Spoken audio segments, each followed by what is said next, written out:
But ass.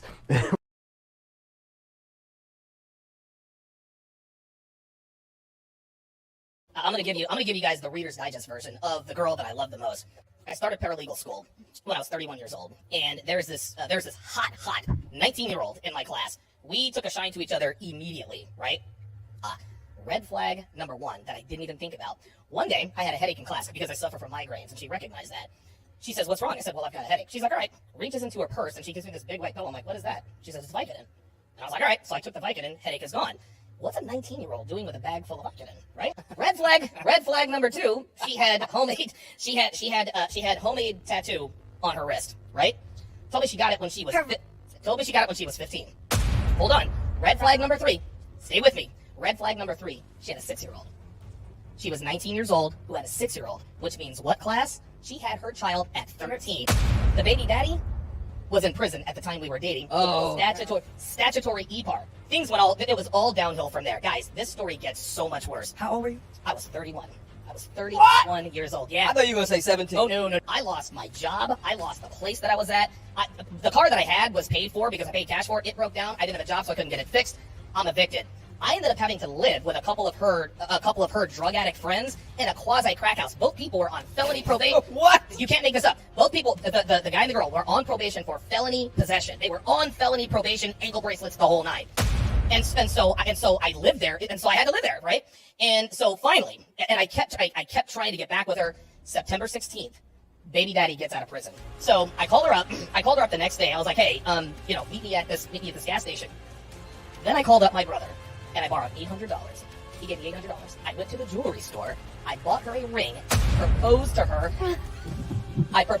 Listen, I'm telling you. Listen, it gets worse. So now, all of her friends are like, "Oh, she's getting engaged." Well, eventually she started getting the baby daddy behind my back, of course. So we were in this love triangle. Anytime she was pissed off at me, she'd go and fuck him. Anytime she was pissed off at him, she would come and me. This girl calls me up and tells me that she was now engaged to be married to Ben, right? I'm crushed, I'm heartbroken, I'm crestfallen. I'm doing pills, I'm doing drugs. For 10th, the guy, so it's a boyfriend and girlfriend in the crack house. The guy, I was at the library, the probation officer arrested the guy. So then he's in jail for probation violation. So it's just me and his girlfriend. I had no interest in her. It was not like that at all. Well, he was feeling some type of way about the fact that I was staying there. So he called his landlord and told him that I was staying there without their permission. New Year's Day, little Jamaican man comes to the door. He points to me. He's like, "You don't live here. And if you're not out of here by 9 o'clock the next morning, the sheriff will come and put you out." Called my brother again. I was like, "Dude, I'm going to be homeless." So he bought me a bus ticket to Atlanta, and I go down to Atlanta where my mother and brother were living and kind of started over then. 100%. Yep, 100%.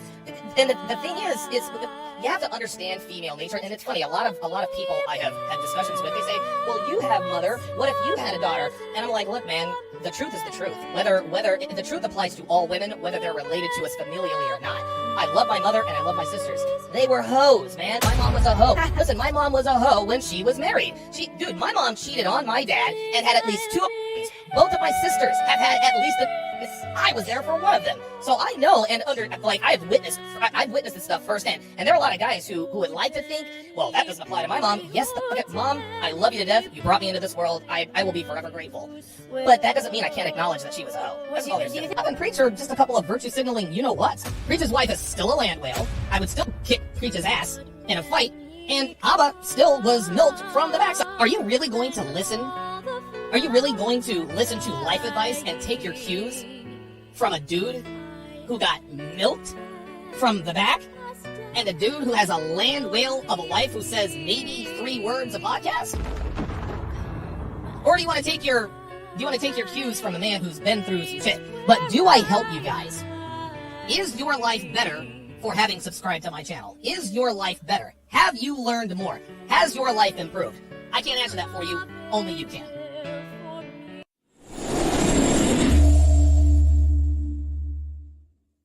But ass.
is good, chat? How are we doing today?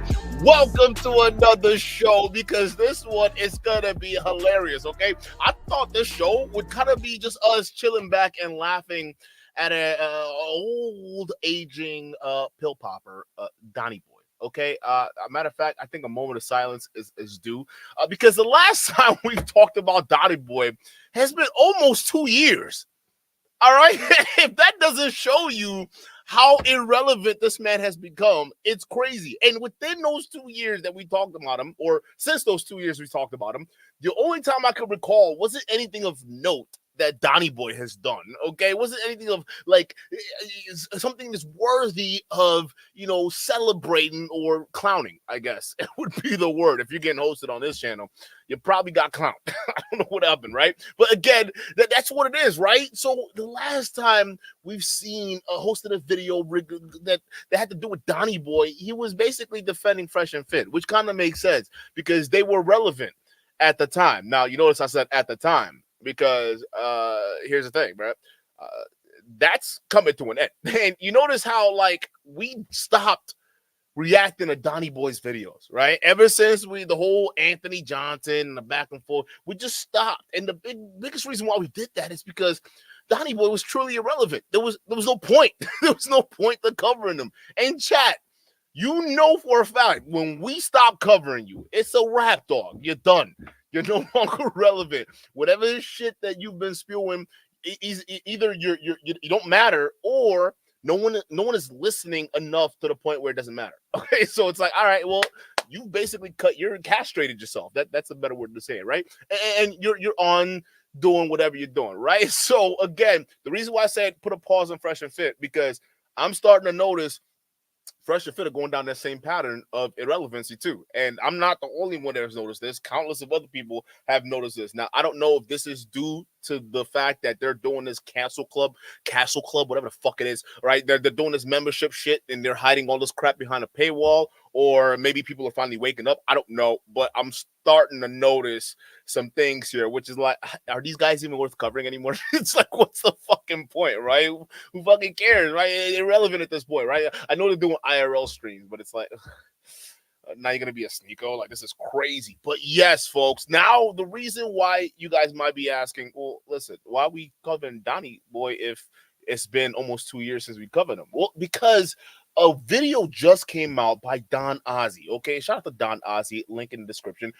Listen, for those of you guys who don't know, he's the guy that exposed Sus Marquardt, and Sus Marquardt tried to get his channel deleted, or not his channel. He got the video deleted. Y'all remember we had to make sure that we sent a lot of people out there to help out with the channel, because that was crazy, right? Like, bruh, I thought y'all was a man. I thought you was a manly man. They can take insults and you could take criticisms and still be okay. I mean, and one thing with Don Ozzy, he's not as crass as we are here, nor does he do live streams. Because trust me, we'll roast you and we'll be crass about it. We don't give a fuck. All right. But the thing is, Don Ozzy, very detailed, very structured videos. I mean, honestly, it's one of those things where you watch and you're like, yeah, bro, that guy is a scammer. Like, when you put, because what he does is he puts all this shit together, and it's just right there, right? I would even put this on par, probably slightly a little bit more informative, although we got to give credence to it. All right, I'll put it on par with the initial exposed video that was done by the Anthony Johnson, the president of the Manosphere. Yes, sir. Mr. President, sir, what are the orders today? All right. But like, listen, because you can't deny that Anthony Johnson put out a insane video about Donovan Sharpe, right? That was the thing that kickstarted this back and forth beef that basically destroyed, frankly, I would say, the both of them, right? Because Anthony Johnson hasn't been the same. Donnie Boy hasn't been the same. They've both been wrecked, okay? The only person I would say that managed to squirm his way out of this was probably Rolo. But even though his name, these days are numbered. There's nothing else you can say about it. His days are numbered. There's like you can start to see the writing on the wall for Rolo too. I mean, you can see him crying about everybody else getting interviews, and the only thing he could brag about is Dr. Phil. So again, we're seeing these things happen with these people, and Don Ozzy basically he puts it all together where it makes sense, right? And Donovan Sharpe, all the bullshit that he's been saying, all the lies that he's been putting out there, you get to really understand how, like, not only the how it just destroyed himself, but how it's so easy for a lot of these pill poppers to get fooled. To be honest with you, right? Because all these guys have to do is come up here, play the fake it till you make it game, pretend they come from a position of authority, and then feel as though they can bark you around or get you to buy their courses, whatever it is, right? In this case with Donnie Boy, he comes at it with, oh, well, listen, back in my day, I used to date all the hot chicks, okay? And I know how to not get finessed by hot chicks. So buy my womanese course, because my womanese course, okay, is going to teach you all the languages of what she's really saying when she's talking, right? And then you idiots go buy it in drove. And then what ends up happening is you start looking at Donovan Sharpe's life, especially after being exposed with Devin whole situation by Anthony Johnson. Shout out to him, right? After being exposed by that, like, I mean, you couldn't deny it anymore, because you spent your entire career railing on single mamas, right? You spent your entire career saying, don't date these women. The terrible women. Oh my God.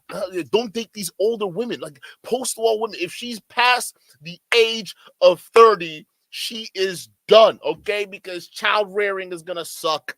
All these other things that are associated with post-war women, it's going to suck for you as a man.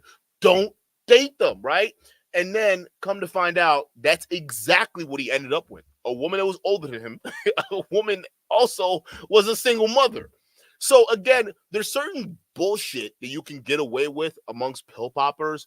And then there's certain things where it's just so obvious. And unlike you, Donnie, listen, you may have survived this. May is a key word.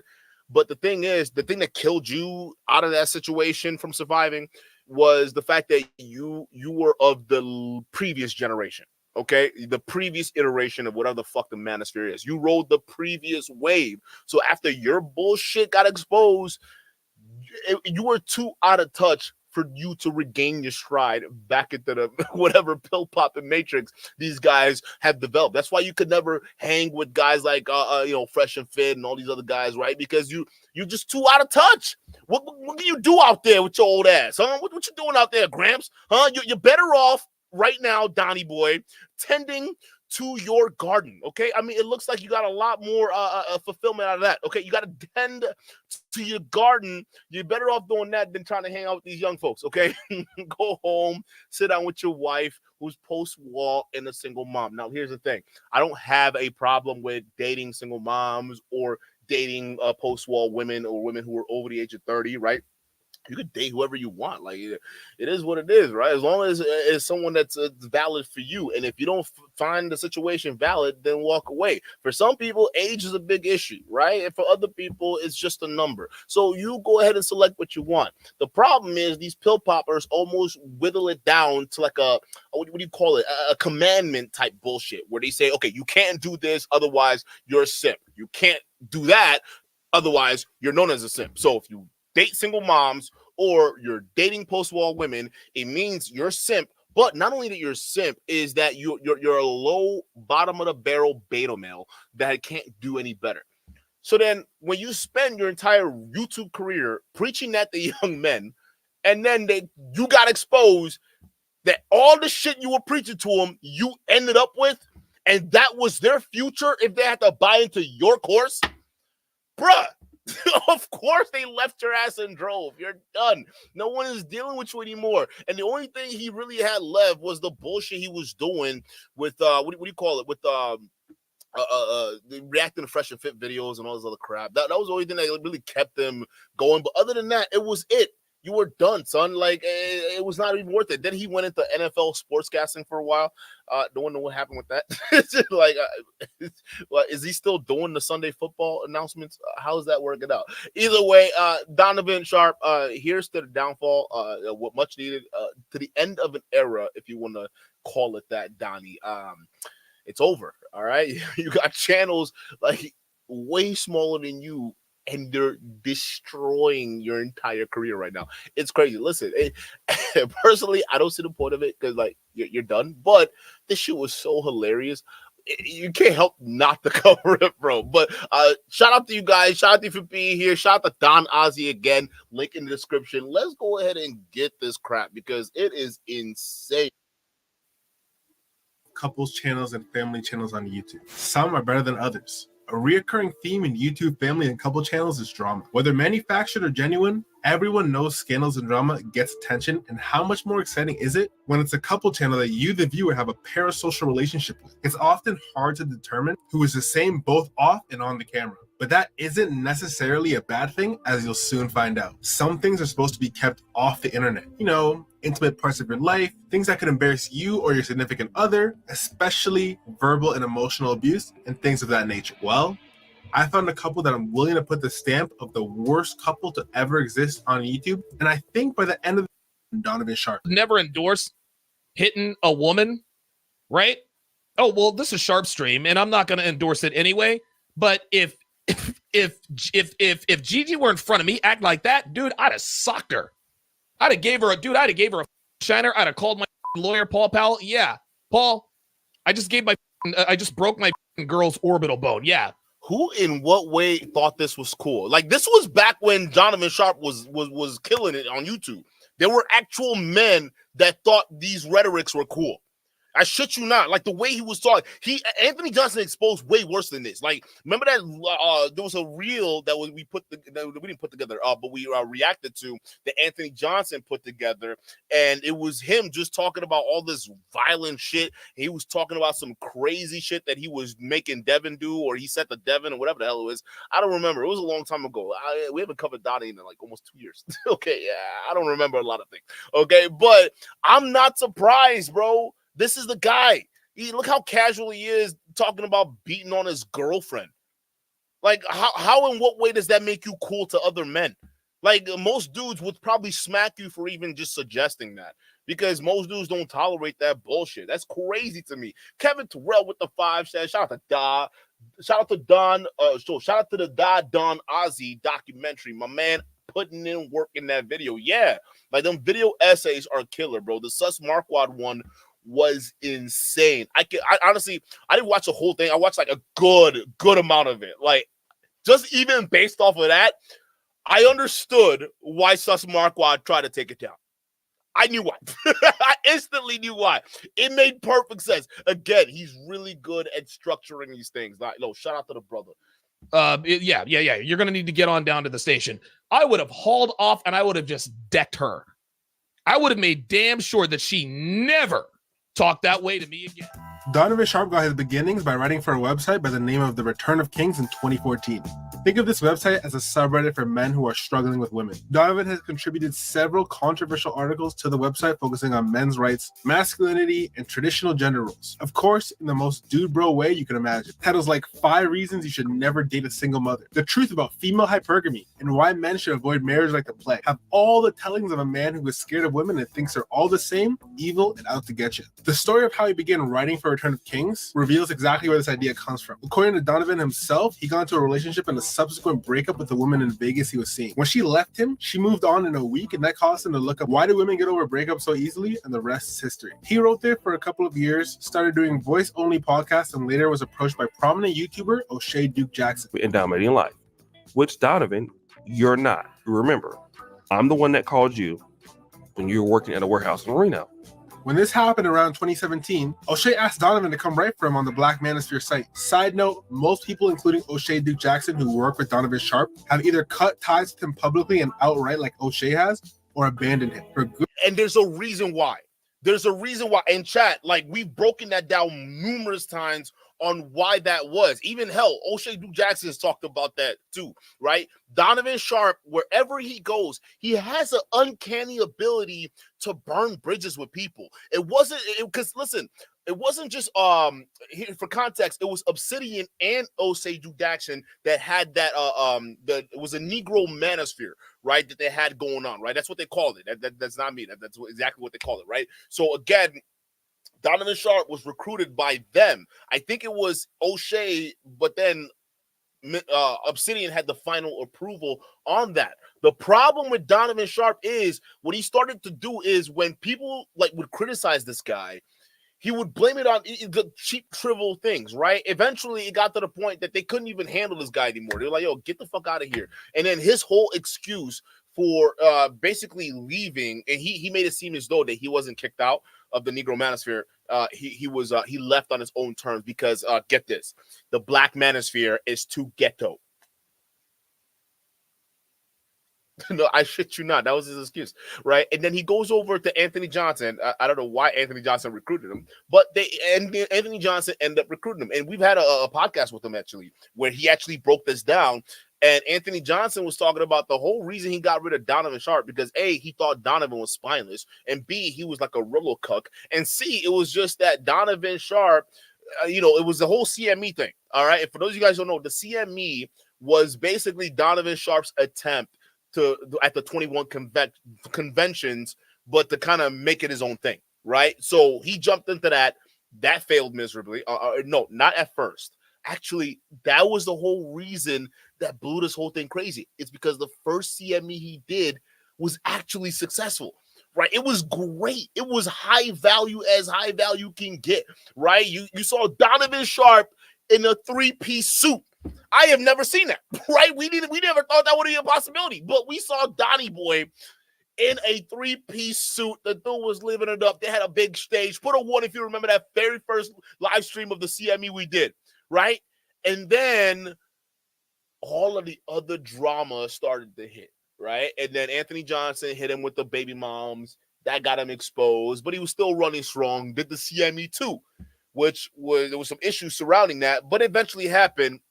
What people noticed was different about the CME2 was the noticeable decline in quality compared to the first CME, right? If you were like, what is this, a fucking shoebox? What's going on? Like, what, Donnie, he's not wearing a 3-piece suit anymore.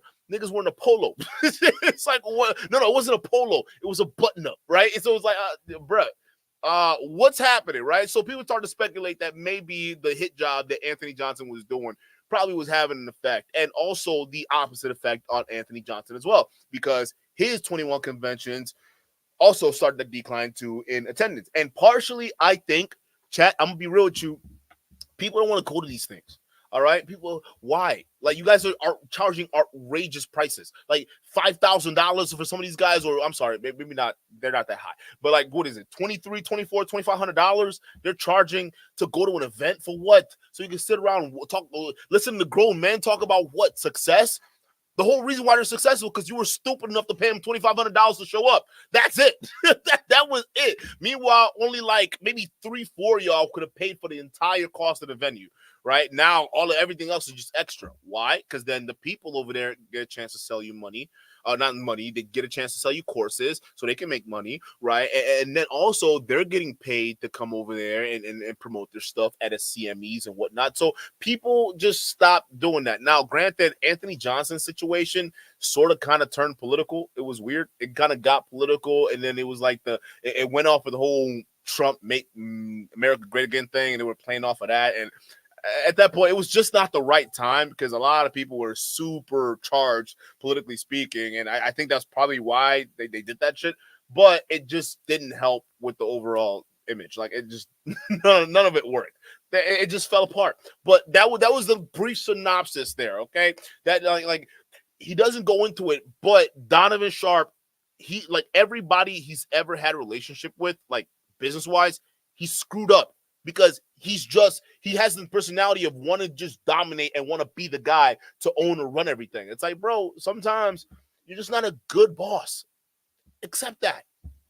Good reason, as you'll see soon. But in the background of all of this, Donovan claimed he was leading a fast-paced lifestyle in Vegas, maying strippers, 9s and 10s, snorting Coca-Cola, and living in a high-rise and owning 7 rental properties. Was just it was like a 3.5-year magic carpet ride out there.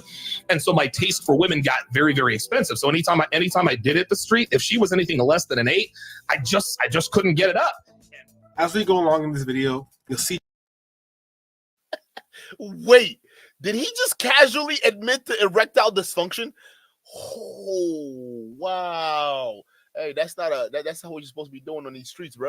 I just can't get it. I'm sorry, bro. I'm a dude. I'm gonna just be real with you, bro. It just happens, bro. Yeah, like sometimes, dude, guys are guys, bro. So it's like, bro, the fact that you just trying to play it off like, oh, well, she just wasn't attractive enough. First of all, I don't know what scales y'all are using, but if she's in her birthday suit, all glistening, and just got, bruh, it's coming up. It's all coming up, bro. I don't know what you. So just listen. Are you casually admitting to ED, bro? Hey, listen. I understand. There's help for that. It's called Viagra. Okay, what's the other one? There's a bunch of them out there. All right, I understand a bunch of men have issues with this too, but don't blame it on a women not being hot enough, bro. I mean, look at your wife. I'm just that. Hey, listen, bro. If we're gonna point the gun, all right, we gotta show it. Listen, I'm not saying anything about Devin. She's great, but listen, bro. Compared to what you've been bragging about, allegedly that you've been dealing with, what you ended up with doesn't even make any sense. Not alone making enough sense for you to be selling courses or conventions worth thousands of dollars. It just doesn't make any sense. Shout out to Kevin with the 2. Kevin says, I can't believe he admitted to being a grifter on Fresh and Fit. Oh my goodness. Like, he just can't stop taking L's. And all of them are self-inflicted. Just how much of a lie that is. Also, he says he met the other half of this relationship, Devin, in 2016. She approached him after reading his material on Return of Kings. Almost 10 years. Yeah. And I've been in a long-term relationship now for, God, what is it now? What did we get together? I met her in 16, committed to her in 17. We're at the 3-year mark. It's been almost 5 years since we met, man. Wow. Man, that's incredible. So it's been, I met 5 years ago. I didn't leave the game until I actually committed. Why is your polo so tight, bro? Like, why is your polo so tight, bro? Even the collars are separating like the fucking sea that Moses parted. What are we doing? Why is this? What is with this chain? You got handcuffs for chains? You like being handcuffed by Devin in the bedroom? Is that why you got your attire? The closer I look at it, it looks like an old guy imagining what a young punk would dress like, and then you just emulated the whole thing. that's the vibes I'm getting, chat. Like, why is this shit so tight and uneven? To her, because I was slaying other girls on the side. They started dating, and he trained her to be a suitable mate for him. Those are not my words. That's exactly how he puts it. He trained Devin to be a good little woman for him, and he actually brags about this. Devin, I want you to put in your words, Devin, Wait, is that Devin? Nah, that ain't Devin. Who is this? Who is this girl? That ain't Devin. I know for a fact that ain't. Maybe is that? Nah, bro. Who's this lady? Why is he talking about her? Want you, in your words, I want you to tell these men, these guys in here, the strategy that I used to. Somebody says that's Andrew Wilson's wife. Oh shit! Oh my god! Oh yeah. Okay. I understand a lot now. Chat, I get it. I fucking get it. Oh my god. All of this makes so much sense. This makes a lot of sense. I get it now. Andrew Wilson, I understand. Okay. Why is he talking about your wife though? That I don't understand. That I don't get at all. Why is he talking? Why is your wife up there? And why does she look like Devin without the boob job? What is going on? Y'all like the same girl? Is that why he's attacking her? What was this? Yo, Don, when did you get this episode from? Does he have a crush on her? Do you have a crush on another man's wife? What is going on? Keep you busy at night to prevent you from going out and getting. You are in the training program. I want you to describe to the men in detail, and you know what I'm talking about. I want you to describe to the men in detail in the chat what your nightly tasks were to keep you out of trouble. In this snippet, he's quite literally bragging to his audience that he had to employ training tactics for her to stop her from going out and meeting up with other men. Not only is this humiliating for her, but you either think of her so lowly, or you're dating a woman that's actually that low and you have to do that. Either way, it's a lose-lose. But for some reason, to him, this is an epic display of alpha male training, but to any well-adjusted person, it's a man with serious and deep insecurities. Possible insecurities, control issues. Control issues. That's what I see. When I start hearing shit about how to tell her how to do this, how to tell her how to do that, I hear control issues. That's why guys like us can look at Turtle Boy and say, yeah, that guy has control issues or probably beats women. I don't know, whichever comes first. I don't care. I'm seeing the signs, right? It doesn't take two to know that, right? So again, yeah, y'all got to start peeping these types of behaviors because men aren't.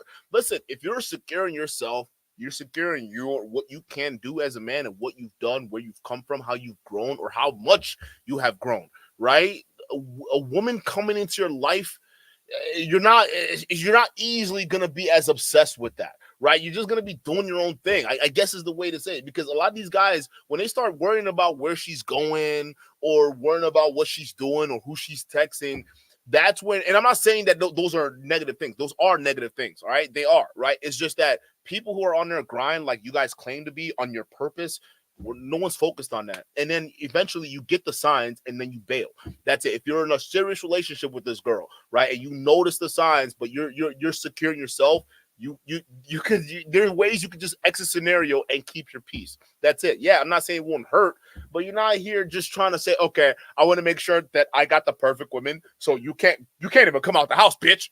Yeah, you come out the house, it's gonna be a problem. You utter a word, you damn near utter a word while the men are talking. That's a problem. Listen, run from those men. Okay, chances are something bad's gonna happen. Possibly mental issues, taking advantage of a desperate woman. I'd say a desperate woman, not to disparage, but as a matter of fact, because these tasks were not rational or simple by any means. No, they were actually very specifically made to degrade and objectify her. At 11:31 a.m., my instructions were your look: hairbrush, pin back on both sides, big hoop earring, full makeup, red lipstick, Alex's property stamp on your right. Video number 1, wall dance. This is all in one night. She did this all in one night. 4 videos, 4 different outfits. What's the point of this? Why are you telling us what she did for you in private? So what? I have girls do things for me in private. I'm not talking about it, and you'll never know. That's just how that works. But like, the fact that you're doing this proves you're insecure, bruh. Like, what are you doing? Oh, yeah, guys, you want to know how great I am? I told my girl I was dealing with, okay, to send me this video. Okay, so have plenty of guys. You think you're the only dude to do this? There are a lot of guys that do this shit, and the girls love that shit, right? It is just one of those things where the fact that you're sharing this, though, makes it weird, right? Because what are you, is this for bragging rights? That's not, what are you bragging about? This is nothing to brag. Like, you honestly look like a fucking joke. Like, this is what I'm saying. You're out of touch. You're out of touch unless you're fucking super insecure. Why are you doing this? You don't want to sell a course? Oh, I told her to send me a video in heels. Oh, she's dancing and rolling her neck and shit, right? Like, what are we doing? Like, you think this is impressive? Maybe to incels, they don't actually know how this shit works. Maybe it's impressive. I don't know, right? I don't know what they buy into. But this is weird. This is like, bro, you got issues. You shouldn't. Look at this. Attire: red mini ruffle skirt, black bikini top, plastic sides, clear stripper heels, no panties. Instructions: standard wall dance. Start with your ass. Track. Talk that talk. Rihanna. What this isn't even clear instructions. Like, what do you mean start with your ass? What is she doing? And what wall? You want Devin to be doing this? Why are all of these wall dances? We got wall dance 2. We got bed dance / wall dance. How do you do a bed dance and wall dance combo? What the fuck is that? So is she dancing on the bed and then she hops on the pole? Like, what kind of instructions are these, bruh? Like, this is what I'm saying. Like, what are you doing? This at some point, this shit sounds made up. This shit sounds super made up, bro. You're making this trash up. Like, how do you bed dance and wall dance? And she with a dysmorph Spider-Man? How the fuck she wall dancing and bed dancing? Like, this is crazy. And y'all bozos that fall for this trap enough to pay this nigga however much he charges for his course, you're an idiot and you deserve to be scammed. This is scam activity. Out. Video number 1, wall dance, striptease. Long sleeved black mesh top, disco heels, no panties. Instructions: standard wall dance, squat and gyrate with your ass pointed at me. Track tonight, Biggie featuring R. Kelly. Video number 2, wall dance. Attire: red mini ruffle skirt, black bikini top, plastic sides, clear stripper heels, no panties. Instructions: standard wall dance, start with your ass. Track talk that talk, Rihanna featuring Jay-Z. Video number 3, bed dance. Pink mesh see-through dress, clear heels, no panties. Standard bed dance. Track Swerve by Sage the Gemini. Yeah, she said like never. Bro, there are better tracks to be dancing to or bed dancing, wall dancing to than that, bro. This is crazy. Like, who does he think? Like, honestly, chat, at some point, listen, if you're ever feeling bad about your life and how much pathetic you feel, just know that they're losers that actually thought this shit was legitimate. Like, what are you talking about? You commanded your girl to be doing this? Really? She's just said no, she whim? Like, what are we doing, bro? Never wanted to do this, but she did it anyway. Only a woman with no options would choose to be with a man who calls their relationship and talking stage training and treats her like a dog this early on. Listen. This is where I'm gonna be real with y'all. He said only a woman with no options or low options. We used to think that a long time ago, chat. Y'all remember? We used to think that because we were like, yo, like, poor Devin, right? The person I would say that has that probably feels that way, and that's probably due to abuse is what's that? Like probably Rita, right? Because Anton has abused that woman. Like all the shit he's been saying, like and the stuff he's been doing on social media. Oh my goodness. Just wait till that Patreon money stop, right? But I think, because here's the thing, I think with Devin is different, right? Because just look at Donovan Sharpe's life before he met Devin. The guy was a train wreck. The video we played in the intro was literally him describing how he got his life nearly destroyed by a 19-year-old potentially heroin addict, all right? And he proposed to her, right? He proposed to her with a baby daddy in prison, by the way. She was a single mother, right?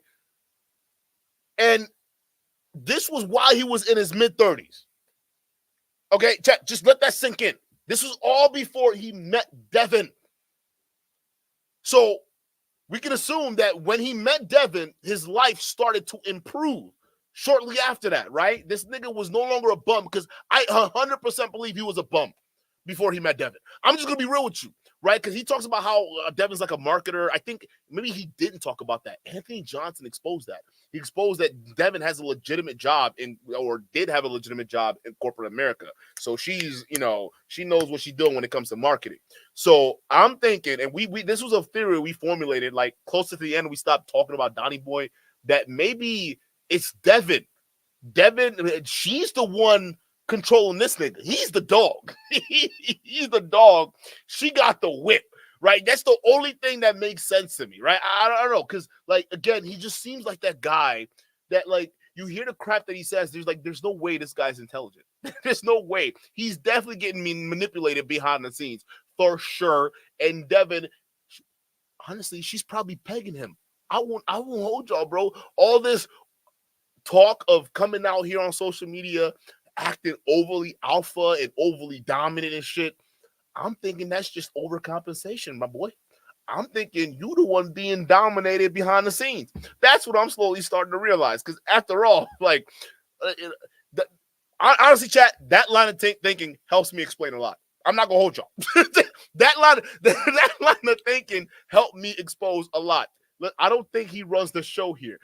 And maybe some of y'all who are new, you probably disagree with me, but the OGs in the chat, y'all already know, we've already had this discussion. Devin is running shit out here. It is what it is, bro. I don't care what y'all say.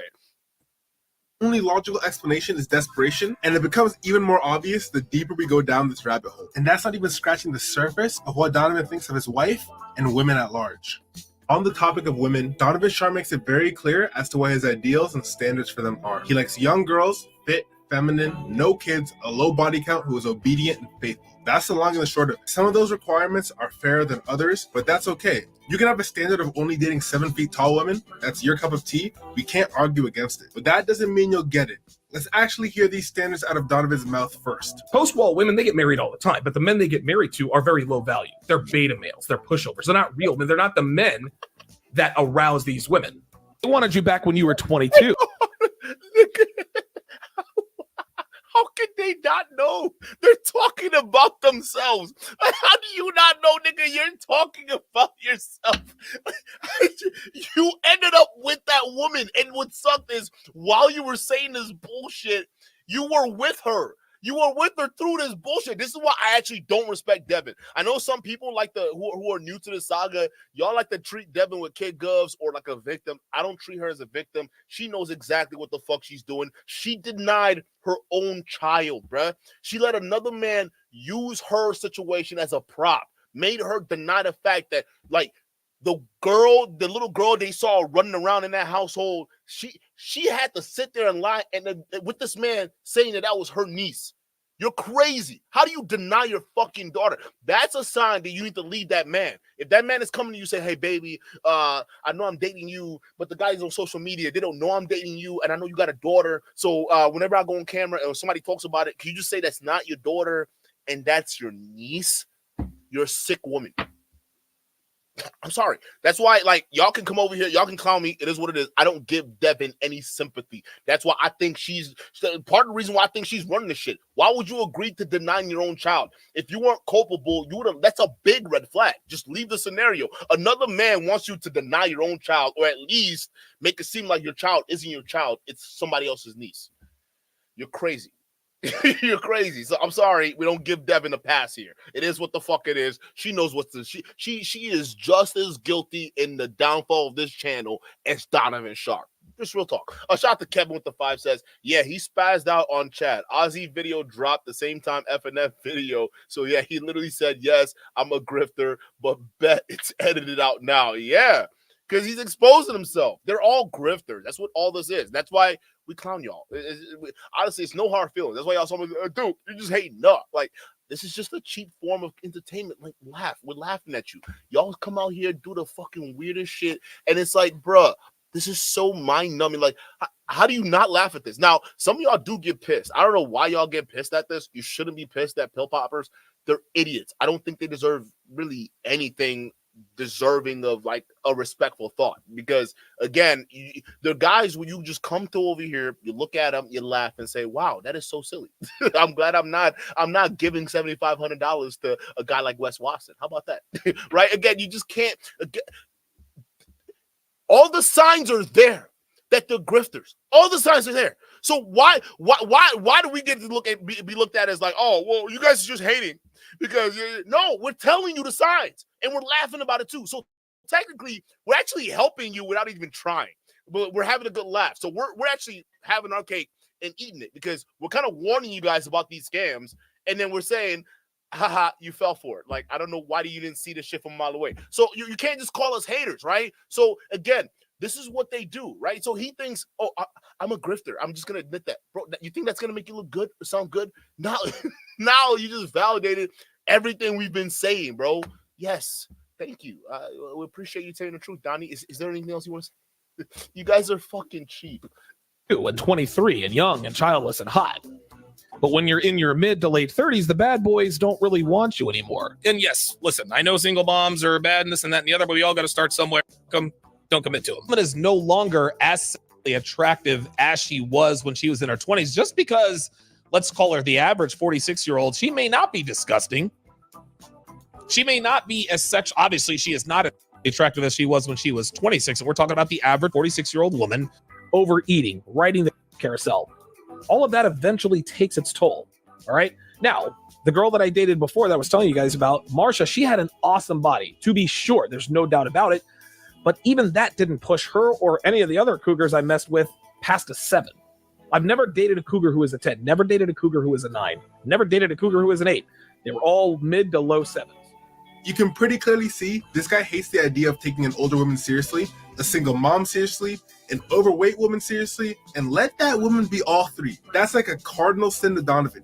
Here's him making fun of a couple for just that. That's why this explains why David West is as weak as he is. But yeah, David, listen, man. I'm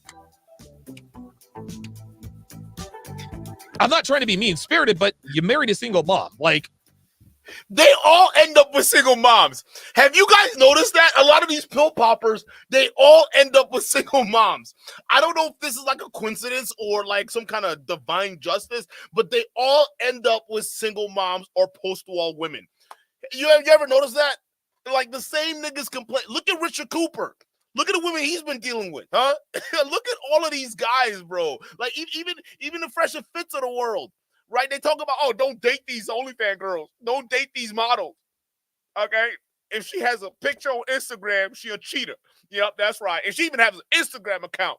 She cheating on you, right? And then come to find out they're dating those type of women. Like, it's like, what you guys, the fact that Donnie Boy is sitting here clowning this guy, David West, right? And this isn't the first time he's done this.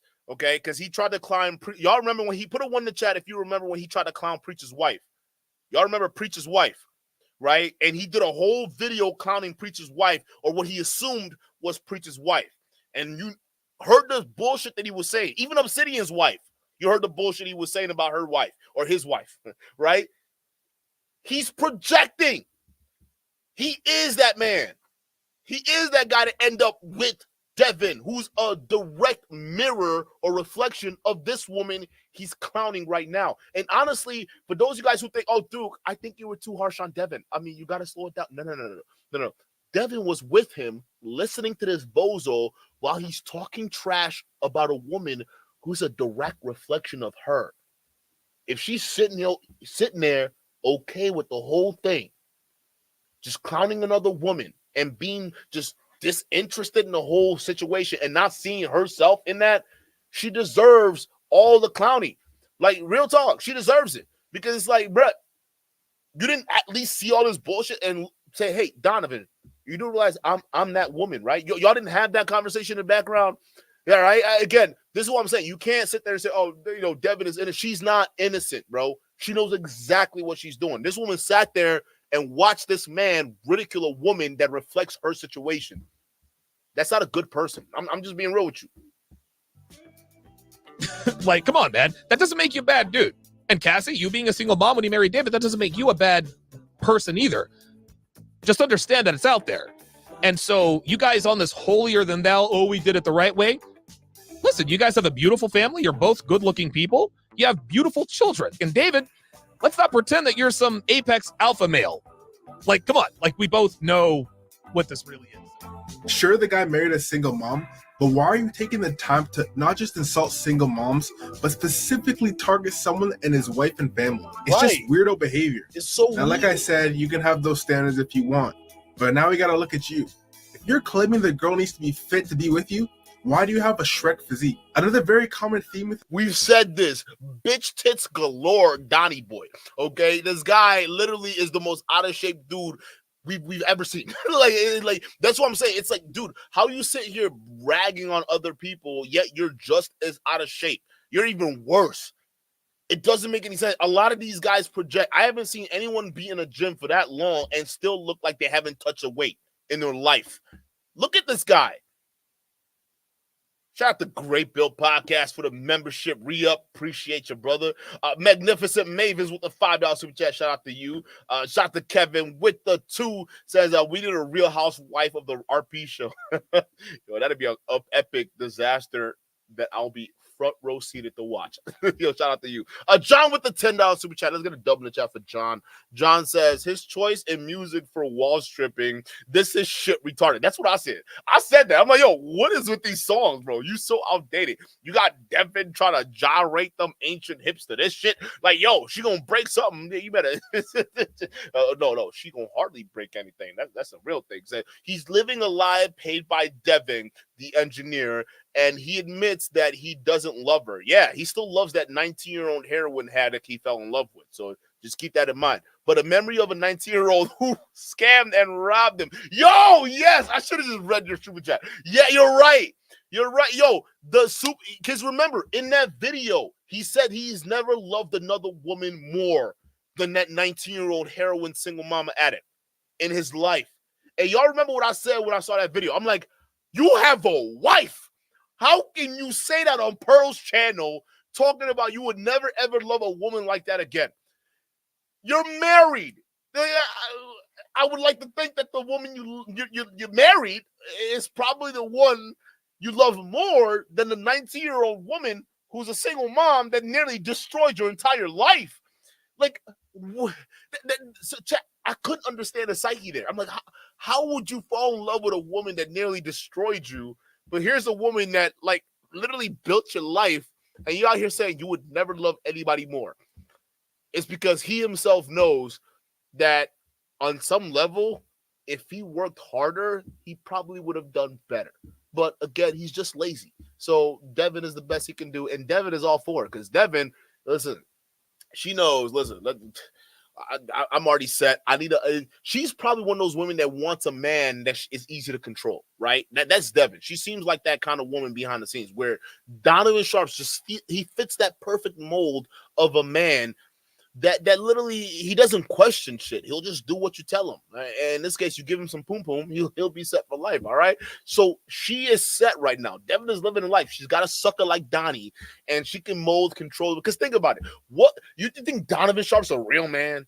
Really, a guy that gets finessed at 35 years old by a 19-year-old heroin addict? I mean, for real. It's like, you think he's actually smart enough to know what the fuck he's doing out there? I don't think so. I think Devin knows she got herself a jackpot, because there's some women out there, all right, that like, beta men. They like men who, just, they make things easy. Yeah, sure. You can have your little show as long as it pays the bills, and you can talk about how masculine you are. Sure, buddy. But behind the scenes, niggas getting dog walked by Devin. Where's your collar at, Donnie? Donnie, where your collar at, bro? That's the next question I'm asking. Where your collar at, dog? This guy right here is being a complete hypocrite. One of the many instances of this is him insulting and making fun of people for being overweight or out of shape, when he is just as, if not more, out of shape than the person he's insulting. You got 10-inch arms and tits. Men don't have tits. No, they go to prison where they get fucking. Fuck yeah, they get That's what happens. Oh my They go God. to prison where they get Men don't have what now? What are you laughing at? Look at these man titties, bro. I get like, dog. Like, I have never. And the thing is, Donovan is at that age where, bro, you can definitely take control of your fitness, right? Unless you just don't work at it at all. But look at this. Look at the undergrowth that is emanating from this guy's chest right now. This is not a guy who takes fitness seriously. Yeah. This is like me laughing at a joke at the expense of small channels. Please subscribe. But seriously, it's one thing to be a hypocrite about maybe having money when you don't, or anything that's not as easily observable. But when you're a hypocrite about something I can literally see on you, you've got to have a super psychological level of cognitive dissonance. Donovan only dates 8, 9s, and 10s. I mean, can you blame him? He was living the fast life in Vegas, and all he was ever with was extremely attractive women. So I can see how it would be hard for a man like him and of his caliber to settle with a lowly average woman. If she was anything less than an 8, I just couldn't get it up. If you don't know what he's referring to by these numbers, he basically means extremely attractive girls. For simplicity's sake, see as a 10 doesn't exist because a 10 is perfect, a 9 is a supermodel, an 8 is extremely attractive, and for a reference point, 5 is obviously average. All that being said, Donovan is not exactly the type of man you'd expect to have a 10 out of 10 woman on his arm. We've already... Especially not at all times. That's bullshit. That's bullshit, bro. Stop capping. And most normal people should have known he's capping, bro. Because most likely, a lot of times when guys go out there in the world, they just deal with average people. That's it. Like, they're just average. You're not going to be dealing with supermodels all the time. So when he's sitting there saying, "Oh, I just couldn't get it up after 8 and 9s," if you're not even an 8 or 9, I can't get it up for you, honey. I'm sorry. It's more of a you problem than me problem, because you're just not hot enough. Go back to your mama and tell her the mistakes she made. Right? It's like, bro, what the fuck? Like, dude, it doesn't. The most amount of women you're gonna be dealing with are probably just gonna be average women, and average women, they look good naked too. Just saying. So I don't know where the thought process has been coming from this, or maybe in his mind it makes him sound more exclusive. Maybe he sounds more like he knows the sauce to getting nothing but 8s and 9s and 10s. But it's like you can obviously tell there's a scam afoot, right? Because like he's spilling the bean, especially now that you see the type of guy he is and the woman he ended up with. It's like, bro, really.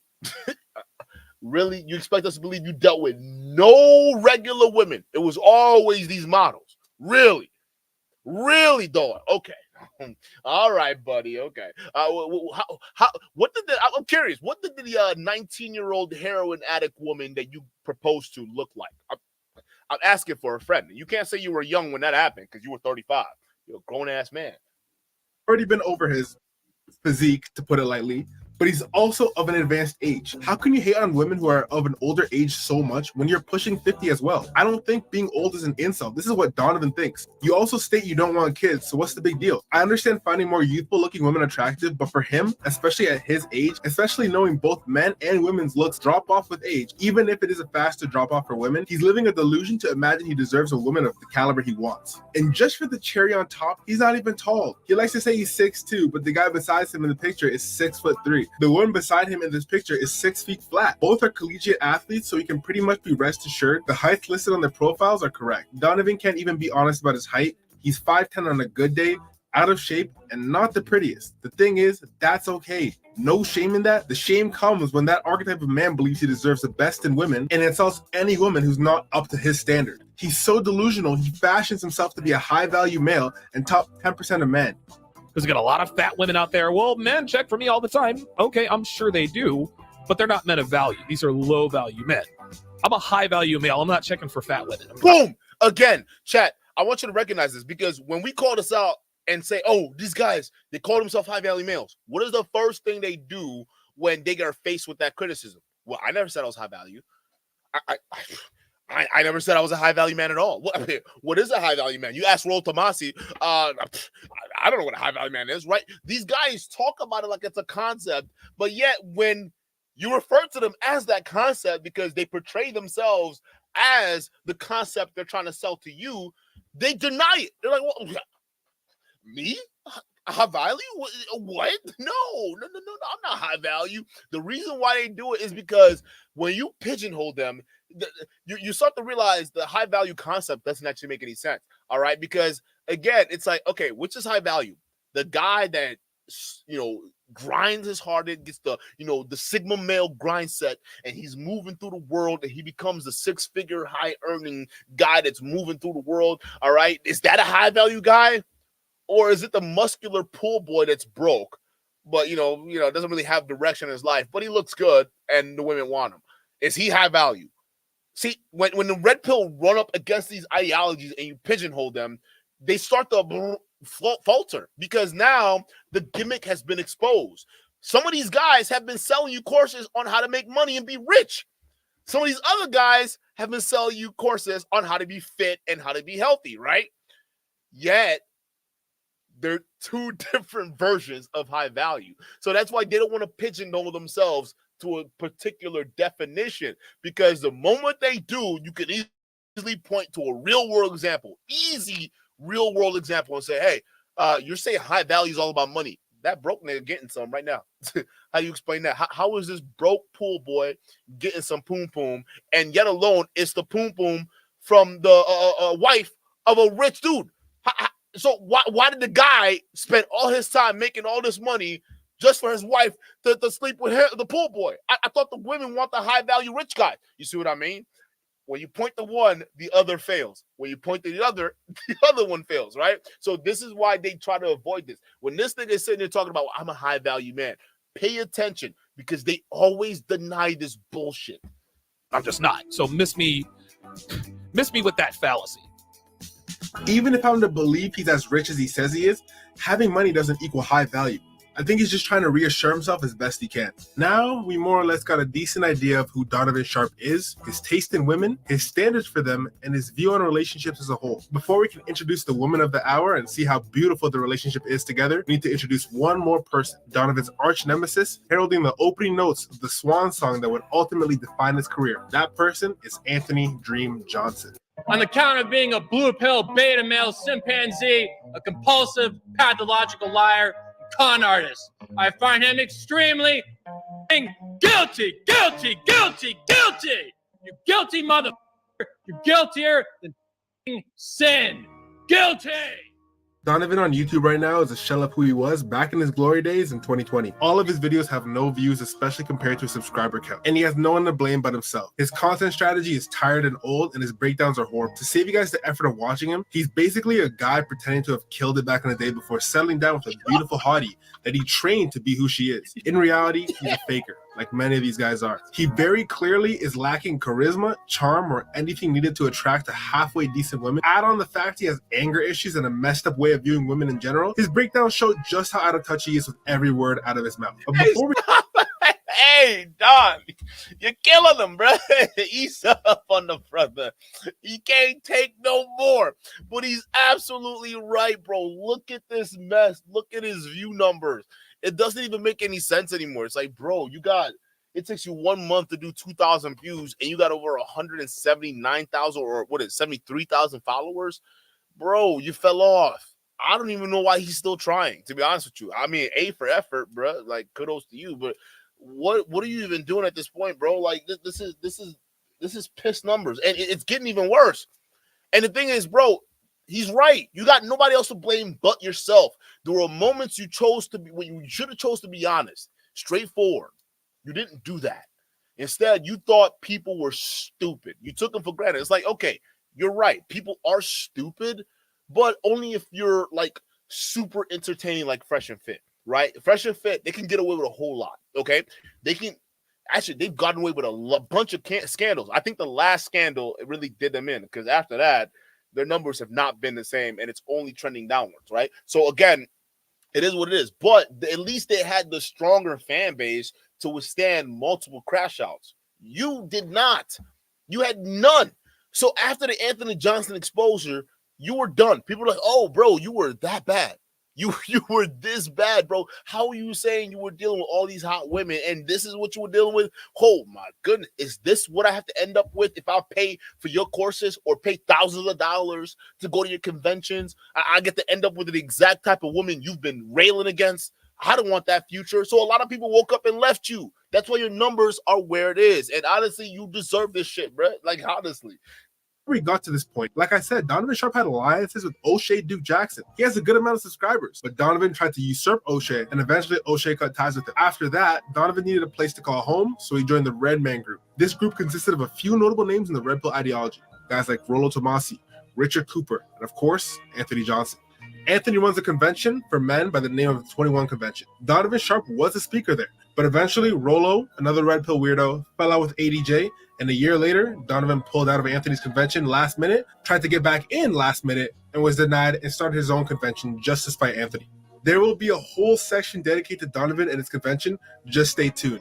Bro, we're stayed tuned. We're ready for it. We are ready for it because that saga itself needs its own exploration. I shit you not. That saga in itself needs its own deep dive because that was crazy. And shout out to O'Shea because O'Shea, he talked about this. I think he had multiple videos about this, right? Where he talked about Donovan Sharpe and the bullshit that he went through with him and Obsidian, right? And what he tried to do. Because again, Donovan Sharpe, he tries to take over shit. Right, he thinks he's like that guy that just comes in, dominates, conquers, and runs off. But he's not that guy. He's a bitch at heart, right? So he didn't recognize this early, and then what ended up happening, he didn't realize he was burning relationships left and right, and that's what he was doing, right? And the only relationship he managed to hold on to was the one with Rollo. But again, I haven't seen recent collaborations with Rollo Tomasi, so who knows what that relationship is like behind the scenes, right? We don't know. We don't know if they actually fell out, and Donnie Boy is actually just pulling a Kevin Samuels move right now. If y'all don't know what that means, y'all remember when Donovan Sharpe, and this is when I think a lot of people decided, like, bro, you're fucking weird. This is where it is right here. Y'all remember that it wasn't a live stream. No, it was a live stream. Y'all remember that live stream that Donovan Sharpe put out? He ended up cutting up. But this was after Kevin Samuels died. And then he basically admitted to pretending that him and Kevin Samuels were friends throughout the entire time this dude was running his channel from 100,000 subscribers on up to 1 million past, right? He made it seem as though that they were friends, they were cool. He was reacting to Kevin Samuels' videos. He was using that for views. He was milking all that stuff.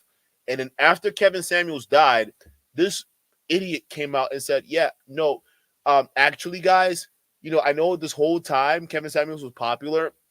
I was reacting to his videos and, I made it seem as though me and Kevin Samuels were cool. But actually, Kevin Samuels is such a bad guy. He stopped being friends with me after he hit 100,000 subscribers. And he was crying, right? And the one thing that stuck out was like, wait a minute. Because, like, Kevin Samuels, he got to 100,000 subscribers, yes. But, nigga, you meat rode him all the way through 1 million plus. You meat rode this nigga. So you mean after 100,000 subscribers, you pretended to be this guy's friend only for clout? You're not even real. And then you come out here with a sob story of a video after the nigga dies and says, yeah, he wasn't a real nigga to begin with. You're like any semblance of people who actually thought you were cool, Donnie, they left after that. They were done with you because as much as they liked you, they loved Kevin Samuels more. And when they saw that video of you talking shit about him practically after he died, saying that he was fake to you, all because you tried to talk shit about O'Shea, people are like, yo, you're weird. We no longer follow you no more, Donnie. It's a wrap. So he brought this on himself. Like, I can't wait for that video. And I hope he goes into that saga too as well. Because that shit was wild when he did that. I'm like, yo, what? I thought y'all were cool this entire time. You were lying for clout. So you were snake. Huh. Who knew? Yo, shout out to John with the 5 says, Donnie Boy looks like the before those fat burner ads on TikTok that don't work. He looks like the before and the before of that product, bro. I'm shit. Like, this shit is crazy. Anthony Johnson, fueled by voracious hunger for revenge, didn't just take his pound of flesh from Donovan for what he did. Oh no, he tore his entire arm off. And with that, his entire web of lies, scams, gaslighting, and facade came crashing down. Anthony Johnson revealed everything about Donovan and with receipts on receipts in a 3-hour documentary filled with roasts, memes, pictures, and all of Donovan's contradictions. The expose was so brutal that Donovan took a very obvious hit in every measurable metric. His subscriber count came to a screeching halt. He's been losing subscribers at an insane rate. So let's go ahead and read the music video. Whoa, 417. God damn. The community tab post here. Kim, let's go with some like real sad music. With any luck, this number will triple by the end of the year. Stop the show. He's referring to that 417 subscribers. Man, okay? Sad music. It's very telling that anyone who goes against the community gets attacked. Stop the show. Like, now you have to make up arguments that are not there. People are not leaving your YouTube channel because you're going against the black community. That has nothing to do with it. People are unsubscribing for you because, number one, either your channel is trash. So here you're making arguments that are not even there, that don't need to be there, because when you just can't be accountable for what's actually what's going wrong in your life, you have to blame things that are not there. Like, what does the black community have to do with what's going on with you in Fresh and Fit? I mean, it just doesn't. I mean, you're just getting dustier and dustier each day. Sad music, I'm good with it. Stop the show. It's not like you could help it, right? Sad music, it shows me which men are interested in self. A net 417 subscriber loss in just 1 month with a channel of his size is unheard of. He's been stuck at 173K subscribers for 7 months. Let that sink in. Holy shit! That is a steep dive. That's a cliff. That's a literal fucking cliff edge. Holy smokes. Yeah, Anthony Johnson wrecked you, bro. Now, even just seeing the data just now, like even looking at the graph, yeah, because I knew it had a huge effect, but I didn't know it was like this. I thought it was more of a gradual thing. Whoa, yeah, bro, that video fucked you. And the reason why is because there were too many lies that he told that you just can't walk back from. You can't walk back from. You made a woman lie to your fans that her child was in fact her niece, which wasn't, right? And then you ran off with this whole anti-single mama, what do you call it? A post-wall women, all these different things. And listen, a guy can have his preference. No one cares. You have your preference. It is what the fuck it is. The problem is when you start using it in a way where if it becomes an ideology and saying, oh, don't date these types of women because these types of women are bad, or don't date single mothers because these are all the reasons for it. And then after you spend years brainwashing these clowns, you then turn around and marry the same type of woman you've been brainwashing them to avoid. That steep drop makes perfect sense, because then they snap out of the fucking conditioning. They're like, whoa, wait a minute. Nigga, weren't you the one telling us to avoid her? Wait, time out. You're supposed to be older, right? And you're supposed to be, high value. So you're telling me as a high value guy yourself, Donnie, Devin was the best you can do? We're out. This explains all that. You're looking at a visual representation of what people were thinking. Bro, we're out. So when Anthony Johnson dropped that video exposing the fact that Devin was in fact indeed your post-wall single mama girlfriend or wife at the time, or whatever the fuck it was, I'm not surprised to see people over with you, bro. This is insane droppage. 7 months. His graph for views looks exactly like a rug pull graph for the other scammer I did a video on. If he wasn't such a bad guy, I'd almost feel bad for him. For reference, this is what a healthy channel should look like, and this channel has more subscribers already. Therefore, more people already know him, yet he's still upward trending. This is plain as day bad content. Men lie, women lie, and numbers don't. After ADJ's video, Donovan also took a massive hit on Patreon, which is where he was getting most of his money from, and he since then has never recovered. We waiting on Anton. Yep. we waiting on Anton with these Patreon numbers. That's for sure. Anton, the moment these Patreon numbers stop, Rita, she gone. She leaving your ass. All these red pill dudes that like to just come out here and shame their own wives and act like they can be doing better. It's like, then why even get married, bro? Just to sit there and shit on your women. Like, that's crazy. But the thing is, you want to feel bad for these women, but these women are sitting there just okay with it. So the money must be good, right? So they must be in it for something. That's what I'm telling you, Anton, the moment that Patreon money stops, Rita's out of it. She gone, bro. Because after the bullshit you pull with this red pill shit, who in the right mind is gonna take you seriously? Just being honest with you, dog. Shout out to Ty with the 2 says he said Devin took a shit on his chest. Hashtag sick mofo. What? Yeah, bruh. She seemed like that they're in that type of relationship, bro. That I told y'all. They're in that guy. He gets dog walked by Devin around his house, guaranteed you, bro. I'm pretty positive though, because listen, ain't no way this guy Donovan Sharpe. Listen, chat. Let me remind you, there's no way you can convince me that this man right here runs shit in a relationship. I'm sorry, it's just you can't convince me with that. That happens. Which is where he was getting most of his money from, and he since then has never recovered. Donovan likes to lie and say he's wealthy, but the fact of the matter is, he's struggling, and that's okay. Many YouTubers are and come to their fans for help, but unfortunately, Donovan forfeits that option when his facade relies on being rich, wealthy, and a dude who gets women, and also when you've lied and scammed your fans so much that safety net is now gone. Before the ADJ video, he actually was on pace to make a good amount of money, as seen in the graph here, but after the video, you see a sharp decline. Pun intended. He said before, I make $500K and I'm well on my way to be a millionaire. But I believe what's more likely is he did what we all do. We're making X and just assume it'll go up from there and start daydreaming about what we'll be doing in the future after we've been making X for even more years. He probably even thought he could hit 5,000 patrons or who knows, even more. That is, if he didn't get exposed. And of course, his YouTube money is down to almost nothing as well. Even in one of his 4-hour streams, he's lucky to get $20 in super chat money. Social Blade isn't the most accurate, but looking at his channel views and his channel in general, safe to say this time it is. And if that's not enough to show you he's lying about his wealth, here's his living arrangement. And well, it is circumstantial, but that looks like Anton's original house. Yo, bro, the similarities is crazy. Hey, is this that can't? Why is your sneakers out in the open? Where's your closet at, bro? What even my bedroom bigger than this. I ain't gonna hold y'all, bro. Like, I'm not gonna hold y'all, Jad. Like, and I'm great value. I'm the Walmart brand of what these guys pretend to be high value, right? So I don't claim to be high value, bro.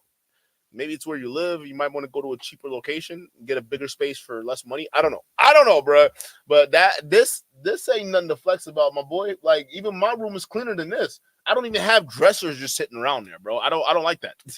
But I don't like that because, like, I don't have too many things. I'm not a guy that like carries a lot of shit, right? So I got like basic stuff that I'm gonna wear on a daily, and then that's just what's in my closet, and the shoes that I wear. That's it. Other than that, they're not hanging in my room. You're not gonna see my shoes visible like that. Maybe other people have their arrangements different, but this is not the makings of somebody who's a millionaire, bro. I'm again, maybe we're just overly judging here. I'm just saying, nah, fam, this ain't it. I bet wealthy people don't live like this, and anyone who sustained that kind of income for even a minute should be a millionaire by now, and at the very least, not renting a 3-bedroom townhome. If you're so rich, why would you live in a cramped townhouse? Why not take all that rent money and spend it on one nice place? That picture I showed you guys of this room, I haven't had a room that cluttered in my life, and wealthy people don't have... Bro, and I bet you Don Ozzy isn't like, I'm not saying he's claiming to be a millionaire or anything like that. But like, it's like, even people make average income, bro, they're not living like this. This is somebody who's still like, bro, yo, you can't brag about high value if this is what you got, dog. We're just being real, all right? Because it's not okay. Here's the thing with the internet, you want to fake it till you make it, right? And that's what he's been doing. But then if you've been faking it until you make it for that long, and then they look at your house and look at that and say, oh, well, you know, Mr. Organics, he fakes it till you make it, but at least he rents a fucking mansion. Bruh, you couldn't even do that? You're flexing with this? You're not winning, bro. Like, especially if a lot of your content depends on your image. Dog crates in their bedroom. Anyway, after this, Donovan, of course, didn't take any of the blame and blamed O'Shea, Anthony, and YouTube itself. Here's Donovan saying he's gonna quit YouTube. Yeah. I'm done live streaming on YouTube. I really am. I've had now I've had like 3 or 4 YouTube reps. Everything was hunky-dory until I hit about 172,000 subs. That's when everything stopped. And again, I'm still going through the Anthony Johnson stuff, but with each passing CME, with each passing milestone, 110, 120, it started to get slower and slower and slower. When was this? When was this live stream? I didn't know he said this. Oh my goodness. He actually admitted. So why were you trying to clown Anthony Johnson about his CME turnout when you're just kind of subtly admitting that each of the CME that you've had thus far has sucked, not only in quality, but in attendance? Wow. So we were right. It explains why every year after the first CME chat, the quality just kept going down. And we were like, yo, what's going on? Because for a while, we thought he was stealing money. We just thought he was stealing money. Because I'm like, because here's the thing, chat. Okay, this is why we thought Donovan was stealing, right? The reason why we thought he was stealing, because he was bragging about how successful his CME ticket sales were. Y'all, hey, don't put a 1 in the chat if you remember him doing that. He would brag constantly, Anthony Johnson's failing, we're winning, blah, blah, blah, right? And then it's like, you look at the quality of the CME, and it's like, if the ticket sales are high, why couldn't you get a better venue like the first one? Like, that's not making any sense unless somebody was lying, right? And then come to find out, yeah, you were lying. Your ticket sales were low. They were low every single year past that, and you just admitted it. Bro, it's kind of sad, but then you remember he's Donnie Boy, and you're like, well-deserved. It started to get slower and slower and slower, and now guys, I'm stuck at a standstill. Like, do you guys realize how frustrating it is to live stream for 4 hours, have 2,500 views, but lose 17 subscribers? Oh my God!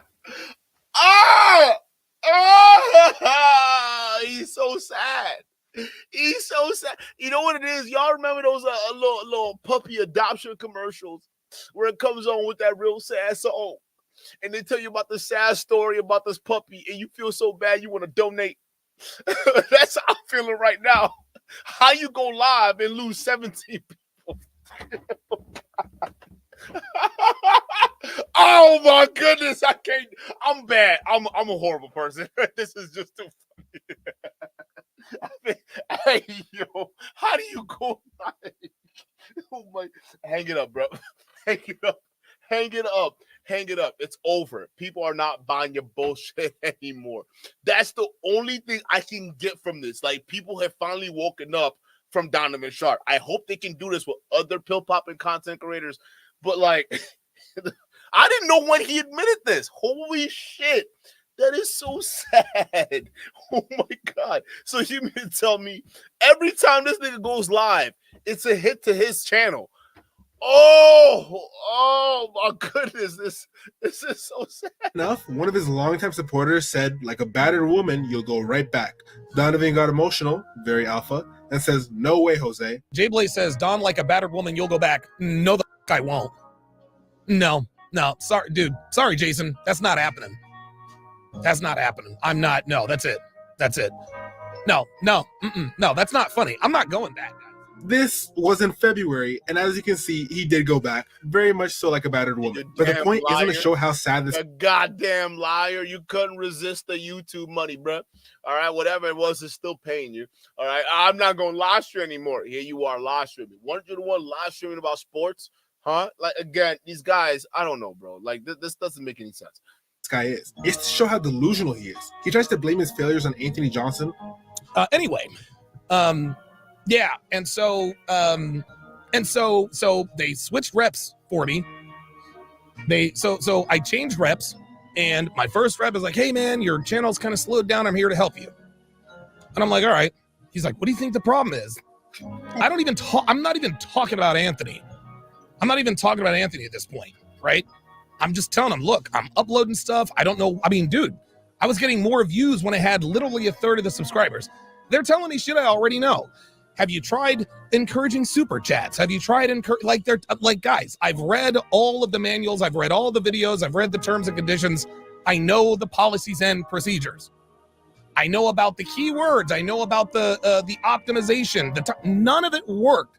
None of it ever works. So they switched reps. Same deal. Maybe you should try this. And I'm like, bro, I've tried. The YouTube reps are telling you this. I think it's more of a you problem than the audience problem. I think, bro, it's you. You're you need. I don't even know what it is, but I think it's because you've capped and lied so much, and people don't even look at you as a leader anymore. I think yo, chat. I don't think put a 1 if you agree, and put a 1 put a 2 if you disagree. I don't think it's possible for Donnie Boy to get his reputation back. I think it's impossible. I don't care how many times he tried to reinvent himself. It's not going to happen for him. Put a 1 if you agree. Put a 2 if you think, no, there's still a chance for good old Donnie. I don't know. But to me, I'm like, he's done so much obvious bullshit and lies. There's no way he can bounce back, especially him coming in from a previous iteration of the Red Pill. Let's just be real. He's from the Rolo era. And the Rolo era and all these other guys, they're dying out to the Fresh and Fit era, which is starting to give way to the Sneeko, Zerka, and the rest of the IRL guys era. That's how quick things change in the pill popping spaces, people. That's just what it is. So I'm thinking it's just it for you, bro. There's no way you can rebrand, especially being married now, bro. How can you come back from that? You can't. Yo, shout out to Kevin with the 5. Kevin says he has pictures of his wife, but no one in a Vegas escort 8s and 9s. He only parades his wife to other men in thongs online. She's a daughter. She has a daughter. What the fuck? Yeah, you're right. That's what we thought was weird. Like, at least he could just, pay the OnlyFans girl and, pretending that was his girlfriend, but he didn't. He instead tripled down in a weird way where he tried to convince us that Devin was as hot as your average 25-year-old. And it's like, huh? What? No, I'm sorry, bro. That's no. Like, no. That doesn't work. Like, we don't get me wrong. She's not a bad looking person. It's just, she's not 25. And that's not even just trying to hate. That's just logic. You look at Devin, you look at her physique, and you look at an actual 25-year-old, and you say these are two different women. Like, no matter how hard Donnie Boy tried to convince us, one was not like the other. So I think the fact that he spent so much time trying to convince people that Devin was in fact indeed was in fact as good looking as a 25-year-old, it was like, all right, bro, this is weird. Just come out with it. Like, the thing is, Devin doesn't look bad. Like, I'm not saying she's ugly or anything like that. No one's saying that. It's just, bruh, you trying to compare it to a 25-year-old and trying to force us to believe it, it made you lose massive amounts of credibility. Because now you don't even know what the fuck a hot woman looks like. Just being real. All of this. Finally, my third rep says, well, listen, we're on our third rep. You're still uploading videos regularly. You're live streaming regularly. What seems to be the problem? I said, dude, I got a troll with 500,000 subscribers who's on me all the time. That dude didn't take me seriously. I sent him all this stuff. Yeah, we'll look into it. Nothing ever happened. So he says, this is why we called you. It's this 21 Studios, 21 convention. They literally said, this is the guy who's always after you. We've seen his videos, blah, blah, blah, blah, blah. And I'm like, okay. So what are you going to do about it? He says, well, send me everything you got, boss. All right. I sent him everything I had. So I'm still waiting on that, but I'm not holding my breath.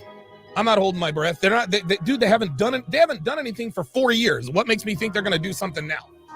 All Anthony Johnson did was expose the truth. If I was living a lie, purporting to be this big shot alpha male who's done this and that, when someone makes a video saying that's not true, this is who you really are, you can't then turn around and blame them for your downfall. You have to blame yourself and yourself only. Furthermore, you could have survived everything. What I've noticed from doing YouTube and being a viewer of YouTubers, some people can come back. Sure, you're going to have a hard time, but it's possible to reinvent yourself and be more genuine after learning from your mistakes. He's right.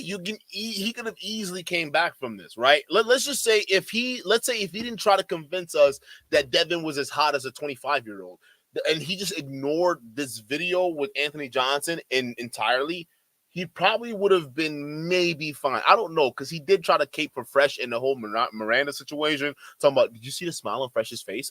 Obviously, Fresh was trolling. Y'all remember that? It was like, bro, no, Fresh was really in love with that girl, and he got exposed by DJ Academics. I don't care how much you try to spin this, Donnie. He was a loser. It's what it is, right? So again, all that bullshit, when you put it together, it's like it was hard for him to it really is hard for him to get past this, really, because honestly, if he just let's say this Anthony Johnson thing, if he didn't go back and forth with Anthony Johnson and didn't have this massive war over this, and he just let this simmer down, and he didn't try to come out and say, no, Devin's hot, look at her tits, bro, look at her legs, look at all these different things about Devin we love, right? I think he'd have maybe survived this. But then when he was trying to make it, the more he tried to make it clear that Devin was hot, right, the more his fans were like, you've been telling us what the definition of hot is, and clearly we're not blind. Devin is not that. So that's what went on. That's essentially what people went on. And I think that's where he lost a lot of people, Chad. I don't know. Great example is Logan Paul after his entire drama. FoofyTube has done it like 10 times, but instead, Donovan chose to blame others and continue his lies. It doesn't make any sense, he says. It makes perfect sense. You make bad content and are incongruent, so people unsubscribe. It's really as simple as it gets. He's talking about 21 Studios, Alba and Preach, as if they're conspiring against him. My brother in Christ, you post your abusive and cringe relationship online for the world to see. No, he tried to expose Preach's wife. That's what did him in. Because I don't think Abba or Preach would have focused on him if he hadn't done that, right? And now they started crying. You know how petty Abba is. Y'all know how crazy petty Abba is, bruh. The moment you went after Preach's wife, all bets were off. That was you. You did that shit. I mean, I don't know what else you want to call it. Lied about easily verifiable things and made enemies with the wrong people. There's a reason your YouTube rev has done nothing about 21 Studios or Anthony Johnson, because it's not against policies or a crime to criticize people, however harsh it might be. That's quite literally the definition of transformative videos. Why do you think the scamming technologist had to resort to false copyright claims on my video about him? Sure, the video got put back up because it's obvious it's not copyrighted content, but he did that because he had no recourse to hide from the criticism of him that he couldn't address. Donovan, he still hasn't answered the Fletch app questions we've been asking. Right? What's going on with that, my boy? Huh? Are you the technologist of the era, or are you just a scammer? Which one is it, Saint? Huh? We want to know because again, anybody knows it's called is it Cool or Schoolhouse Labs? I forgot. I'm gonna get that info again. If not, just go check out the other video. If anybody knows that guy who ran that investment fund that gave this nigga 50 bands and then went bankrupt afterwards, let him know what Saint the Sinner's doing on YouTube. He's out here flexing with the money he should have been using to be funding his alleged company, Fletch App. Okay, so we expose that, but again, it's just one of those things where when Saint the Sinner, he would rather try to shut you down instead of addressing the truth, right? This is what is getting him, like, just people looking at him sus. Like, bro, like, just admit what's going on with Fletch App, bro. Who's Bridget? Can we talk about her? Yeah, hey, remember when we went at him, first of all, our channel was at that size where he couldn't just like strike our videos without like recourse, right? So he had to try to clown us, bro. Y'all remember when we went at him? Remember when we were talking about how we broke down the situation with how Bridget, right? And we did a whole video going into Bridget specifically. Y'all remember that was the only video he struck down. Like, he actually went all out. Because, again, for a while, no one knew who Bridget looked like. No one knew who she was, what she did, or whatever the fuck it is, right? But I told y'all, the woman who Bridget allegedly should be is the woman who probably was with him during the Fletch App scam and is with him now, okay? We did there was a video we thought Miriam Martin, right? We did a video on Miriam Martin, and we thought she was Bridget at first. And shout out to somebody else that pointed that out too, right? Because they pointed us in the right direction. Shout out to them. But we thought Miriam Martin, which was the woman who was also involved in the Fletch App scheme, but then he tried to make her a CEO in this weird ass fraud situation they were trying to set up with this Why Not company. We thought Miriam Martin was Bridget, right? So I was thinking, no. She's faking her name. It's got to be Bridget, right? Because other than that, like, what significance would this girl have? But it wasn't her. Once we got pointed in the right direction and we exposed who's this co-conspirator is, the real Bridget, that's when our video got struck. Y'all remember that? That's when and to this day, it was just like, whoa. Like, you that mad? That was her. And she's still with this guy right now. This guy pretending to be a pimp and, you know, he can date all this women, and Bridget's the best you can do. I mean, just being real, dog. Like this, like these guys are just all bad.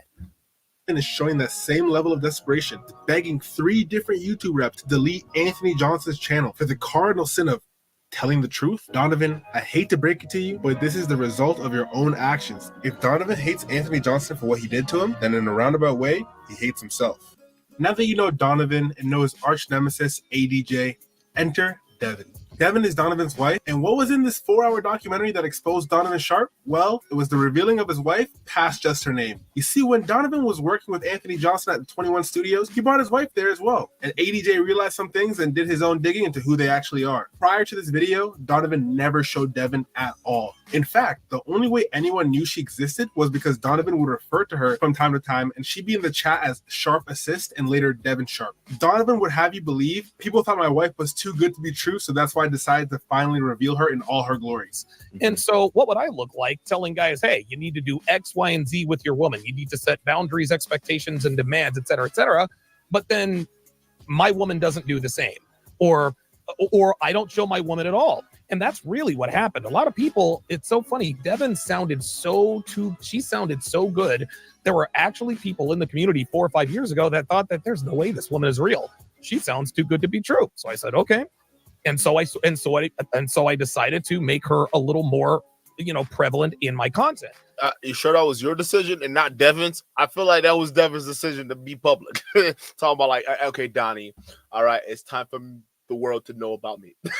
Like that's what it seems like to me, bro. Okay, again, this is the problem with these kind of content because, yeah, you're right.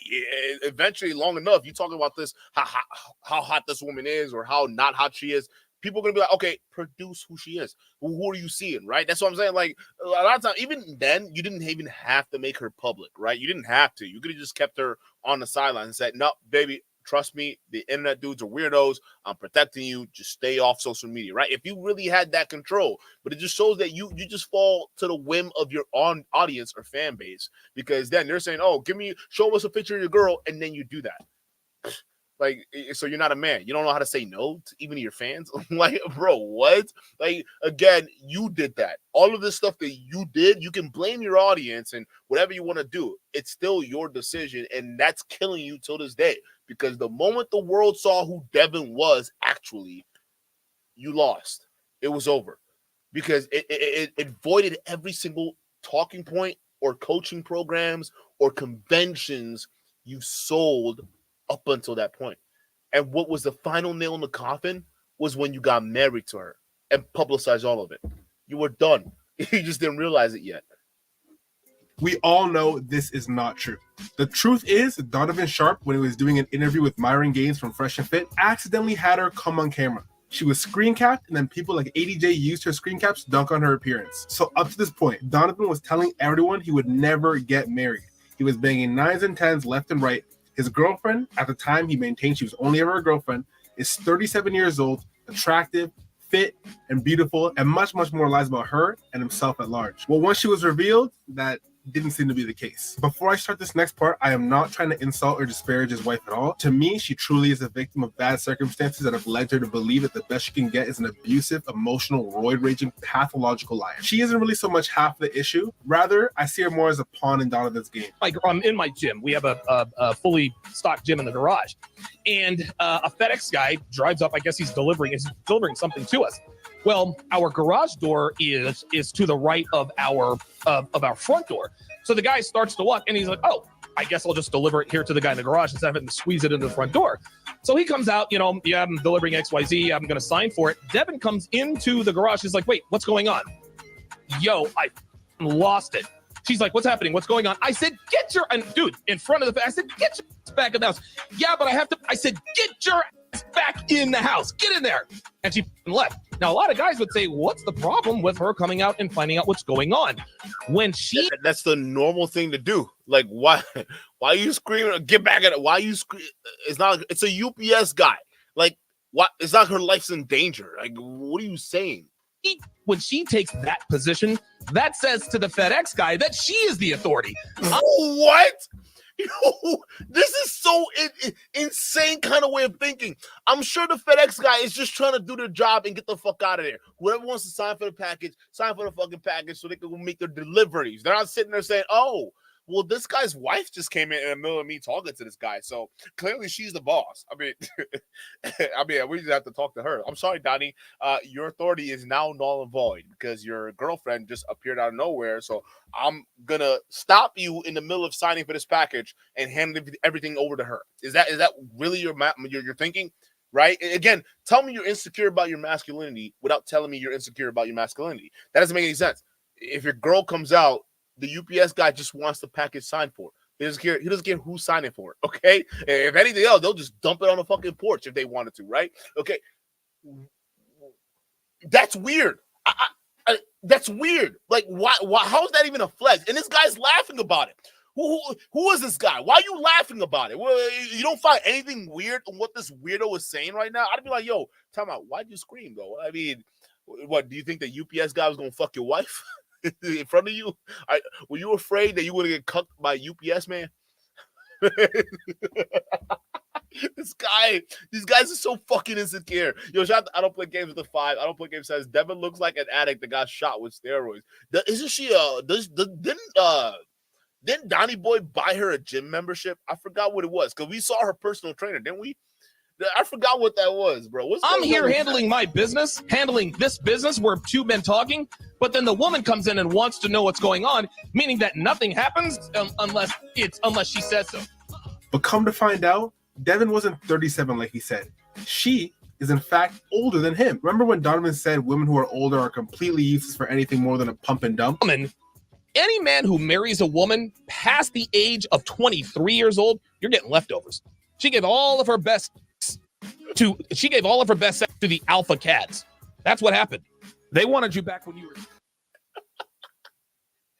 How do you not realize, bro, that you're talking about yourself? So when you're sitting there just shitting on single mamas and their dating options, bro, look at what you ended up with. You are that guy, the bum, the lazy one, the one that ain't got nothing going on for themselves.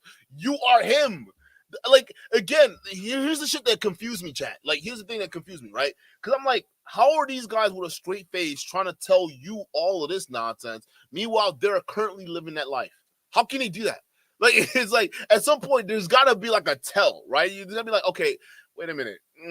Like, maybe my mind isn't trying to, like, reconcile the fake from reality, right? I don't know, because, again, that shows you that these guys, although you want to feel bad for them that they're getting their comeuppance, you can't, because this is how you know they're sociopath or psychopaths, however you want to classify it. Because I'm thinking, listen, a normal person, there are going to be tells, right? Where if they're capping about their life, but you'll see it in some way. And to be fair, we saw it. It's just the pill poppers didn't at the time until this obvious exposure that happened with Devin, right? But it's one of those things where it's like, how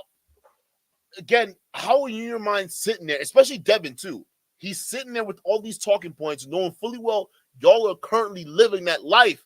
That should at least spark some bedside conversations, right? Like, what are we doing with our lives? Why are we lying to these people? Why are we living our original selves, right? I don't know.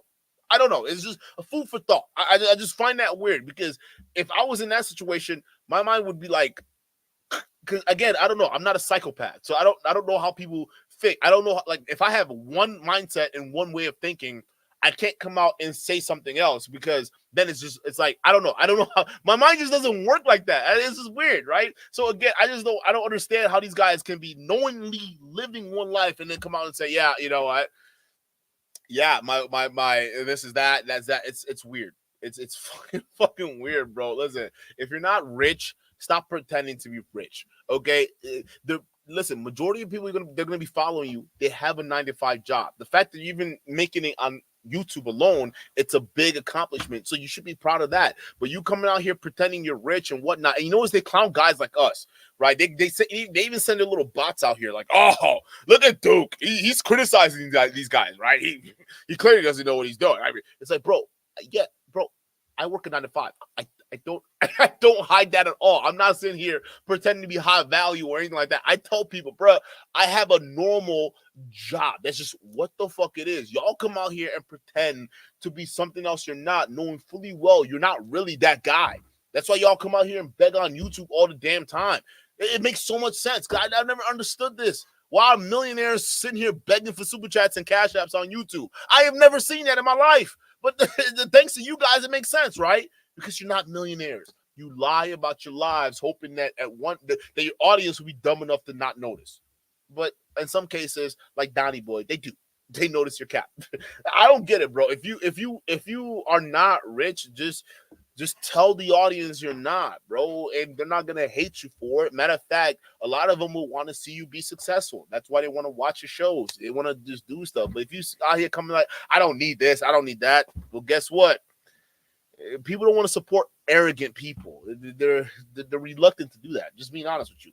Shout out to Hans with the 2. Hans says the nerve of Sus sending copyright strikes. Facts. Yeah, he did that to one of our videos. The only, to be fair, because he probably felt like he could target Don Ozzy, because Don Ozzy was a smaller channel. I mean, he's growing. I mean, shout out to the brother. If you haven't subscribed, subscribe to the brother. I'm assuming he's a brother. I don't know, but the voice definitely sounds like a brother. He might not be a brother. I don't know. Like, we don't know who he is, right? But again, it's a salute to him either way, right? Because, you know, he's doing his thing. But Sus Marquardt did strike his channel down.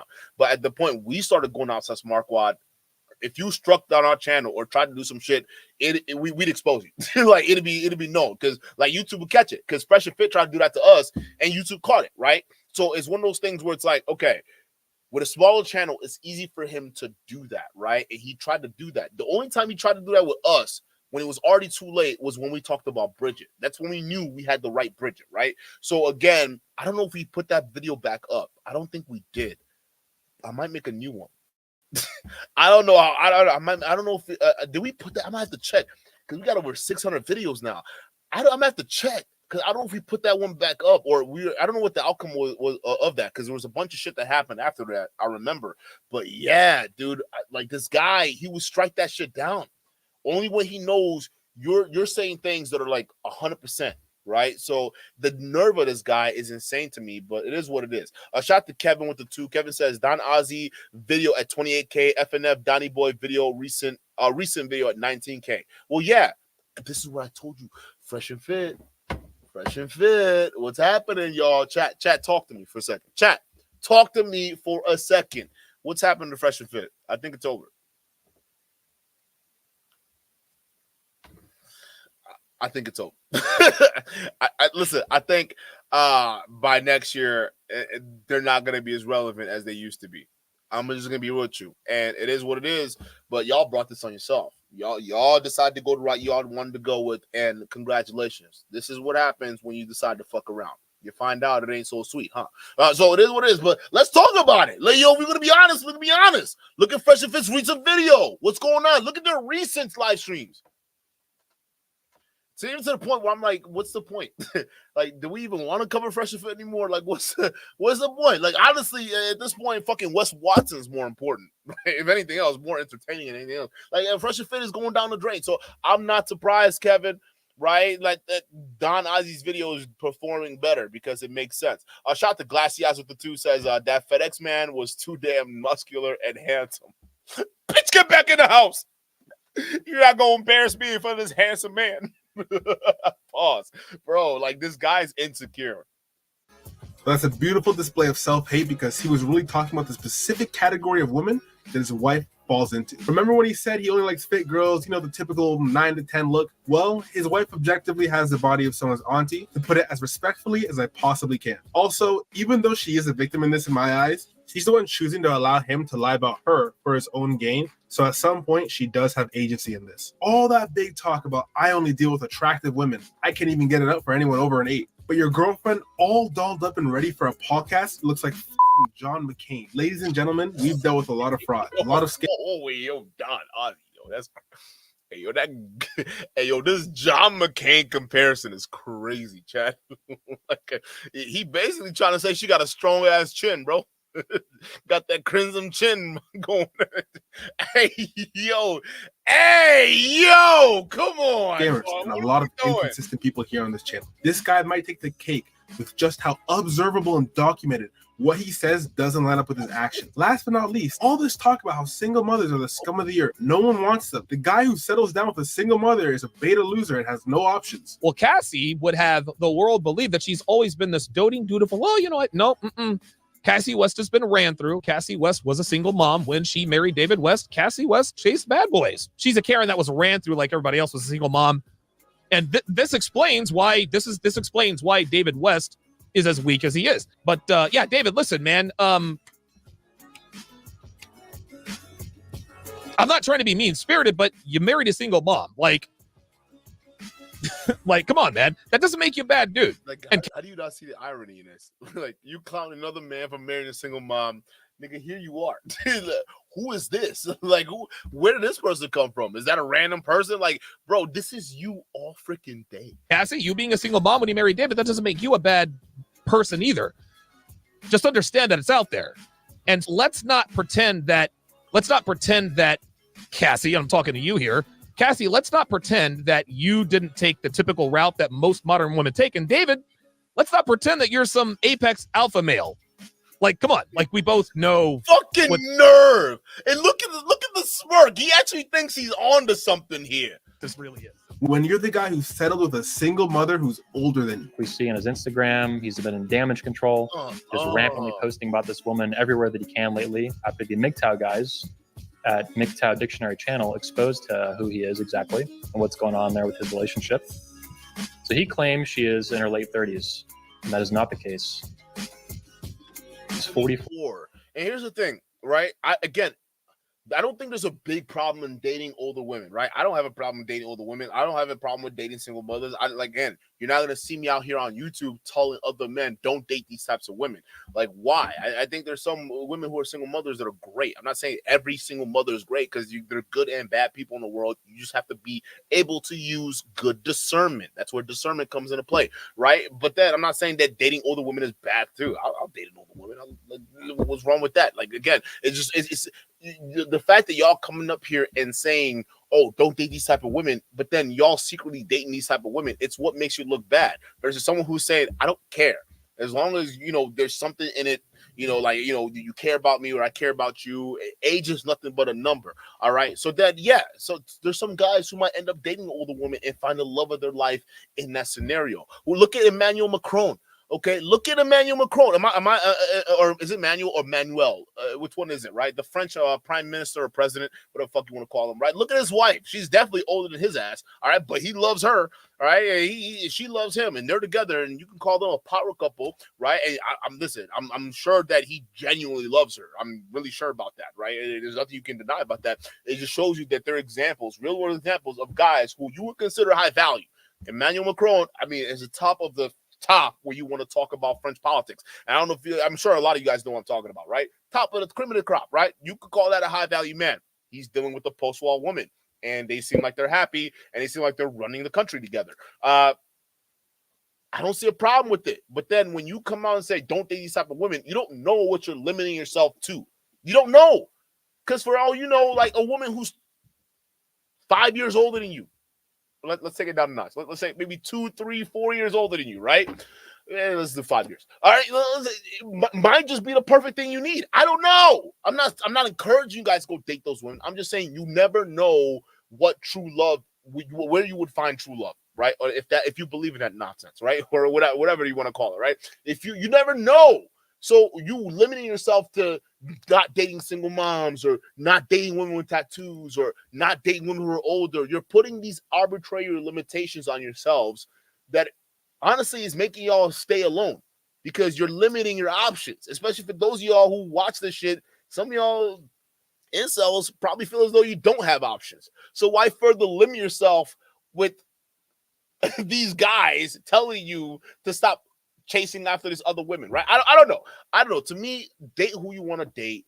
Don't listen to these guys online because oftentimes they're probably lying. Shout out to Cars 2015 with the 2015. Shout out to Cars 215 with the $5 super chat. Said the biggest indicator that these pill dudes are high value is the amount of time they spend on YouTube. Facts, absolute facts, right? Listen, I'm telling you right now, if I was a millionaire, you're not gonna catch me on YouTube spending that much time. Like I'm talking about millionaire, not off of social media. Like if I made millions off of these companies these guys brag about, right?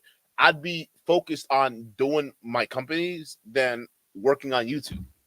That'd be my main focus. Like I'm not sitting here worried about, especially if the channel's starting to die off. Like why are we sitting there scrapping for 1,000 views if you're at 173,000 subscribers? Right? If you really a high value man, I think it'd be better to focus on your business that's pulling you thousands a month than focusing on YouTubers that are barely super chatting you, right? It just makes sense to me. But the truth is, these guys aren't high value. It's all a lie. The real value comes from you believing they're high value so you can pay them so they can be high value. That's how that shit works. 4 years old, almost 45 years old. So we have the public believing that she is in her late 30s, as Donovan discusses again. How is a guy who lied about marrying a single mom? Again, I knew that Donovan was lying about this. I'm the first person that put it out there. I was on the phone with the dude one night. There was a little girl in the background. I'm like, yo, bro, who's that girl? Oh, that's my girl's niece. Really? I'm like, nah. He's stuttering. That's her daughter. I was the first person to know that or figure that out. All this talk about how you'll never take a single mom seriously and how you're so above that. Well, since this kind of information is a matter of public record and you and your wife are public figures, checking her bankruptcy application, we can see what the word is on that situation. Take it away, Red. I'll pull the chat real quick. Chat, can I pull y'all? How many of you guys actually believe this pill popping nonsense? Do you believe that all single moms are red flags and all post-war women are red flags? Put a 1 in the chat if you believe that, or put a 2 in the chat if you think it's there's more nuance to it. Because I'm thinking there's way more nuance to it. Because I've seen a bunch of single girls that have been red flags to me that aren't baby moms or post-war, right? So I think, again, a lot of these rules these guys put up, it's so self-limiting. It's not even funny. I think a lot of it depends on you going out there and exploring. But I actually, let me know what y'all are thinking, because I actually don't know what YouTube thinks or the internet thinks or the audience. I don't know what y'all are thinking. But put a 1 if you think if it's a massive red flag for you to date single moms or post-wall women, or however you want to, or you think it's not, and it's more, there's more nuance to it. If you believe there's more nuance to it, put a 2. If you believe it's completely a red flag, black and white, like these guys, put a 1. I genuinely want to know, because to me, I think anyone who thinks it's a black and white red flags, I personally think you're missing out. But I don't want to make sure I want to make sure I'm not alienating people here, because I don't know, maybe people do buy into this fucking mythos of single moms and post-wall women. I don't know. Red pill examined. Do you have dependents? Yes. Does dependent live with you? Yes. Dependent's age, 10 years old. Dependent's relationship to debtor 1.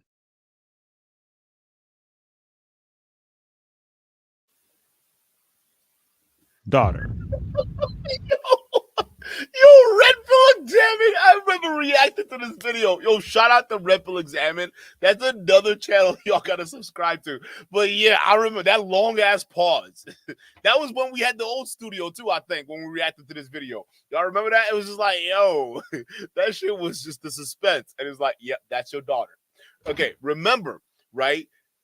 Anthony Johnson was the first one to speculate about Donovan Sharpe's alleged assistant's niece being actually her daughter and him being the girlfriend, right? It wasn't until Red Pill Examine came out with the actual documents that solidified everything. This is when we knew, yeah, Devin, and honestly, this is where I was like, I made up my mind and I said Devin is not an innocent party in this, because as a father, why would you let that's like me having another woman into my life who's a content creator, but doesn't want, who's so ashamed of dating a single dad that wants to sit there and wants me to call my own daughter my niece. If I didn't have any self-respect of myself or self-esteem or whatever it is, like that's what that person would do, right? But again, I would never deny my child. So again, if a man, and I don't know, I'm not a woman. I don't know. I'm not a woman who's 44 or 45 that has to deal with Donovan Sharpe. I'm just saying, if I had a daughter and some man came to me saying, hey, call her your niece from now on for social media, I'm going to just leave the dude. That's how I would think. But then again, I'm not a woman. I don't know. To me, I'm like, why be with a woman or somebody that wants you to call your personal biological child anything else? Like, that doesn't make any sense. That's what I'm saying. Devin, you fucked up in this. This is weird. Like, you should have left them if you were such an innocent damsel in distress. You knew exactly what y'all doing. Y'all played this game with these incels, and now y'all are reaping what you sowed. Don't cry now. Again, I don't have an issue with this at all. People like whatever they like, but these are the standards that you held other people to. So why are you the exact same person you claim to hate? One of the first YouTubers to expose Donovan, Red Pill Examine, had a beautiful verse to describe the next portion of this video. The lips of truth shall be established forever, but a lying tongue is but for a moment. Proverbs 12:19. Donovan strung together a web of lies so vast and heavy, and when he got tangled up in it, he began to feel that pressure hard. Yeah, it makes so much sense. All masculinity is just being honest. That's what masculinity is. It's being honest no matter what. Being honest with your words, being honest with your with the way with your intentions, and being honest with your actions. Okay? If you see a pretty girl, to say ADJ's video flipped Donovan's world upside down would be an understatement. Donovan had two options: double down and continue the lies. Oh shit. More did with the 5 shout to you says, will you cover Marquette on Don Ozzy's channel? Yeah. We're gonna do another follow video to that. Cause I remember, like, I watched it. I didn't do a reaction video to it because when I was actually gonna do it, the video went down. That's when we found out that such Marquette. I remember y'all giving me the emails to it. Y'all sent me a bunch of videos. Yo, check out this documentary. And by the time I found, because y'all know we had the Fresh and Fish shit going on at the time, but the fact that when we got around to it, it was gone. And then that's when yeah, apparently he Saint the Sinner struck down the video like a little bitch. So yes, that's gonna be on the radar for sure. Hell, we might even cover it this week. Who knows, right? Cocktails with Catrice, shout for the 5 says, I'm certified auntie and love it. The red pill guys deflect their own insecurities on us. Women my age, 42, are loving our best lives. Yeah. Like, bruh, I'm gonna tell you this, bro. There are dudes hitting up women who are post-wall that you guys claim, right? That's why. How many of y'all told me? I've told y'all countless times. Y'all have heard me say that. Put a one if you heard me say it. I say these women are winning. I say post-wall women are winning. OnlyFans women are winning. All these women that these red pill guys are telling you to stay away from, they're winning.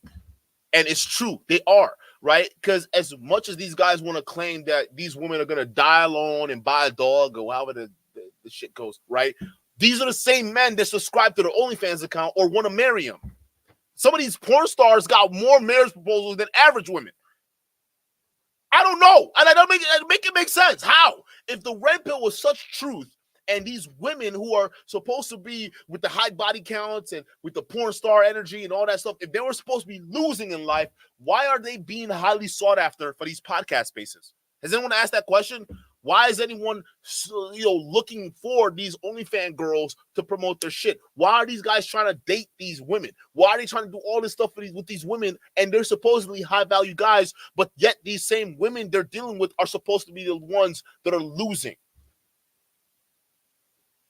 Again, I'm telling y'all, guys are going to want what guys want. If they see a woman who's attractive and they treat him well, it actually doesn't matter if she's a single mom. It actually doesn't matter if she's a little older than you, because most of the time guys want that love, bro. And if that girl is like giving you that love heavy, a lot of guys would just like, it's like ignoring certain things, right? They will ignore it. They'll say, okay, I know she had a high body count, but damn, bro, she can make a mean casserole or whatever the fuck it is, whatever you like, right? I don't know. You're going to ignore a few things. And that's what average guys do. Right? They compromise on certain things, right? I know these pill poppers have got y'all convinced that women on the internet, they're uncompromising. They want this high value 6-figure, 7-inch or 8-inch dick, whatever the fuck they want to call it, right? It's just not true. A lot of women out there are average. A lot of men out there are average. You go out there, guess who they end up with? Average people. So it just shows you this red pill shit's bullshit. Classy Eyes with the 2 shout to you says, Duke, Don Ozzy, Don, I keep calling him Don Ozzy. Is it Don Ozzy? Shout out to Don Ozzy's in the chat. Oh, let's get the link out. I actually want to talk to you. Shout out to Don Ozzy. If only if he's willing to do it, right? I don't know. You don't have to show your face or anything like that. Keep your stuff anonymous if you want. But yeah, I'm gonna post the link right now. Yeah, fuck yeah, I want to talk to this guy. I mean, that was a good video he put out there. Yeah, and by the way, the channel is in the description. So if you haven't seen the video yet, because I don't want to react to the whole thing. All right, I want to make sure y'all save enough to go ahead and watch it on his channel. Y'all really gotta appreciate it, bro. All right, for some of y'all like to complain, Duke, you interrupt too much. Hey, I don't want to get copyright struck, and B, this is transformational content, baby. All right, but that's how it is. But if you want to watch the full thing, you gotta go check it out. His channel, link in the description, bro. But if you're down, Don Ozzy, hop on the chat. I'd love to talk to you. It's gonna be pinned right now. All right, perfect. But Janet G with the super chat. Shout out to Janet. Janet says, Duke, he's in the I put the link on. I put the link on, Janet. It's on there. So I want him to hop on. That'd be dope. Remy with the 5 shout out to you says they always end up dating the exact opposite of what they tell these men not to date. They're scamming them, these men, with the same with Pearl. Yeah. That's why it's like you got to look at what they do and not what they say, because oftentimes what they say isn't what they're doing, bro. They're doing something completely different, and you got to watch that. A lot of dudes, they just have to hold this L for the past, I don't know how long Donovan has been on this YouTube streets, like what, 4 or 5 years. Y'all have just been scammed. Y'all been scammed. If you ever paid for this guy's woman scores, or God darn it, you went to his CME convention, hold this L. Just hold this L, bro. You lost. It just is what it is. He couldn't teach you nothing you couldn't have learned just going outside and touching grass. Come clean and hope people still rock with it. In typical Donovan fashion, made a third option and decided to come clean about some things, gaslight others, and outright continue to lie about a few. One thing he did do was reveal Devin, even more than she has been, and not just in a this is who she is way, but a physical way as well. Poor Devin became an OnlyFans girl for Donovan. He was so hurt that the only way his ego could recoup was by showing her off like a piece of meat and trying to gaslight people into finding her attractive. Now, I'll preface this by saying I'm in my low 20s, so it's going to be really hard for me to find a woman over 35 attractive as it is. And I know everyone has their own definition of hot, so I'll put it out there. But to pretend this is universally attractive and anyone who criticizes you or your relationship just wants you if they're a woman or your wife if they're a man is delusional. Listen, Devin, she's fine for her lane as a near, middle-aged woman. But you can't, Donovan Sharpe, this is where you went wrong.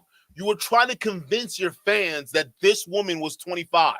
Like, it was as hot as a 25-year-old.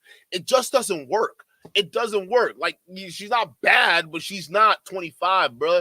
Like, this goes against your complete ideology. This is what burns you at the end. Criticizes you or your relationship just wants you if they're a woman or your wife if they're a man is delusional. Yes, my girlfriend is an older woman. She turned 36 back in February. Now, fortunately for her, she still looks great in her mid-30s. She's got a great body because she's a genetic freak, as you guys can plainly see. But let's not kid ourselves here.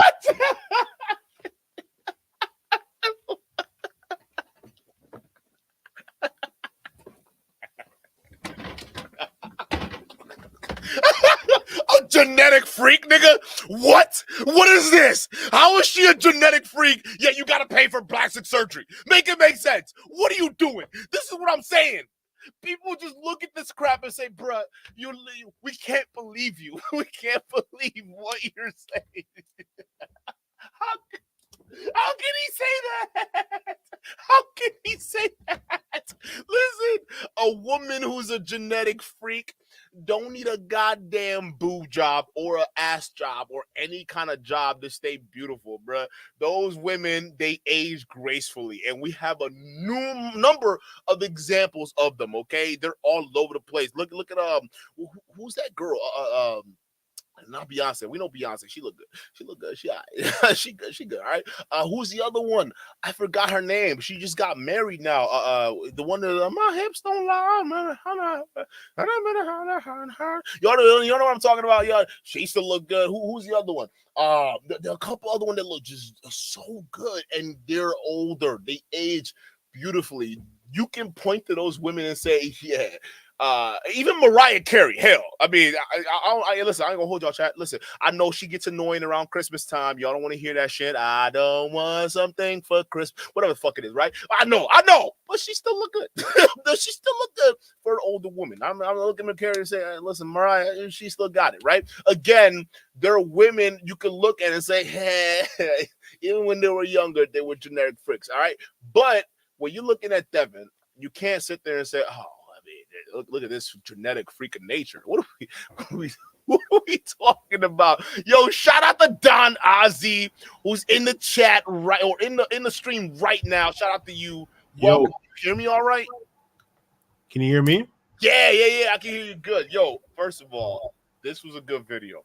The Sus Marco one, great video. And it sucks that he did that to you. How did you get that all figured out, by the way?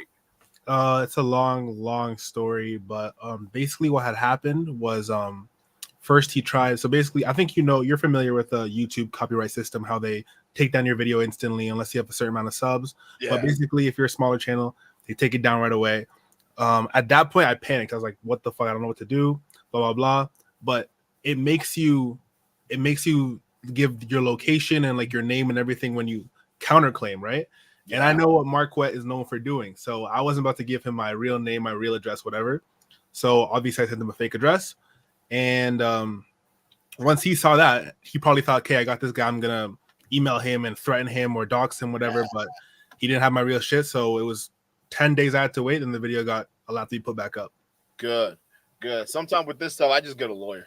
I have a lawyer just write that stuff on behalf of me because that's what it does. And usually Rumble is known for doing this now, but they'll just let it go after a certain amount of time. That's what they do. Sometimes they'll hold it for 30 days, which is I think that's ridiculous. But they have no legal recourse. It is what it is. But shout out to you for doing that, fighting a good fight, and shout out to you because I didn't even know you reached out till like. I think it was while I was on stream. I was like, "Holy shit!" You actually reached out before, and then we were able to help you out with that. I mean, I don't know. It's small of what we can do.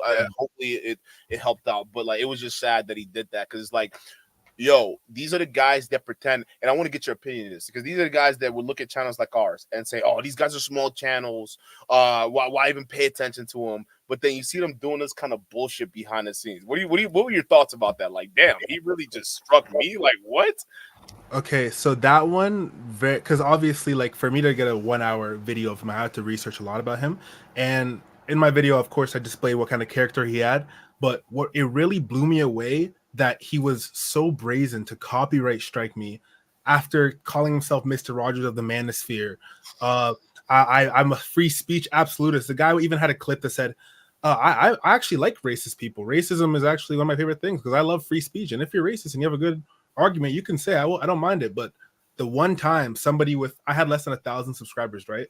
I made a video and detail everything with facts. And like if you wanted to, you could easily discount everything or you could either ignore it, you could respond to it. But the fact that he chose to copyright strike it and hopefully silence it was just like the most embarrassing thing. And at that point I realized I'm gonna be making a follow-up video on him 100%, and that's in the works. But yeah, that's pretty good. Much No, I make as much as possible. I don't know if you need like help in the background too as well. Let me know. I'm all for it.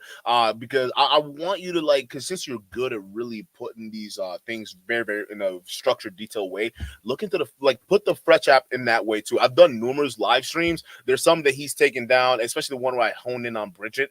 He definitely took that one down, but definitely, man, because that needs to be looked into. I mean, the bragging, and then even the videos he took down a while ago, but he had up where he was bragging about the alleged $200,000 the fans were after. Yeah. And was counting online. Yeah, all of that shit, bro. It's crazy. It's not. I don't know, man. I don't know why they do this shit. Dude, it's like this thing is.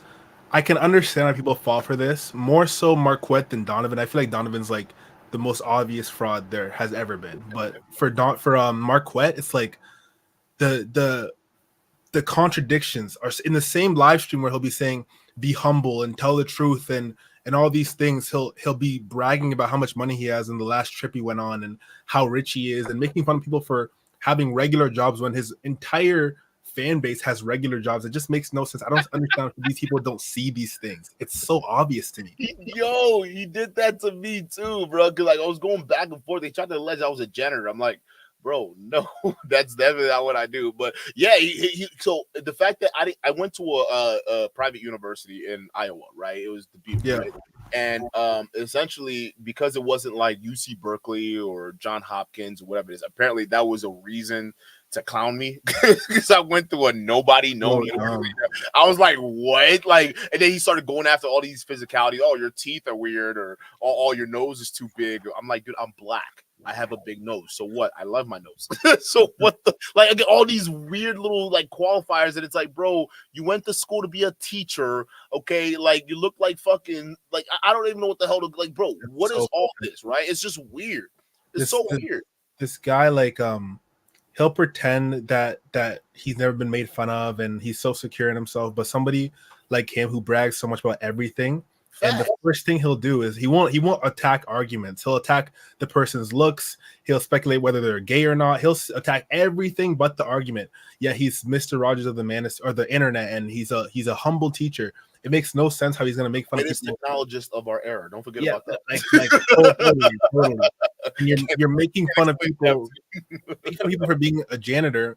Meanwhile, you would have been using your teaching degree today if you didn't luck out with your cult and your cult following. If you weren't a YouTuber, which you pretend that you're not, but you literally stream every day, you would have been working as a teacher, and that's fine. But like, I don't know why people like it makes no sense. Yeah, you're absolutely right. It just didn't make any like. It's like, bro. Again, I think he probably realized the YouTube wave where like a bunch of suckers just being online, and he realized he can monetize off of it as long as he can fake it to you and make it enough. My question for you is, what was that one? Like, so what got you looking at this guy and saying, yeah, like this guy is a for real scammer? Because for a while, even our chat, we thought like, yeah, we knew a lot of people knew he was fake. But then when you look at his chat and like how a lot of this people like, you know, piece to the saint and they paid his little tuition, super chats and whatnot. Like we thought that was weird. So people would still go behind and support this weirdo. So what was it that did it for you and say, you know what, like this guy, there's some things I'm noticing. It's not making any sense. Let's go ahead and put this detailed exposure. Okay, so the original thing that really set me off was I was scrolling like the length or girth subreddit, if you're familiar with that subreddit, and they were pointing out his inconsistencies, like on a minor level, just different things he did. And I started to watch his videos just to like watch him, and because he did make some videos that were like relevant to me, I guess. And as I watched him, I started to realize the Peace to the Saints thing and like the whole asking for tuition thing. That's what really set me off to like, hey, this guy's not just a regular red pillar or manosphere guy. Like, this guy is definitely, there's something more to it. So I started to continue to watch him. I saw him more as a lol cow, as if you could know what that means, like someone you just watch for like, they lack so much self-awareness, you're like laughing at them almost. That's what I was watching him as. And as I did, what really made me start like compiling the videos and be like, okay, this guy needs to be exposed, is when I would see the obviously the Peace to the Saints, the prayers and all that weird shit they have going on. Yeah, that was so weird. When I saw Sunday services and like this guy trying to like put himself adjacent to like religion and use all these, like I said in the video, he'd always like say Christianity is corrupted, like I'm not Jesus but follow me, or Islam is like the deen has been infiltrated, Muhammad just follow me, you know what I mean? Like trying to use people who are dedicated to a religion or follow a religion like very they're very strict with the religion to come over to his side and like try and pretend that it can work together. But literally on his website it says that the identity of the assassin or saint and the sinner supersedes all other identities. It just made no sense. And I realized like this guy isn't trying to make sense. He's trying to get people to join his cult and get money as well as power. I genuinely think he's in love with power. The way he acts, he actually like it's a drug to him. I thought that was brilliant. The way even the way you equated that to just being like a cult situation, like it made sense. Even just like the whole like comparing to how the tactics are similar in which they use, like how they call a super chat a tuition, and how this way these guys finagled a way into like getting inside these young men's minds. It was like, yo, this was good. This was really good because it actually explains how he talks in the manner he speaks. Is one criticism I get from his pill popping fans. They come up here and say, "Oh, well, Saint speaks better. He's very eloquent." And I'm like, "Yeah, I think that's the point.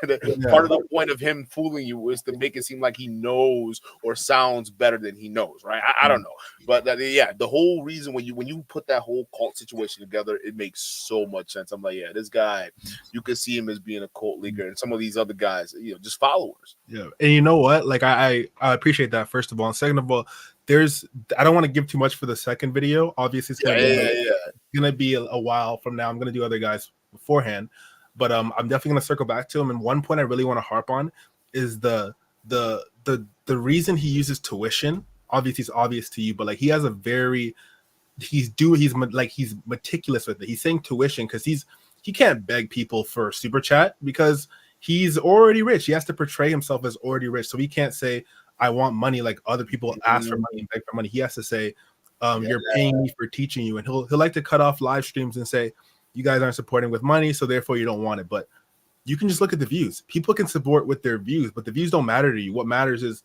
the money, and hence why you'll cut off a stream because you don't get enough donations. Yeah, exactly. Like we all know what this is. It's all about money for him. That's why you can pay $1,000. What is it? I don't even remember how much money it was. A ton of money to become a Messiah level patron on his Patreon. Like this guy's just in it for money, and he's scamming people who are probably men who are looking for a way, looking for some direction in life, and they're giving their last bit of money to him to like start their product-based business, but it's literally dropship shit from Canada. Like, and they're using his website for it too. It's through his site, so he's basically the marketing arm. While they, and the thing is, what I haven't gotten to yet is I think he takes a cut out of it. There's got to be a way. He takes I gotta figure out what that cut is and how much the amount is, because the way he tries to portray it as, oh, I'm just an altruistic guy. I mean, these guys, I'm just giving them free advertising and money. I mean, I'm so selfless. It's like, bro, no way, ain't no fucking way you're doing this out of one thing he did say. And another thing, this is gonna be part of the video, but like he loves to pretend like he's the only. He loves to make videos talking about like no one's there for you. The only people who are there for you are like the assassin. Like you got to be a part of something, etc., etc. But one video he did say, one short I watched, he said, "No one is thinking about you. Everyone is thinking about themselves. Everyone is greedy." But he'll say that so he can convey like, besides me, I'm the one. If you're part of the assassin, I care about you so much. But realistically, he doesn't give a damn about the assassin. He cares about the money that the assassin gives him and the power that the assassin gives him. He literally said he wants to be able to have his own militia someday. He wants to be able to, instead of call the police, called assassin. So whenever he's bullying whoever he needs to bully or attack whoever he needs to attack, he can call the assassin to back him up. He wants to literally be the king of the world. This guy's low key, that kind of what Andrew Tate does, because Andrew Tate be doing that shit. Even just go to that other point, right? Because I personally, I thought the way he was, because once we exposed he was a UC Berkeley teacher, I thought that's where I started thinking maybe he was using the tuition part as some kind of a way to project. Like he in his past life, he was a teacher, right? Because even before, because he started, he was admitting that stuff. Like he tried to make it seem like, oh, you know, even on his bio that we were researching, I remember, he was trying to make himself look like he was like basically like he was all tech. He was when he went to school, it was all tech. Like he taught technology programs and whatnot, which wasn't the case, bro. Like it was political science, not technology. It was political science, right? But he tried to make it seem like it fit with the whole technologist background. So I always thought the whole tuition thing was, you know, him projecting that maybe the fact that he was a teacher and he's just like playing on that role. That was weird. But what did you think about that whole crypto rug pull? The rug pull, it just, I don't know if you've looked, because Destiny talked about it. I don't know if you looked into that too. But it's a portion in the video. If you ever get a chance to watch the full thing, it's a portion they just explaining the whole rug pull and like showing the actual graphs and his wallet and everything. And I think that was some of the most damning evidence. I feel like it was the most obvious thing ever. Like you literally don't know the first thing about crypto. You started a cryptocurrency and you were up 2,000 on it. Instead of like thinking about your reputation, the kind of person you're trying to portray yourself to be, you couldn't forsake that $2,000. You had to take it. You couldn't leave it alone. It just ties in everything. Like it's not shocking. It's something that he would do. Obviously we believe it, but the cult members are never going to believe it. I had so many people in my comments saying, like, I like to argue just because I like to argue, but like they're like trying to point out how everything is just conjecture and nothing's real. I'm like, bro, you don't have any arguments. Like, assassin fans are weird. They're just a weird bunch of people. I've never even.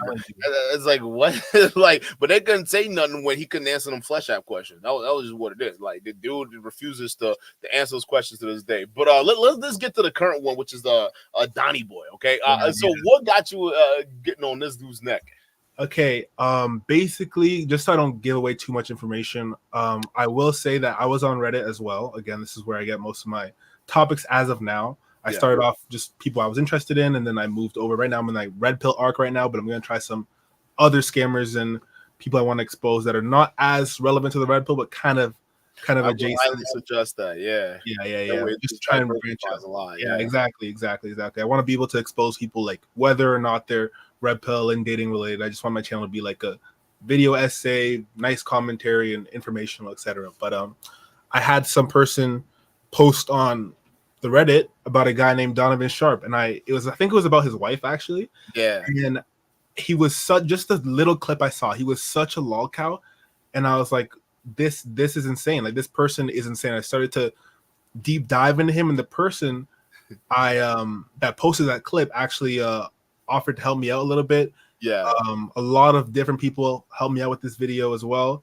Some people don't want to be named, but a lot of people helped me out with this video as well. And what really sealed the deal, like my moment of deciding I'm gonna make a video on this guy, is after watching the Anthony Johnson documentary, because that's what got me too. That inspired my first live. I'm like, yo, this is bad. This is really bad, bro. You married. I was like, dude, this is insanity. This guy lied, and the fact that Anthony Johnson had so many, and that's what I kind of like to do with my videos. I like to make a claim and then have the video like clip there to show you like the claim's true and then show the contradictions, whatever.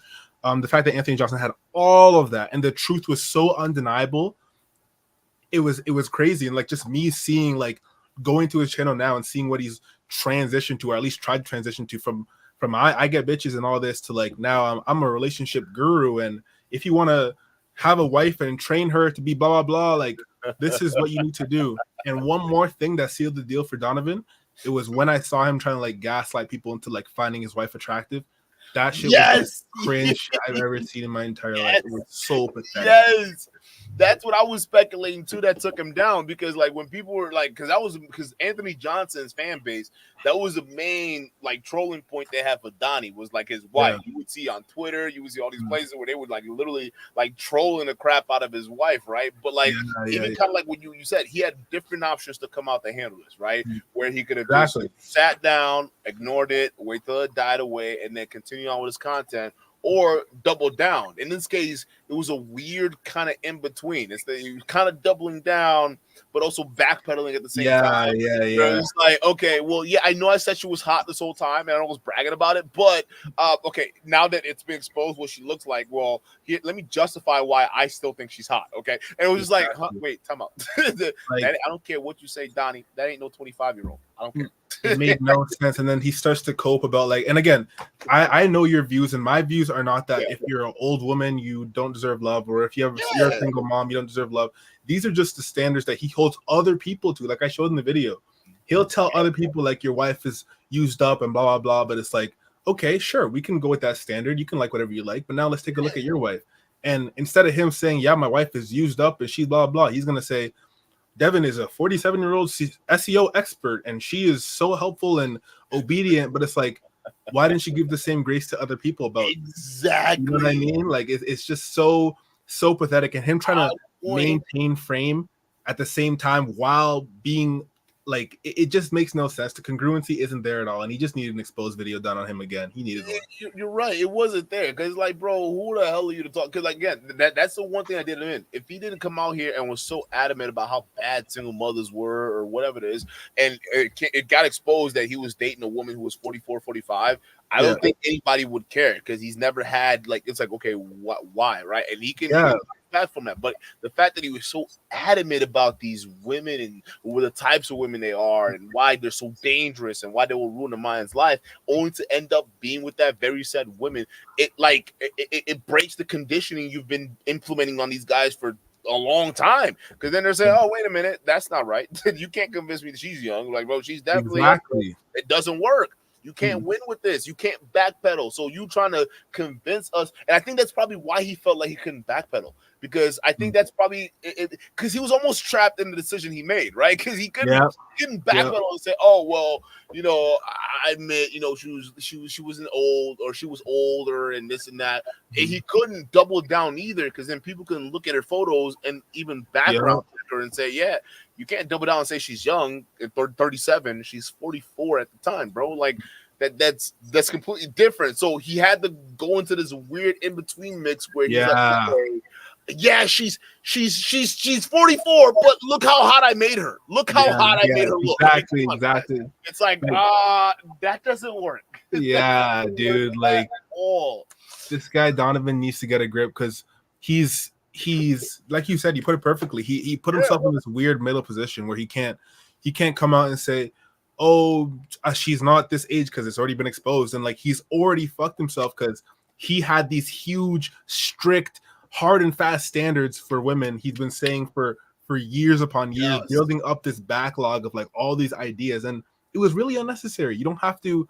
Even if he is a red pill guy, he has to prove that he gets girls, whatever, bro. He didn't have to do all this shit. He just wanted to. He was so insecure that he needed to like lie about so many things that he got tangled up in it. Now look at him. He doesn't even know what to say when it comes to the truth. The guy started telling 2 different stories as to how he met Devin while I was editing. Like the shit was crazy. It's sad. It's sad. Wait, were you referring to, because people were mentioning in the chat that he was, when your video got dropped, he was getting called out on Fresh and Fit, I think. Recently. Oh yeah, he was. What's going on with that? I didn't see this recent Fresh and Fit episode, but what was going on with that? Why was you might even want to break that down because it actually was hilarious. This guy Donovan, people were bringing up all the contradictions, right? During Fresh and Fit, literally the entire chat. I was getting muted. People were getting banned. Like it was just tons of comments about Devin, her age, and Donovan. It's like he needs a crisis management team to help him, because even me, a new YouTuber, I know what the do's and don'ts with YouTube. This guy is responding to every single comment, like pointing them out, disrupting the entire flow of the show. You can even see Myron getting upset and annoyed, and he's like trying to keep him on track like a dog. It's insane. We reacted to it. That's gonna be tomorrow's video. Actually, it actually makes sense to make it. I didn't know it was that bad. I'm actually watching after this video. It was that bad. It was so bad, man. Why did Fresh and Fit invite him back? I thought he was. What did they do? Oh no. Oh, I think it's because you know how Myron has this whole thing about being loyal. I think it's that. Idiot. But yeah, it's not even. It's not a matter of like this guy has any value, because I can tell like Myron's like, fuck, we got to bring this dude on, and like everyone's gonna get on our ass again. Like it's not like a here's Donovan, the guy who put us on. Like no, it's like this is a duty thing. We gotta have like an obligation, because like he's one of those whiny guys that consider himself a part of a red pill OGs that you gotta pay homage to for some reason. Right? Exactly. I think Polo's in that same boat too as well, where there's a bunch of guys in that boat right now who feel, because O'Shea Duke Jackson, shout out to him, also pointed out something else, because this is what I was shout Tommy out for, Tommy Sotomayor, where he called out Fresh and Fit during the Tariq the Sheet debate. I don't know if you saw that one. I saw the bit of that. Where Tommy Sotomayor went against like Fresh and Fit, because he was actually right. Tommy was right, but what ended up happening is that Fresh and Fit apparently disinvited him to a future debate allegedly that was going to happen, or if it actually happened with Tariq, he was not longer on that list. So basically indicating that Fresh and Fit, or Myron at least, after Tommy Sotomayor called him out, they pretty much cut him off. That's essentially what O'Shea Duke was alluding to. And I'm like, yeah, that kind of makes sense. That kind of makes sense, bro. You could have expected that. Yeah, that's what it is. But yeah, I feel like you should definitely take a look at that. Donovan was like it was so corny. Donovan has a serious issue with showcasing his insecurity. Like it's one thing to be insecure and like try and hide it, or like try and hide it but fail, but it's like he doesn't give a fuck what you like. He doesn't care if you know he's insecure. He will literally show it. He was flipping off the chat, like cutting Myron off.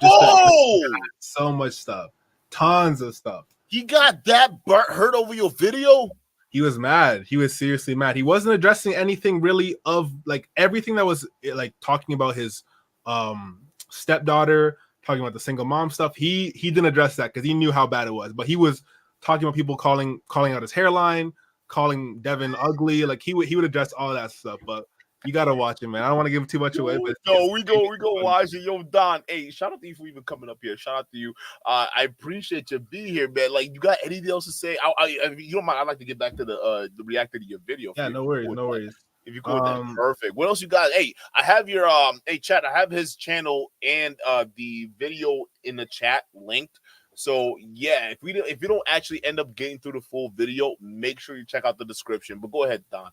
Yeah, thank you for watching my video. I appreciate you taking a look at it, helping out in the center thing. You're doing a good thing, by the way. Like with all this exposing all these losers, dude. There's so many more to get to. Like it's insane what you're doing here. Thanks. And as for the viewers, if you guys like these kind of videos, subscribe to me. You don't got to pay no tuition. There's no sass in the joint. I'm not selling anything for you. But yeah, just the best way you can support me is by subscribing, watching a video, and yeah. Shout out and watching the video, we will, man. Yo, go ahead and check him out. I mean, it was good work they put out there, and there's more to come. All right, but we're gonna have to do the follow up with Donnie on Fresh and Fit, reacting to your actual video. Well, shout out to you, Don Ozzy, and I hope to have you on again. Yeah, for sure. See you, man. Peace. Yeah, of course. Take it easy, bro. That was good. All right, chat. We're about to get back into it. Tony, I see you back there, but I wanted to speak to Don if that was all right. All right. I don't want to do a call-in show because I want to get back to the video, but let's get into it, Tony. And anyone who criticizes you or your relationship just wants you, if they're a woman, or your wife, if they're a man, is delusional. Yes, my girlfriend is an older woman. She turned 36 back in February. Now, fortunately for her, she still looks great in her mid-30s. She's got a great body because she's a genetic freak, as you guys can plainly see. But let's not kid ourselves here, guys.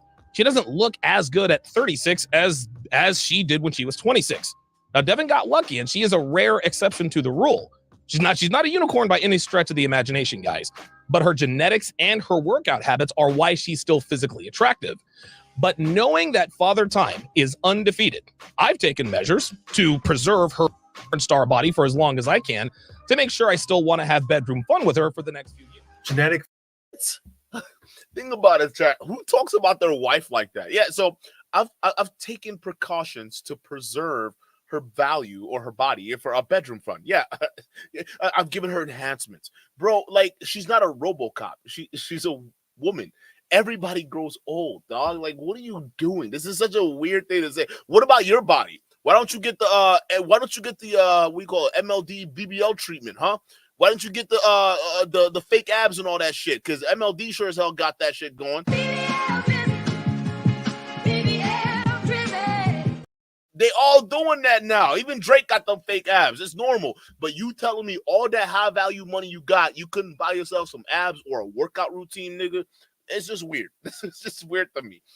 Freak, P-Star body. Are you serious with this? Donovan actually had the audacity to say Devin is a 7 in the face and her body is a hard 9. Devin is a 7.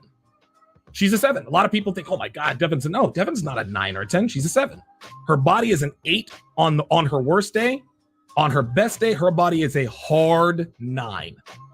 Maybe even a little higher depending upon what she is wearing. And then later on, we found out she was 44 years old. We're all like, whoa, wait a minute. No such thing as a 44-year-old 9.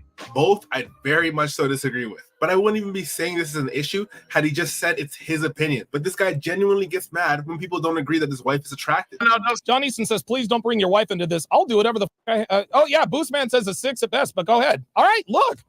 Y'all can hate if you want to.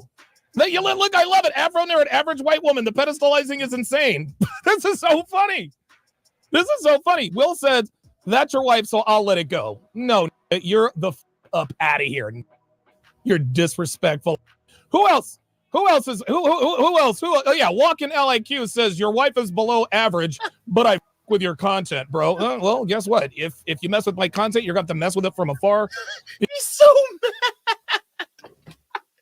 He's so mad. Wait, Donnie. Hold on. Why you mad? Why you mad? Why you mad? You spent all this time talking about all these other single mamas out there, but then when it came to your single mama, now you're getting mad at people in the chat for calling her out. Oh, it's almost like you felt what it feels like when somebody else is talking about a woman that directly reflects your experience. Huh? Oh, it doesn't feel too good, huh? So now you want to sit there and just ban people. Oh, you want to talk about my wife? Bye-bye for you. Oh, you gonna talk about my wife too? You don't belong here. Like, bro, again, it's giving or getting the energy you've been given out. Okay, so if you can't clearly handle the fact that people are saying all these things that you used to say about other single moms, oh, man, this is, I don't know if you want to call this poetic or what, but you deserve this shit, dude. This is crazy. Because your ass is gone. Anybody else want to talk? Anybody else disingenuous? Anybody else want to be disingenuous? Anybody else want to lose their privileges for lying? Like, I can understand if I had a fat, ugly, it would be one thing if I had like a fat, ugly wife. You guys know my wife is not fat, and you know she's not ugly. So, bro, it doesn't matter if she's not fat or she's not ugly. I'm not gonna say that because, again, to me, beauty is in the eyes of the beholder. So you could be, she could be attractive to anybody, right? I'm just saying she not no 25-year-old. That's what me and the rest of the man association, if we're all the association, the congregation of men, we can just sit there and look at that and say, Devin is not a 25-year-old. That's it. So again, there's some guys that find her attractive. Just being real with you, I'm not gonna say no because there are guys out there like you, like you're one of them. Okay, but the rest of the men out there are saying she's not what you've been bragging about, dog. She's not 25 or however old you've been saying that your girl looked like before she got exposed. Just saying. You guys want to try to, trigger me and get me aroused? Great. You guys were never fans in the first place. 2 to blue. Oh yeah, you too, Taka. You too. You're out of here too. You want us to think that you think she's unattractive, and that is a lie. Guys, listen, I am not going to tolerate dishonesty in my chat. It'd be very easy to produce records showing that she has no kids or dependents, but you can't. This is Donovan's attempt to damage control, and he does it through gaslighting the audience, but it doesn't work because we can literally see your wife and see what she looks like. That is not the body of a 9. I'm very sorry. If that's the case, what's Kim K? Devin unfortunately doesn't wear her age very well either. That is objectively not an above average looking woman, if 5 is average. Going back to the guy he made fun of earlier for dating and marrying a single mom, he called old dude a beta and a loser, said his wife slept around and she's a single mom. Well, you're in the same boat, mister. Everything you said of her is true in your case, right? Furthermore, if we did a poll on who is more attractive, every last person would say the girl on the left by a landslide. It's beautiful to see all the terrible things he said about someone else's wife come back to bite him in the most humiliating of ways. Donovan is so desperate to fulfill his cuckold fetish of other people finding his wife attractive. Not only does he show her off constantly on his social media, and not in a respectable here's my beautiful wife way, but in a here's the female I train and she's my property. A side chick. Do me a favor. Arch your back and do this for me. Oh my God. So these are Devin's. Oh my God, bro. Little higher. Yeah, there you go. Yeah. Show off them goods, Devin, for your daddy Donnie. Oh my God. How pathetic is this, right? Imagine shoveling your wife out here just to force her to basically, essentially be eye candy for a bunch of weirdos online. Huh? Yeah. Devin, go ahead and just shove it this way. Yep. Show them how it is. Right? There it is, guys. You see? Look, she's hot. I told you she's hot. Like, bro, this is pathetic. Honest, look, does she look good? I mean, I don't know if she is okay with this. I don't know if she is. Maybe she is. Maybe she loves, flexing for the cam. I don't know. But this is weird. All this is weird. Those are let's get a shimmy. Let's get a shimmy. What? Get a shimmy. Let's get a shimmy. There you go. There it is. It's funny. He thinks he's trying. Why she cover herself like that? Yo, hold up, chat. Do y'all catch this? Shimmy. There you go. There it is. It's funny. He thinks he's trying. Yeah, she's not okay with that. Yo, that right there, that move to cover herself. Listen, here's one thing I learned. Like just it throughout my life experience, dealing with people. I've worked with a lot of people, right? The one thing is, people, they speak with their bodies. A lot of times they say shit with their mouth, but they're also speaking a language with their bodies, right? So even after Donnie Boy literally just made her show the goods to a bunch of random strangers online, her immediate instinct was to cover herself. Even though she's clothed, she's fully clothed, right? She felt like the fact that she went to cover herself, meaning something in her mind felt like she I don't know, what's the word? Not exposed, but she felt, chat, help me out with the word here. There's a word for this, right? She's not comfortable with this. That's for sure, right? I mean, even that body language and that look, it's telling to me. Even making her wear a Donovan's property shirt. Did somebody say receipts? Did somebody say receipts? Did somebody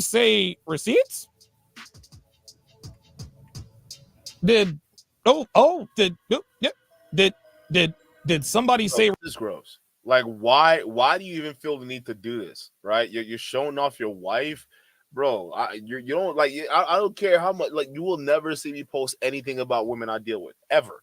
Why? Because that's none of y'all business. I don't care. It doesn't matter to me. It ain't nothing you all gonna say to make me post other people's lives, especially if they don't want to be there, right? And on top of that, it seems like you're forcing Devin to be out here now because you got exposed. That's what it seems like. But partially, I think Devin wanted to be here, maybe not being exposed in this manner, but she definitely wanted that clout because it's a you and her channel now, right? Him and hers.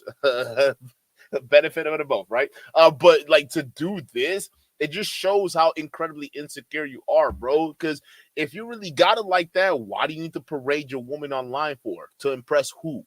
These people don't care about you, bro. They're going to judge you based off what you're doing, and they're going to move on. At the end of the day, this is a net loss. I don't support this at all. Receipts? Oh no. Devin's huge perky E-cup. Did somebody say receipts? This is pathetic. Did somebody say receipts? Oh, there's Devin's pert, tight and her strong back and those beautiful legs. Did somebody say receipts? I'm sorry. Oh, my bad. Oh, my fault. And no, I'm not a foot guy. I'm not a. Why you got a photo? Why you got a photo of her foot, bro? Why you got a photo of just her legs? And then you immediately talked about, I'm not a foot guy though. No, hell nah. Nah. Yo, chat. What if Donnie Boy's a toe sucker? What if Devin been making him suck on her toes? Chat. What if Devin been making him suck on her toes, chat? What if he a legitimate toe sucker? Why else would he have a photo of her toes, bruh? Like, look at this. They hold up. And those beautiful I'm sorry. Oh, my bad. Oh, this. Wow, you got that one big ass toe just sitting right there. Look at this, chat. Look at this big ass toe just poking out at that heels. He definitely sucking on that one right there. Look at that. Y'all see that? Y'all see that big ass toe right there? He definitely sucking on this one right here. What up? My fault. Look at that. See, now I'm glitching out. Oh, shit. You can see how uncomfortable. Like, this is crazy. You a toe sucker. You a toe sucker, Donnie.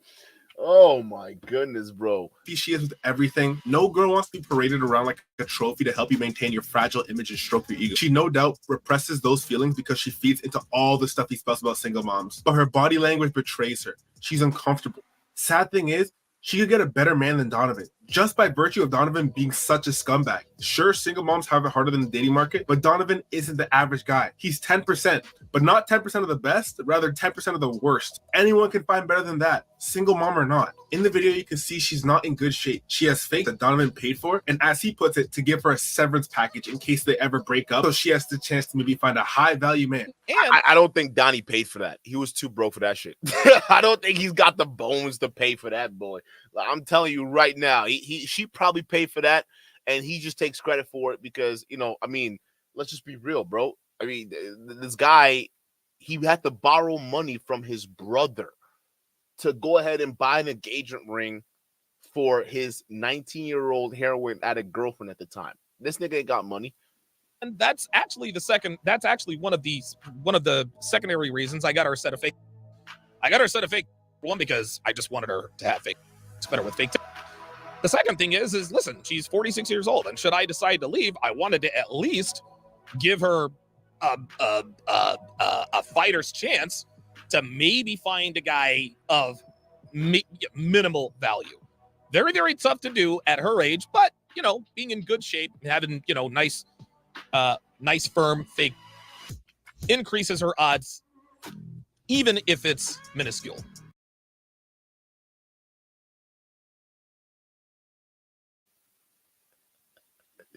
Yo, chat. Look at this. You need a bra, Donnie. Did you get a boob job? Look at this. Look at this chest. All this man chest just sticking out. You have the balls to try to clown other men about their fitness levels. Look at you, bruh. You don't even need breast implants. You got it all in spades. Whoa. Like, look, who speaks about their wife like that? Yeah, I'm giving her a fighting chance. Okay, that's the only reason why I pay for the surgery. All right, because that way, when she could at least have the ability to attract a lesser man than me. Imagine if you were this guy's wife, and he just goes on social media every single day, trashing you like this. Huh? Like, you just imagine. Like, I wouldn't. Either you're in on the whole shtick, or you have incredibly low self-esteem. Either way, it's just not good because you can't support this nonsense, even if it's minuscule. The reality is obvious to everyone except for him and maybe Devin. He probably likes fake, but of course he's doing it so he can use it to show off to other men online. Maybe help him recoup some of his course sales. Starboy, another $10 super chat. So, hey Donovan. At least you spelled my name right. So since you're a high-value man, do you also have a side chick on top of having your main chick? Whoever said I was a high-value man? You've never called yourself a high-value. I told y'all they do this. Y'all remember from the get-go. I told y'all they want to sell you courses, sell you programs on all these different things on high-value man. But the moment they get called out on high-value man, well, high value. wait a minute, high value. What's that? Who's high value? I never said high value. Here come Devin lying ass. He never said he was high value. Shut up. You know exactly what he's been saying. You were there the whole time. See, they deny the high value shit because when you pigeonhole them, right? It's like, hey, Donnie boy, you said you were a high value man, right? How come Devin's the best you can do? You're a high value man, but the best you can do in terms of marriage is a single mom who's older than you. That doesn't make any sense. That doesn't sound high value to me. You see what I'm saying, chat? When you pigeonhole them, they get exposed. That's why when you call them out on this, they like to deny and say, "Well, high value." I never said I was high value. I never said it was just a concept. We're explaining a concept. You talk to Roll, it's a prescription, okay? It's a praxeology. Yeah, that's right. That's what the Matrix is. It's a praxeology. It's like, shut up, bro. You talk about high value men all day, but then when people talk about, hey, well, are you guys those high value men you describe? Oh, whoa, we're not that. How dare you call us that? This is what I'm talking about. This is the scam right here. This is the lie. So all y'all paying these courses to aspire to be high value men, they themselves don't even call themselves that. What a waste of money, huh? Maybe you should reconsider your life and choices. Value man. Who is Starboy? Starboy, I think you got the wrong channel. I think, oh my God, Devin, if I wanted a side chick, I would go out and get one. I know. Do you understand? Yeah. There we go. There it is. First of all, he called himself a high value man before. Roll the clip. Because we got a lot of fat women out there. Well, men check for me all the time. Okay, I'm sure they do, but they're not men of value. These are low value men. I'm a high value male. I'm not checking for fat women. Shout out to Don Ozzy again. All right, because this is what I mean, putting things in context. When it's convenient, they're high value because they're trying to sell you something. But then when it's not convenient, who said I was high value? That's the bullshit I'm talking about. And I'm just not. So miss me with that fallacy. And secondly, this is where I feel bad for Devin. Even though she did jump in on his lie that he's never said he was a high value male, he's always having to demonstrate to show his masculinity, and that just shows how fragile it is. If you truly thought your girl was hot, you wouldn't have to get others to agree. Truth is, he doesn't, and he's jealous of other guys who are actually what he wishes he was. That's why he has to create these insane lies and tall tales about his backstory. So instead of being a career criminal and fraud, all his arrests are for being a tough guy who beat up someone for talking in the wrong tone to him. Instead of never having experience with women and always being the guy who wishes he did, and ending up settling with a single mother who would never have given him the time of day in her prime, he was slaying baddies his whole life, but chose to settle down with Devin because she's obedient and every 20-year-old is too much work. Although he could have them if he wanted. I don't think Devin believes this. I don't think his fans believe this. I think it's actually him struggling with his cognitive dissonance. When we have cognitive dissonance as humans, either the facts have to change or we have to. Donovan chose to change the facts not through his actions, but through lying. He forces Devin to show her chest and shake her chest that he paid for. Putting aside the possible risks that come with any plastic surgery, you spend that much money on something so vain just to show it off to other men and maintain your image. It's pathetic in every sense of the word. Look how uncomfortable with it all she seems. Any man who genuinely loves their wife doesn't want their girl to be this uncomfortable, least of all because of them and public. Then he goes on to tell Devin, who just did that humiliation ritual for you, Devin, if I wanted a side chick, I'd go and get one. I'm starting to think this guy doesn't even like his wife. No, he's still thinking about that 19-year-old heroin addict that left his ass for that guy in prison.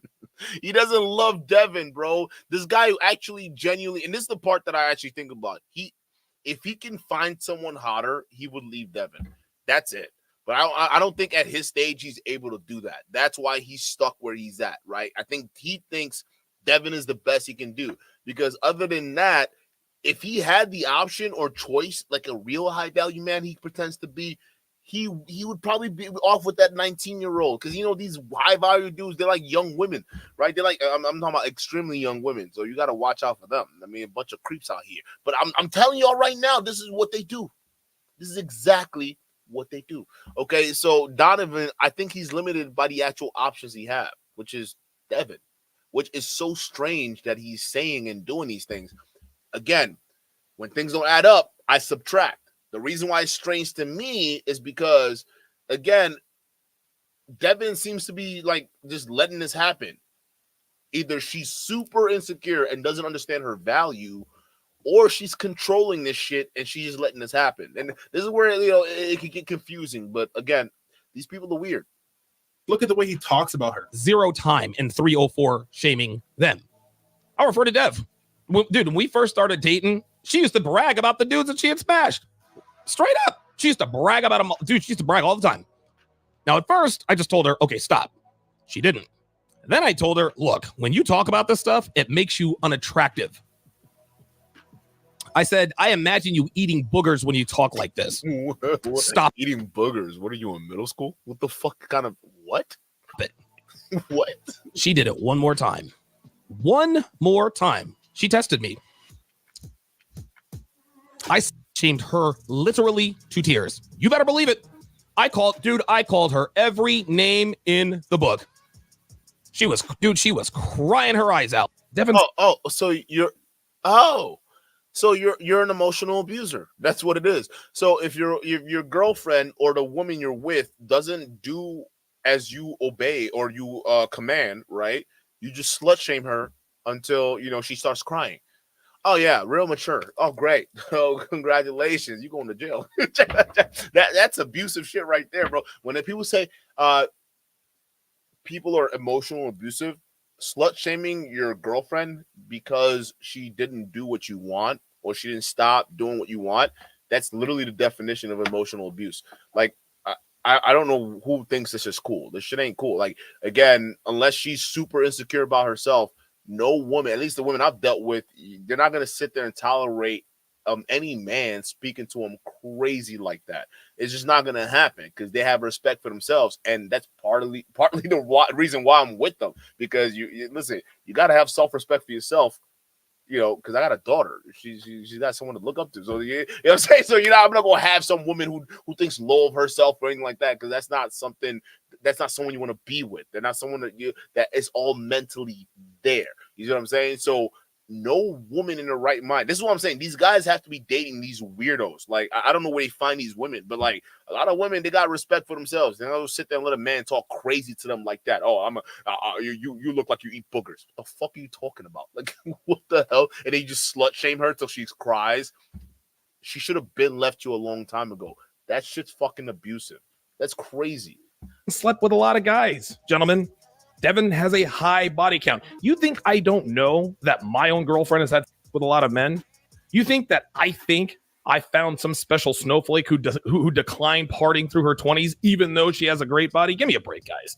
Both before the expose and after. The only time he'll genuinely say something good about her is when he can use her as a trophy to promote his own business and get more course sales while stroking his ego. But then everything else, it almost seems like he doesn't even like Devin. Like, bro, we don't think you're cool for this. You gain no points for doing this at all. It's just super sad and pretentious. And when he brags about his wife, it's always with overtones of she's something I created. She's hot. She's got a big chest, etc., etc. That's all he cares about because he thinks it makes him look cool when in reality, this guy's a goober. Him attempting to gaslight us into wanting his girl does nothing for anyone besides satisfy maybe his weird fetish. If I broke down every psychotic thing this guy has done to his woman at the expense of his woman, this video will be longer than it already is. But I'll say it's a damn shame words like insecure and abusive are thrown around so much in reference to relationships. Guys get called insecure for not wanting girls who are easy. But this guy is the epitome of insecure. When Donovan got exposed, he flipped from bragging about how beautiful and obedient his wife is to more just gaslighting about his wife's beauty, while at the same time shifting the focus to how obedient she is and how well-trained she is. In an effort to do so, he created a litany of cringe skits that display just how insecure he is. Here's a date with Devin and Donovan. Oh, this was super weird. She looked like a hostage victim in this one, chat. Reservation for Donovan Sharpe. How do you pronounce your name, by the way? Dahlia? Yes. Thank you. You're welcome. Yeah, we're ready to order. Okay, so she is going to do for appetizer. She's going to go to. Look how she's sipping water. Why is she sipping water like that? Why is she doing that? Hold up. Oh shit, what happened to the video? Oh my goodness. Hold up, chat. Hold up. Why she sipping water like that, bro? Hold up, chat. Hold up. Oh, did I go too far? I think I went too far. Chat. Oh, there it is. Right here. Look at it right here. Why she sip water like that, chat?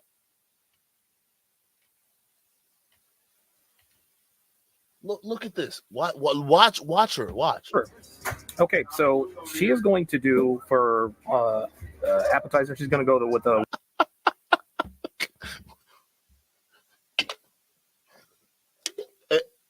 Can I drink, sir? Like she's looking for permission. This is a hostage. You remember Alba and Priest reacted to this video too. They all found this cringe. This was the cringiest shit we ever saw. Wood-grilled corn, aged cheddar, spiced bacon. For dinner, she's going to go with the field green salad. She don't even know where to put the cup. She looks like a hostage victim. She don't even. The cop goes here. Do I put the cup here? Do I put the cup here? Is this what am I doing? Like, this is insane. And the wood-grilled Maine lobster tail. I am going to go with the lobster bisque for appetizer, and then I'm going to go with the lamb loin, crusted lamb loin, medium well. Mm-hmm.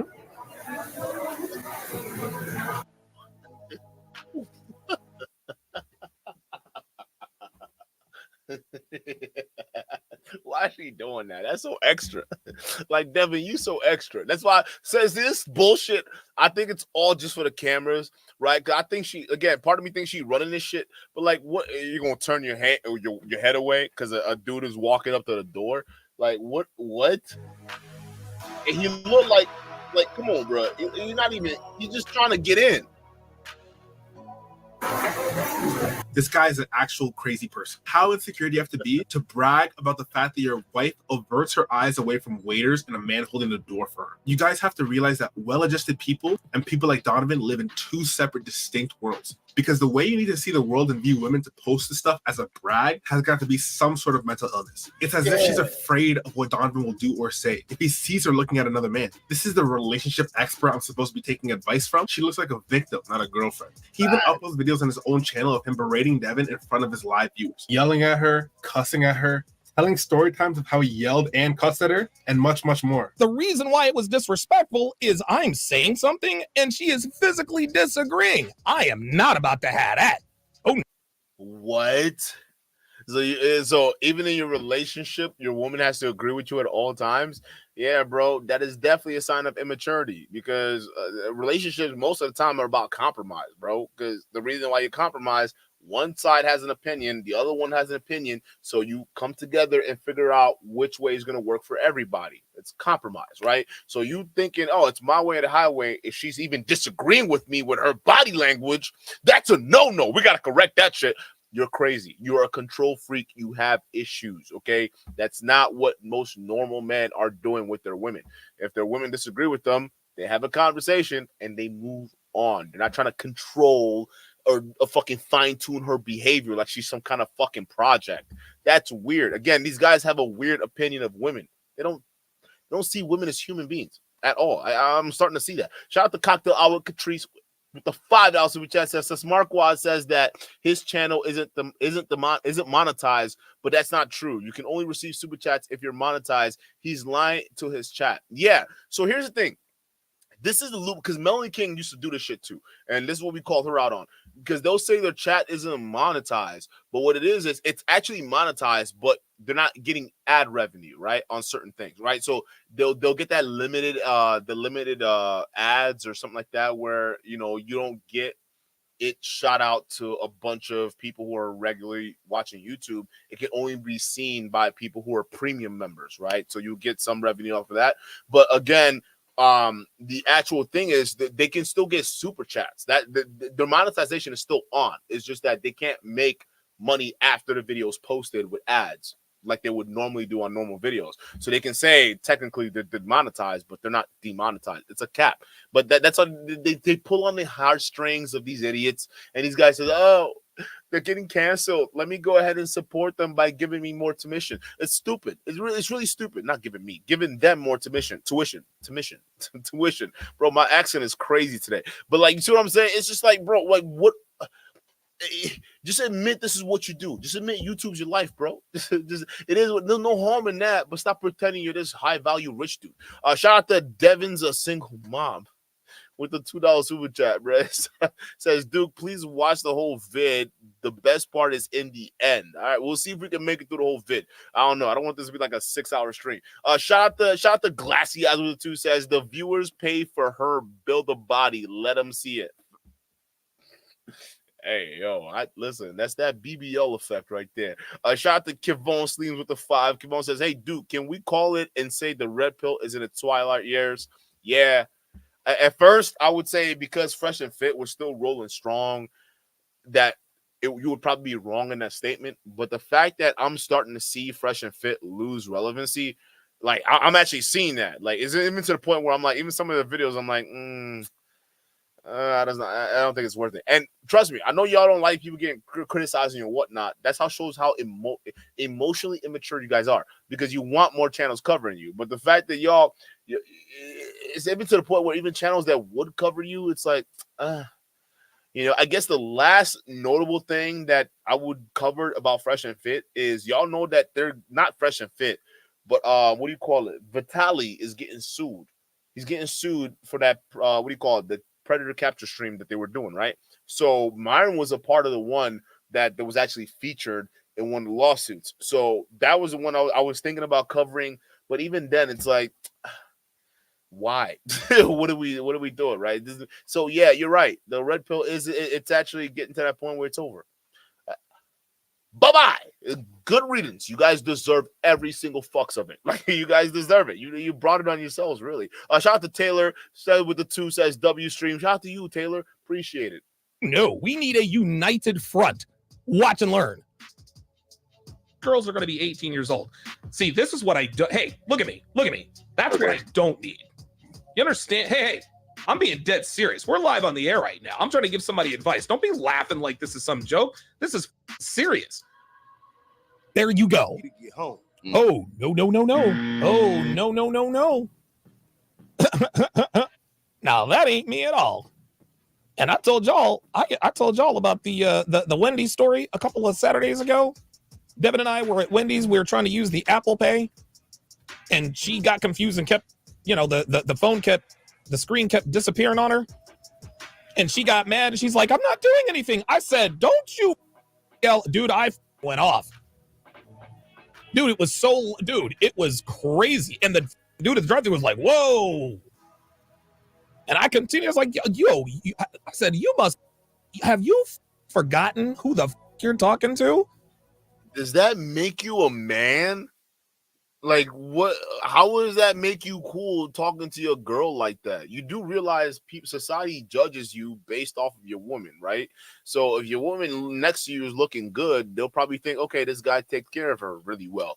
But if they're seeing you clown on her like that, it doesn't make you look good at all. I mean, maybe I don't know what Western culture has become nowadays. I don't know what it is, what you guys want to see on the internet. But one thing I've known is your woman is a direct reflection of who you are. If she's happy, she's good, she loves you, she's all about you, right? People can sense that, and they can tell about your character, at least make assumptions about your character based off how your woman is. At least that's how it is in Nigeria, like especially amongst Igbo men. Like, we're judged, if we're with our woman, we're judged based off of how our women are.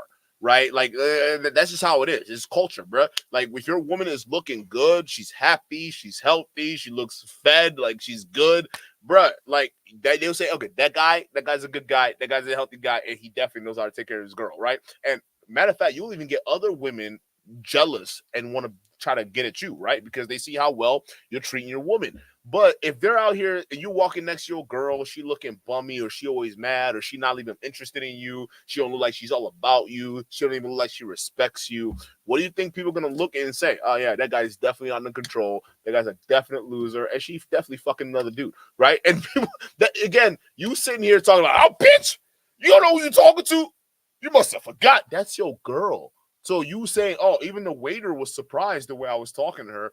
Yeah, he's looking at you like a clown. Like, oh, yeah, this is how you treat your woman? Oh, my goodness, yeah. Yeah, you just a whole mess. That's what they're saying. This isn't anything cool. You yelling at your girl in front of another person. How is this even? What is this, bro? This is such a weird thing to, like, flex on. It's not even funny. And so they go in and get our food, and he's like, hey, man, is everything all right? I'm like, yeah, we're good. Move along. Involve yourself in mine. Yes, I'm not waiting till we get home. You want to know why you don't wait till you get home to check your... You want to know why you don't wait till you get home to check your... Guys, tell you another story. This actually happened. When we traveled. It might, dude. I think we had gone from like Miami to Vegas. It was finally we land in Philly, right?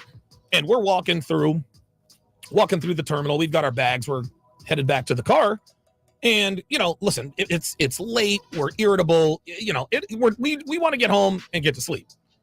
So I get on the escalator because I know the way to the car, and I'm going up the escalator. Airport is full of people. Devin calls up the escalator. Alex, you're going the wrong way. I can't even, however drowsy I was, whatever brain fog I had, completely disappeared. Do you know what I said? Do you know what I did? I said right back to her, politely as I can. I said, you go your way and I'll go mine, and I will meet you at the car. And that's what happened. And when we got to the car, I said, don't you ever address me like that in public again. There was actually family walking by. Family too, walking maybe an aisle over.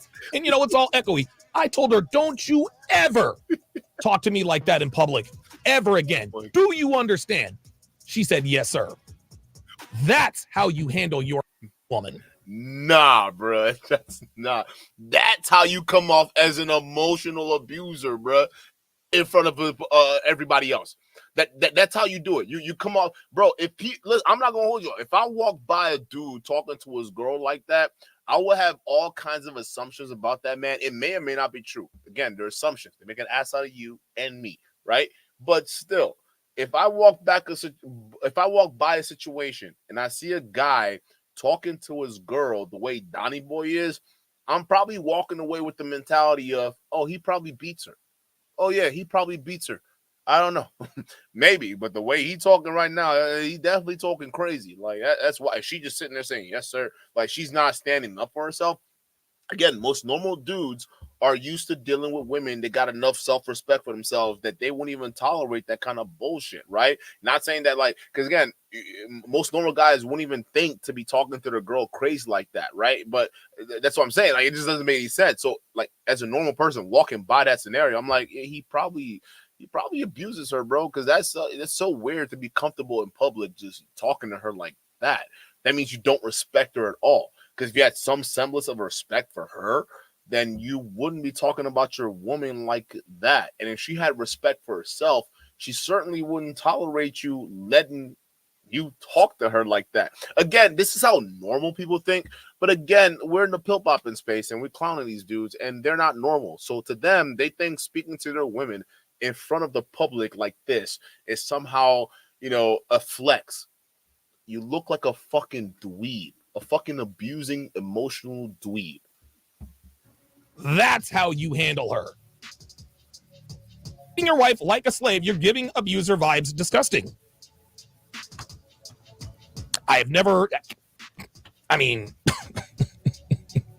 You guys see this? And the fact that I check her in public and on the air, in his mind or her mind, means I treat her like a slave. Yeah, that I didn't even watch this to even make that assumption. That's the assumption you're giving people when you act. The guy in your chat calling you out is a normal dude. That's what most normal people would think if they walk across you talking to a woman like that. They'd be like, yo, this guy probably either beats him or something worse. Like the guy was saying, a slave. So how you getting mad at him? Like, oh, how dare you get that assumption that I treat Devin like a slave? I don't know, because the way you talk about her, it seemed like she just obeys your undying whim. Like, this doesn't make any sense, bro. Like, again, normal people will get that idea that you're a woman beater just based off the example you're giving off right now. Why are you getting mad at the fans for calling that shit out? Even your fans are smarter than your dumbass. Yeah, Shadow Beast is clearly. After this video, if you want some laughs and a peer into the mind of someone like Donovan, please go watch his skits. Just go to playlist and watch all of his skits. I'm sure he'll appreciate the views. One of the most pathetic showings was when he compared and contrasted this girl to another YouTuber's girl. He genuinely thinks people are jealous of what he has. He can't fathom anyone criticizing him for anything else. Devin did. Oh, Devin absolutely did. I told her, you're getting a set of fakes. She said, yes, sir. She said, yes, sir. I paid $25,000 for Devin's magnificent. Devin was so thankful. She actually wrote me a letter thanking me for paying for her to become more attractive to me. Would Miss Brown Sugar surgically enhance her body for you?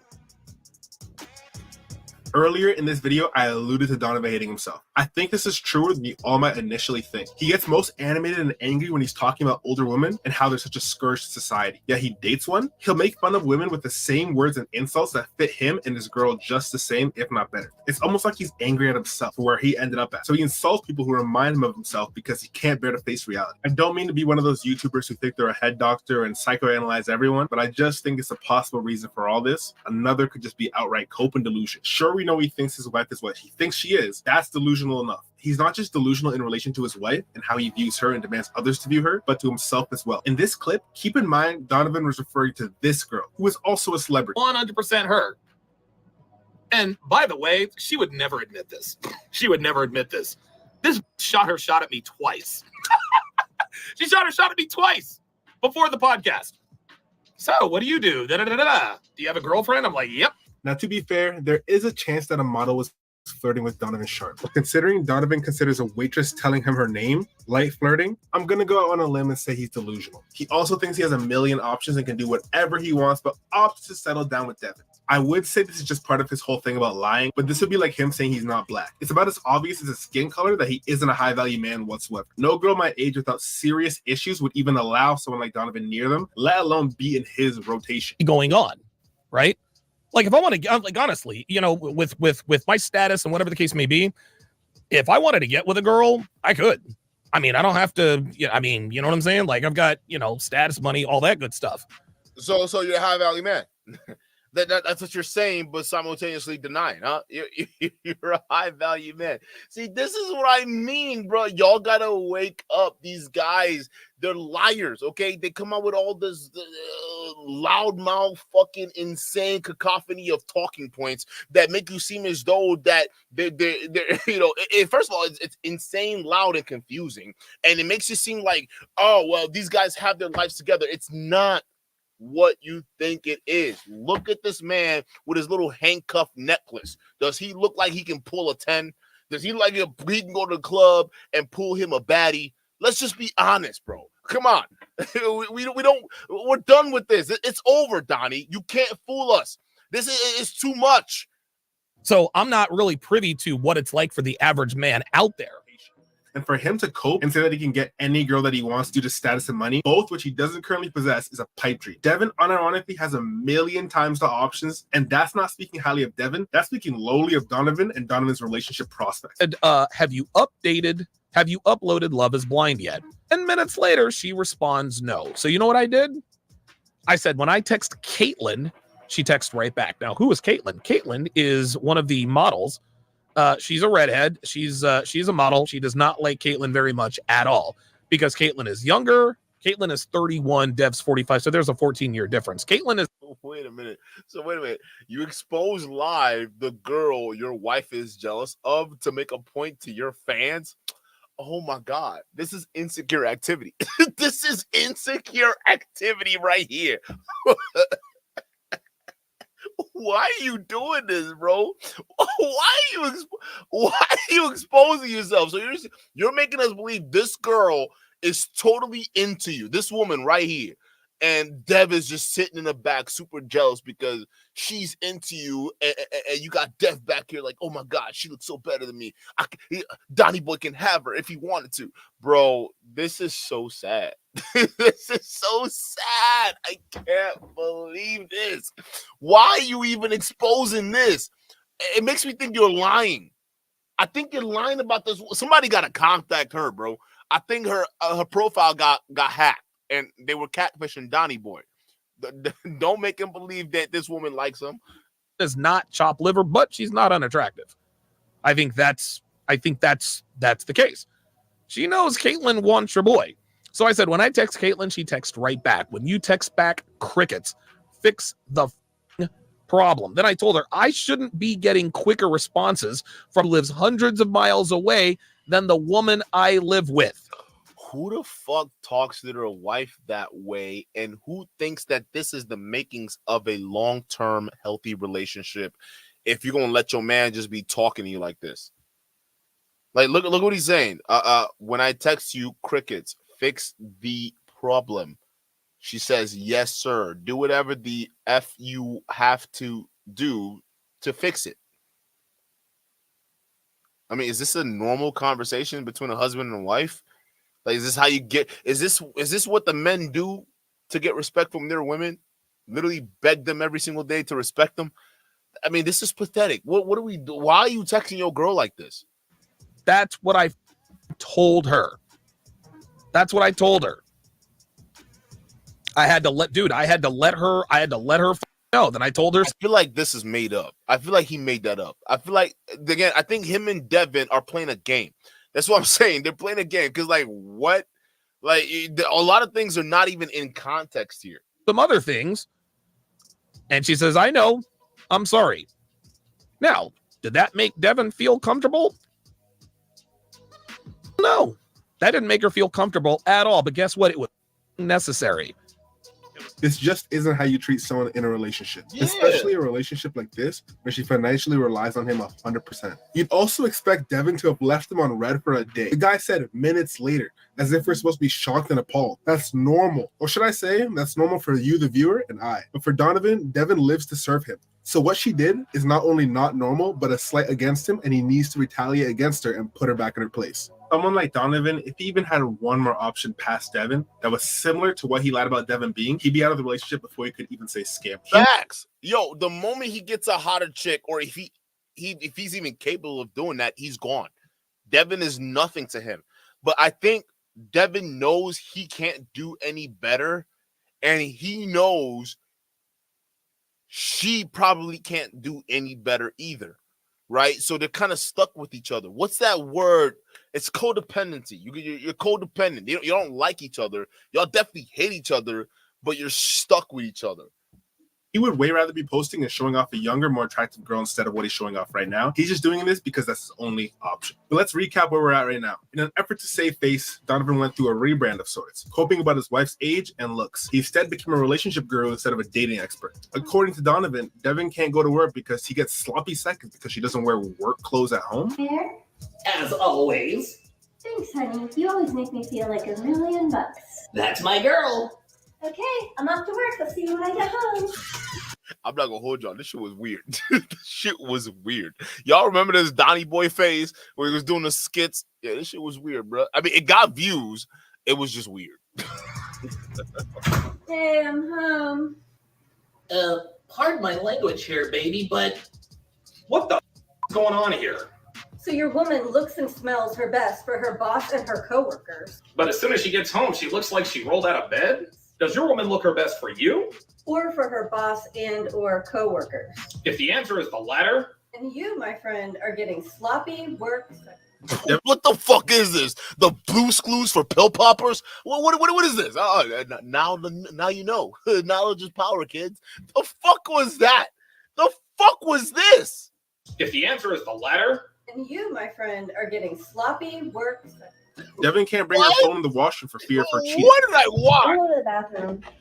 All right.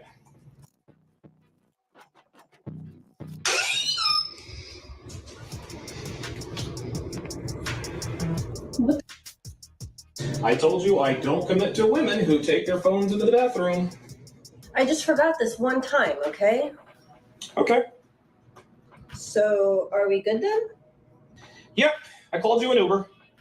This is so petty. Call it what you want, but this is how I move, and you've known this from the start. Ladies, don't pretend you've never texted an ex in the bathroom. What is this, bro? I remember this one because Alba and Preach reacted to it because it was so goddamn cringe. They also reacted to the one, I don't know if it was part of the same video, but they also reacted to the one where she was at the restaurant because that's how we knew about that. Where she was walking around like she couldn't see anything, like a goddamn victim. Yeah, like these are weird. Like, what are we doing? Or swipe for sausage on Tinder while in the shower. Or God knows what else you don't want your man to find out about. Early when we were dating, I went to go to the bathroom. I had my phone with me. You're like, no, you can leave that here. Mm-hmm. And that's all you had to say. Yep. Okay, so he doesn't want me to take my phone to the bathroom. Guess I'll take a book. Guess I'll take a magazine. You know, like there are other things to do. Read a shampoo bottle. Who knows? Devin has cameras in her house, key logs on her phone, and has to take pictures of any place she goes to. It's the same reason why you check in. It's the same Don't reason. that sound like Turtle Man? Again, y'all get mad at us when we say, hey, guys with these kind of controlling personalities, they're probably likely abusers, right? And then all the key lock on the phone, the location being turned on, all that stuff is indication of controlling or possessive personalities, right? So again, were we wrong to listen to when people say stuff like this and say, oh, I got my girl locked down on key and I know everything about what she's doing, make sure she's not cheating or diddling with other men or whatever the fuck you want to call it, right? And you're thinking about that. Is this so far-fetched to think that, maybe guys with this kind of mentality of thinking have control issues? I mean, is that hard? Is that too far-fetched? Some of y'all want to sit there and say, oh, Duke, I mean, how can you make these assumptions? I don't know, because a lot of these guys are saying the exact same thing until they start abusing women.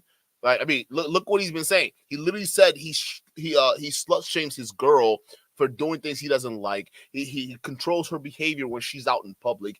These are obvious signs that this guy, it's one of two different things. A, he's lying for the internet to get clout. Or B, he actually does these things and he's an emotional abuser. Either one isn't good because this is not how normal people have their relationship.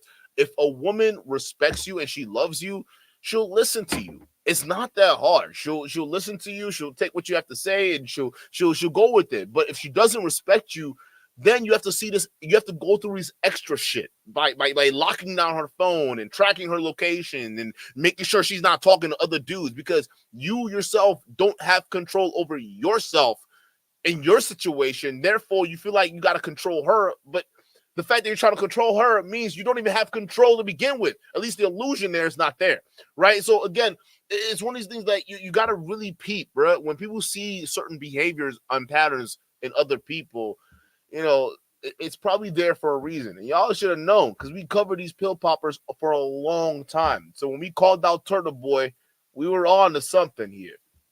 It's the same reason why you installed the dash cam. It's the same reason why you put cameras in your house, so that I know, so that I know that you're not up to anything.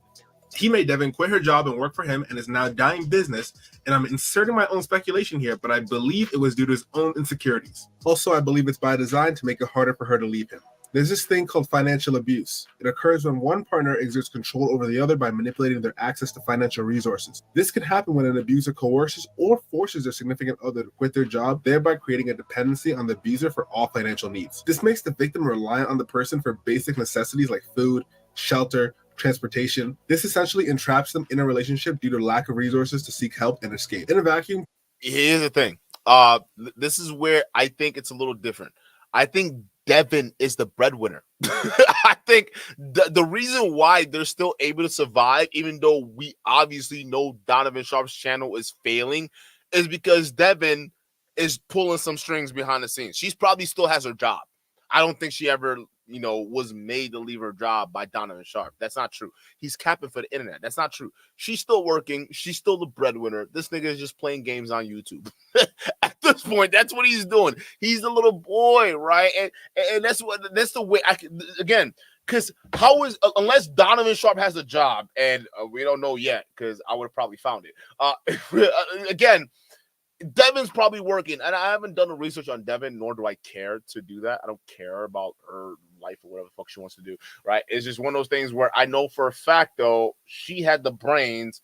Donovan was just an idiot. So chances are he didn't make her quit her job. She's probably still working there, supporting the family, while Donovan Sharpe is figuring out or trying to figure out why his channel's failing. Like, I'll just be honest. Because to sit there and say that he's the breadwinner from what, YouTube? Nah. Nah, I don't see it. I don't see Telling it. your significant other to leave their job because it's too stressful for them is completely fine and can make sense in certain instances. But it's Donovan we're talking about. I'm not just looking at the act of forcing her to quit her job. I'm looking at that plus all his behavior leading up to this. And it's safe to say he didn't do this for altruistic reasons. Miss Brown Sugar quit her job for Obsidian. Devin did. She didn't even ask me permission. I told her she was quitting her job, and she said okay. I forgot he was going at Obsidian's wife too. Yeah, Obsidian.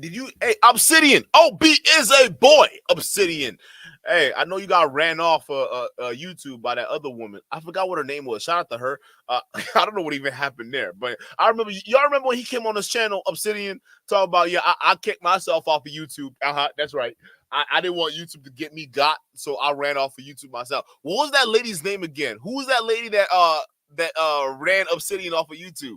Yeah, I forgot that Donnie Boy was trying to clown his wife too, because he did do that. He was a weirdo talking about like who again? Donovan Sharpe. Who are you to go after other people's wives? I'm just gonna be honest with you, bro. You're going after other people's wives, how old they are, how they look, and everything like that. It's like, bro, you're not perfect. Let's just be honest. Like, you're not the greatest when it comes to that. So who gives you the right, dog? Like, this is pure hypocritical. And finally, Devin is the hottest girl in the men's improvement space. Although I'm not familiar with all of them, I bet my bottom dollar that's not true. So look, man, I mean, dude, I got the best looking woman in the manosphere. That's why everybody talks about her. And felt what you felt. To me, there was. But if we look at Donovan before, was that a Daisy stream? Oh, he was reacting to that. I hope you're not trying to say what was he trying to say in that stream? I don't want to go react to it, but was he trying to say his girl was hotter than Daisy? Is that what he was trying to say? Wait, y'all remember the stream, right? About her. Good. Familiar with all of them, I bet my bottom dollar that's not true. So look, man, I mean, dude, I got the best looking woman in the manosphere. Okay, that's mad out of context. I don't know if that's what he was trying to say, but hey, listen, bro. Hey, nah, you not trying to make that comparison, bro. And I didn't watch his video, but nah. Stop it, bro. Nah, that's not happening. That's why everybody talks about her. And felt what you felt. To me, there was. But if we look at Donovan before ADJ's video, single moms are unattractive. Now Donovan is dating one. All single moms are hoes. Yet he parades his around as such. Anyone who dates a single mom is a loser, but he's a 1% man. Everything he said has been projection, lie, or both. All that's left now is for him to get married to her, and surely he wouldn't do that. Well, with all the videos of him saying how terrible marriage is, videos saying he allegedly already is married to her, especially to a single mother and a post-well woman, as he puts it, you gotta be kidding me. The boy actually got married to her too? Okay, listen, this was the final. Hey, chat. This was the final nail in the coffin for Donnie. He was done. He was done after this. Because what else? What else after this? You clown single moms, and then you get exposed for dating single moms, and then you marry a single moms. It's over. There's nothing that you can't go. You can't go beyond that. There's nothing else you can do, right? So you can't be surprised why his channel fell, because people are like, oh, okay. So you hate on them, or first you laugh at them and you hate on them, and then you marry them, and they win. That's mighty interesting, bro. I always get on people for using rhymes and poetry and linguistic symmetry, but I'm gonna say it right now. Do the right thing and don't give her that ring. Never, ever, ever, under any circumstances, cave into a woman's whims when it comes to getting married. You shouldn't get married in the first place. Well, we need to get married or I'm leaving. Bye. Dude, let Devin pull some like that. You want to know why Devin doesn't pull that to me? Because she knows what would happen. And it looks like he documented every single moment of it. From his sad proposal to his almost sadder wedding, Donovan has been documented insulting everything he's done and currently does now. So it's no surprise he went against his supposed ideals and standards and got married to a single mom. And like Donovan is known to do, he made it as corny as possible. Every time he does one of these things that go against everything he teaches, he tries to maintain frame in his own way. Yeah, Devin is an older woman and I lied about it, but she's still hot. Yeah, she's a single mom and I lied about it, but she's well trained. Yeah, she's out of shape, but she's got big fake you-know-what. This wedding is no different. Instead of getting down on one knee like a normal person, he wants to be seen as cool to his audience and still an alpha Chad, so he can't do such a thing. I'm just going to tell Devin we're going to get married. I'm not going to ask her. I'm just going to be like, hey, we're getting married. That's all there is. Hold on, I got to catch myself. It was so crazy, too.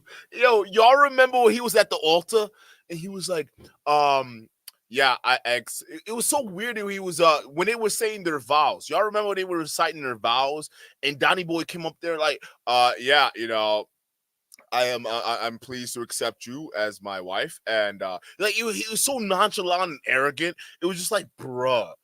Hold on, can we pull that up? Hold on, let me pull that up real quick. I gotta pull that up. Y'all gotta see what this man did, bro. Cause it's not a joke. It was pretty weird. Hold up. I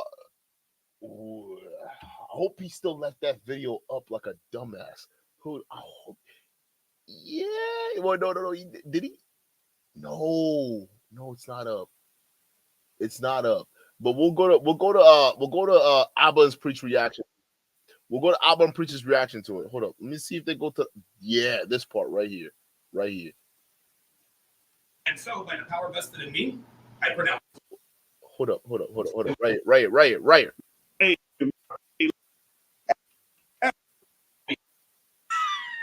Years, but because men and women can't be, I don't know, just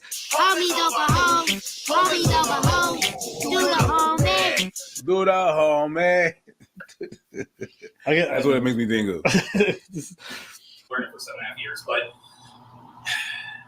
you know, like I said, I bring out the best in you, but you make me happy. I like how. Yo, who is that? Yeah, hey, listen, hey, baby, listen. I bring out the best in you.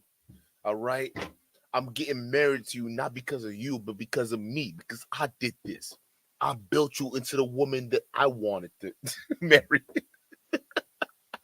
Like it's like, bro, how full of yourself can you be? But that was his wedding. That was his vows, right? Baby, I made you. I molded you into the perfect slave. All right. It's like, bro, relax. But that's what he was saying. Like, who says that on their wedding? So when Donna, he's talking about how even in his own wedding, where you're supposed to, a wedding vow, when you write a wedding vow, it's very important because that's when you're supposed to be raw and honest about your feelings towards your significant other. When you first met them, how they first made you feel, how your relationship was like, how they helped you develop, right? It's supposed to be a very intimate thing that you're sharing with your guest, at least your wedding guest, on why you decided to choose this woman to be the love of your life for the rest of your life, right? But this guy's saying, oh, baby, I made you. Yeah, I built you to this woman. Yeah. It's like, bro, what? I made you the perfect fit for me. It's like, huh? Like, that doesn't make any kind of sense whatsoever. You sound insane. Let's do it.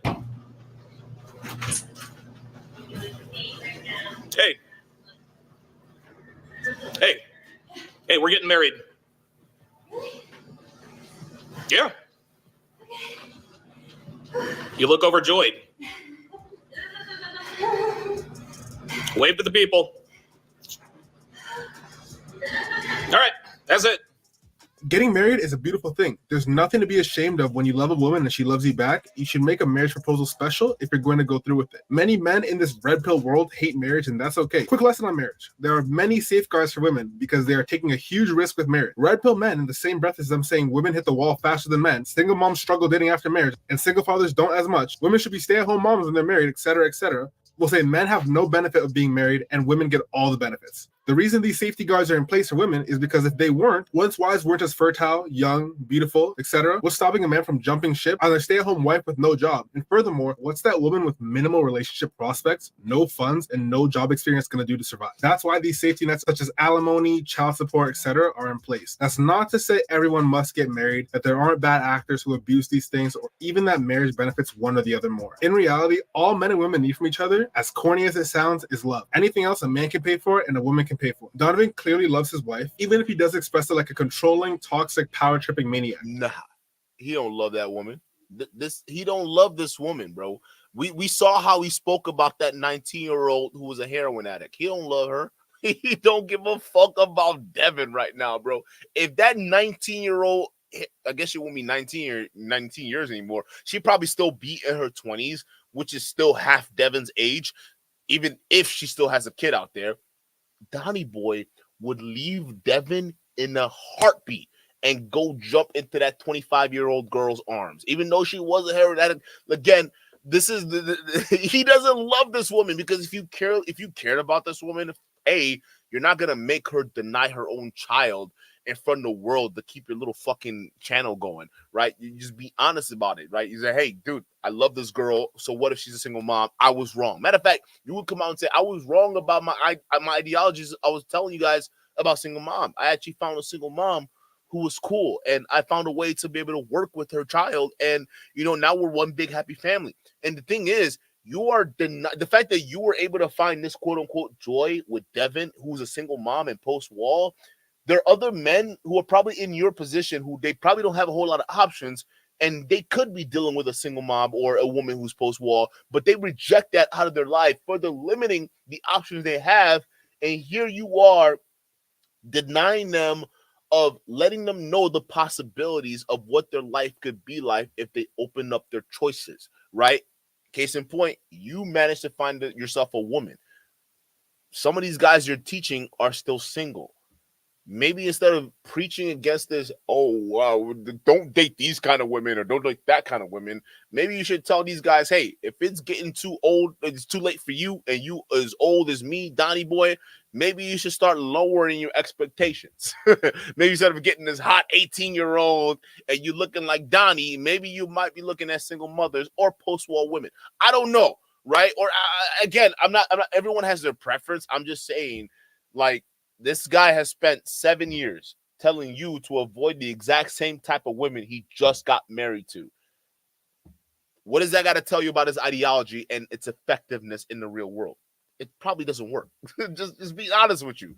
You're not going to make your wife download keyloggers and do all this extra stuff for fear of her leaving you if you didn't think she was the best you can get, and more poignantly, if you weren't deathly afraid of losing her. That being said, why make your proposal like this? To seem cooler to your fans at the expense of your wife who's already going through hell and back being with you? The comments under this video are literally all negative. Side note, it's funny how he blames YouTube, ADJ, and everyone else when it's obvious he's just incongruent, and his fans echo the same sentiment. Did he do this to sell more courses and Patreon memberships? We all know that ship has already sailed. More likely is to keep what little self-respect he has for himself. He walks in on Devin while she's training, recording her workout with her trainer on Zoom. Side note, this guy claims he pays his trainer $2,400 a month to train Devin, but most personal trainers are $100 to $200 on the high end per visit. Here That's what I'm saying, bro. If I'm paying you $2,400 a month as a trainer, bro, there's better be some extra perks coming with that.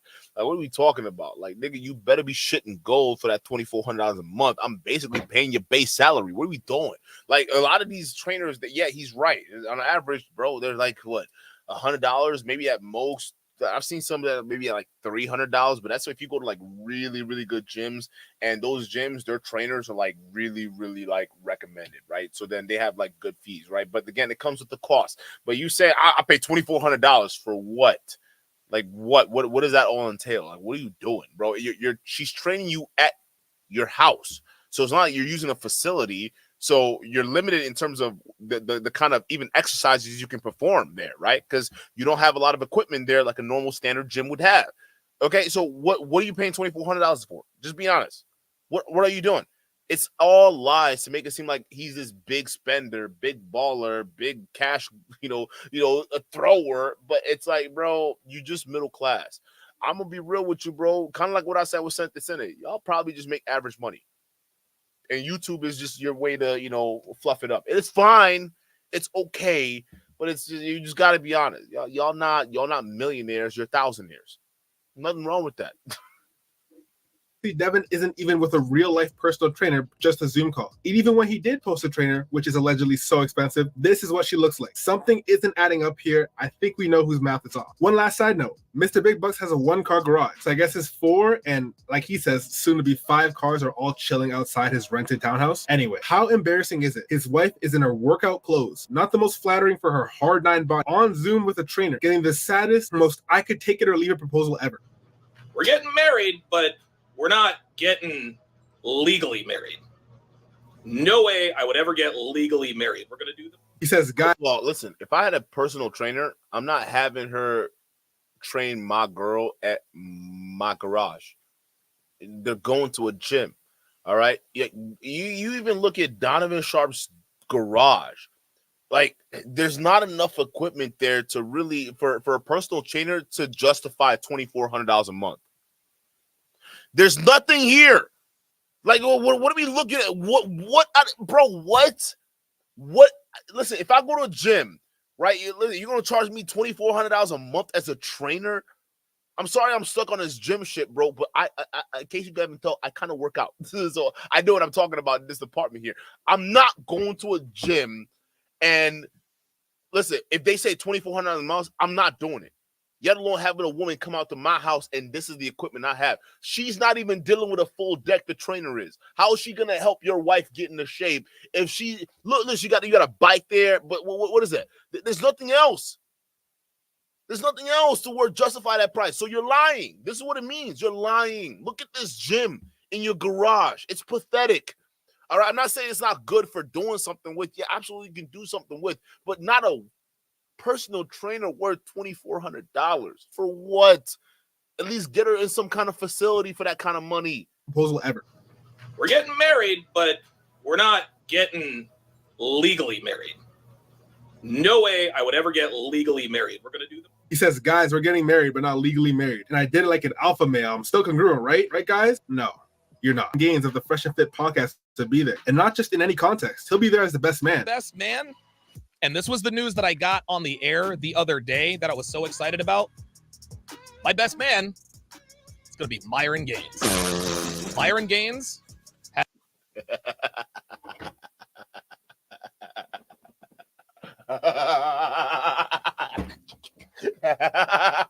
What? You don't have a friend?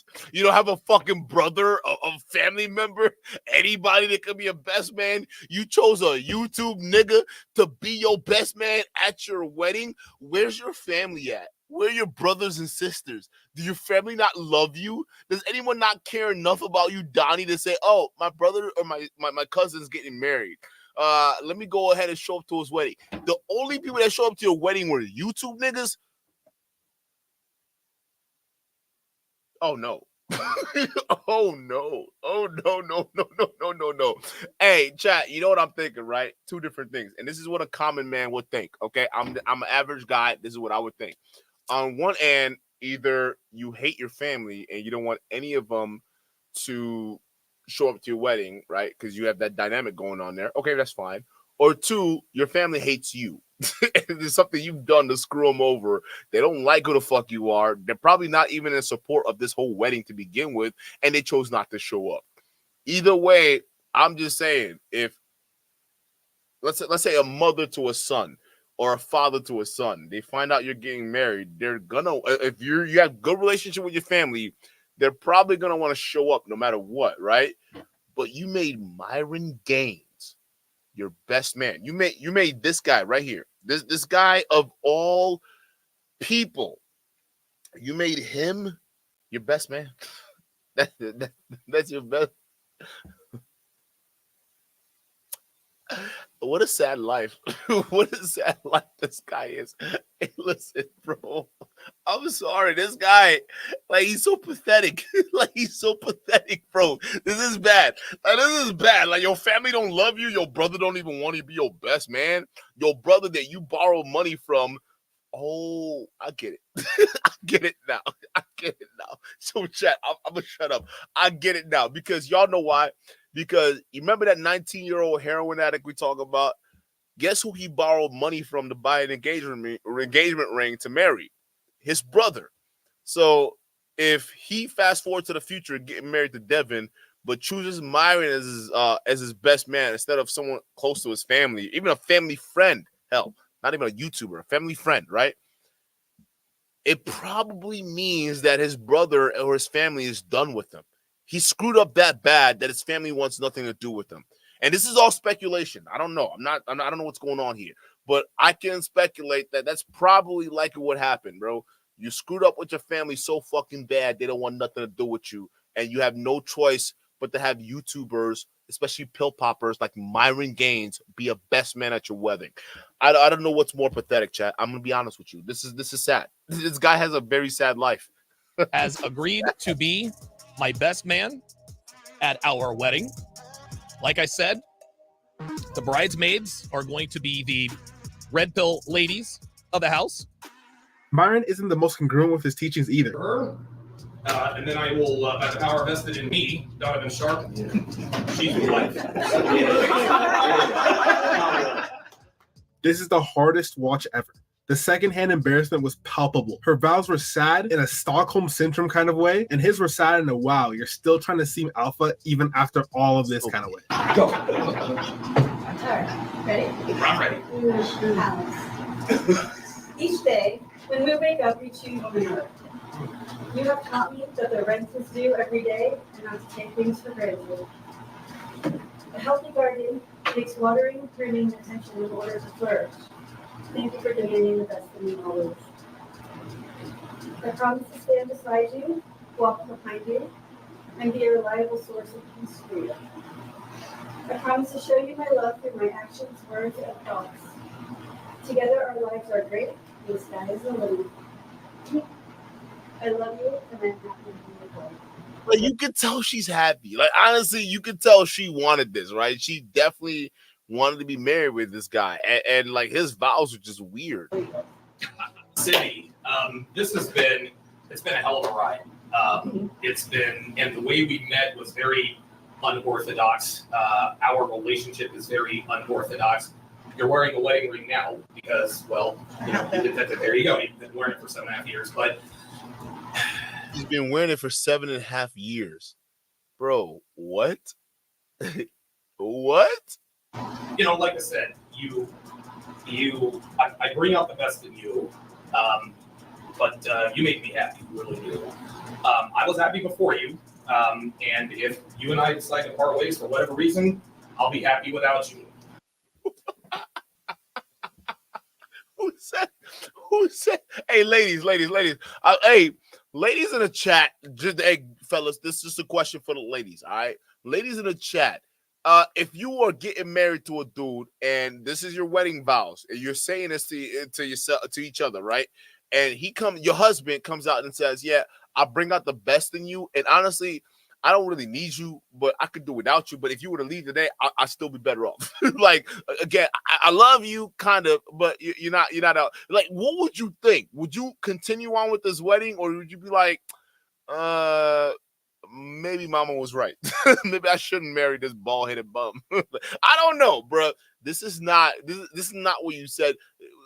Look at this clown. Look at this guy, Shitty Shack. He says, how did you come to that extreme speculation based off of how someone chooses their best man? Because I have friends. I have tons of friends that are married, and they had tons of weddings in which I was invited to. 2 of them, I was the best man. Majority of them that I was with that I wasn't the best man, it was either a friend they knew way before me that they had a closer relationship with, or they were literally a family member. And it's, again, to me, it's just anecdotal, right? It's an anecdotal experience for me. But I've also been to other weddings that have nothing to do with my friends, and maybe I've been attached to other people and whatnot. But it's usually best mans are someone special to the groom. It's not just a YouTuber, right? Unless Myron is a special guy, more special than Donovan Sharpe's own brother, who was a teacher that also, by the way, gave this guy money for his first wedding ring to a 19-year-old single mama addict, heroin addict, right? So I'm basing it off of what most normal people do. Maybe Donovan Sharpe is a weirdo, right? Maybe he is. Maybe he just wants red pill guys to be at his red pill wedding. I don't know. But for most weddings I've been a part of, because there's being in a wedding, all right, and being a part of a wedding. Most weddings I've been in and a part of. Okay, usually the best man or someone very, very close to the family. That's a serious position. I don't care if it's your first wedding, second wedding, third wedding. Someone who you're choosing as a best man isn't gonna be a red pill YouTuber that screams against women all day and OnlyFans girls. It's probably gonna be someone closer to you. So when you ask me the question, how do I have that assumption of it? It's just based off of experience. That's why I tell y'all you act like you've never been to a wedding before. If you've never been to a wedding before in your life, okay, fine. All right, but if you go to a random wedding, any random wedding, just pick one out of a fucking hat and you go there, it's the best man you see with the groom is probably someone very, very special to the groom. Most likely, okay? I don't know what weddings you've been through, but most likely they're very close. So, yeah, I think I have a basis to make that judgment on Donnie Boy when he chooses Myron Gaines, of all people, to be his best man at his wedding. And apparently, this is supposed to be a monumental event for this guy because he was Mr. Red Pill. You would have never thought he'd get married. So the first time he gets married, he chooses Myron. You don't want to think about this, bro? Like, come on. Let's be honest. It's not me being biased. I'm just thinking like a logical dude. But I'm very, very glad to have someone like you in my life. I've been successful in many ventures in my life, and I've never really had someone like you. I really haven't. I'm glad that I made you into the woman you are today, and I'm glad that you continue to hold that standard. Success is really, really cool to have, to be financially successful, but it's much, much sweeter when you have someone like you to share it with. And so, by the power vested in me, I pronounce us man and wife. A key way to know someone is lying is if they have to reassure you constantly of something. Guys who are constantly trying to tell you they were rich before YouTube probably weren't. Guys who are constantly trying to tell you they don't need you probably do. And the ending of the wedding was just as bad as you can imagine. I don't know if it's because I'm half this guy's age or what, but whenever this guy brags about his life with his wife, it just feels so wrong. This is so unbecoming of someone almost 50 years old. Many YouTubers, including Abba and Preach, made a video on this guy and his wedding. Here's Donovan's response to that. Preach, your wife is a fat. Oh, I'm gonna. Yeah, this is what I was talking about, chat. I'm glad he went over this because he ended up going after what he thought was Preach's wife. It turns out she was just a colleague. Say that one more time. Preach, your wife is a fat. And if you have a problem with it, then you can challenge me to a boxing match and I will you up, and you know it. Yeah. Again, I struggle to decide whether I feel bad for Devin, but she's a victim of her circumstances and led her to be a victim of Donovan. But at the same time, you're co-signing your husband saying this about someone else's wife when you guys aren't exactly looking like ASAP and Riri yourself. When you take a step back, that's what I'm saying. Like, Rihanna's older than ASAP Rocky, ain't she? Right? And I mean, I'm not gonna hold y'all, bro. If Rihanna was single, I throw my hat in the ring. Yeah, oh damn it. Like, I don't care how old she is. Like, she fine as hell.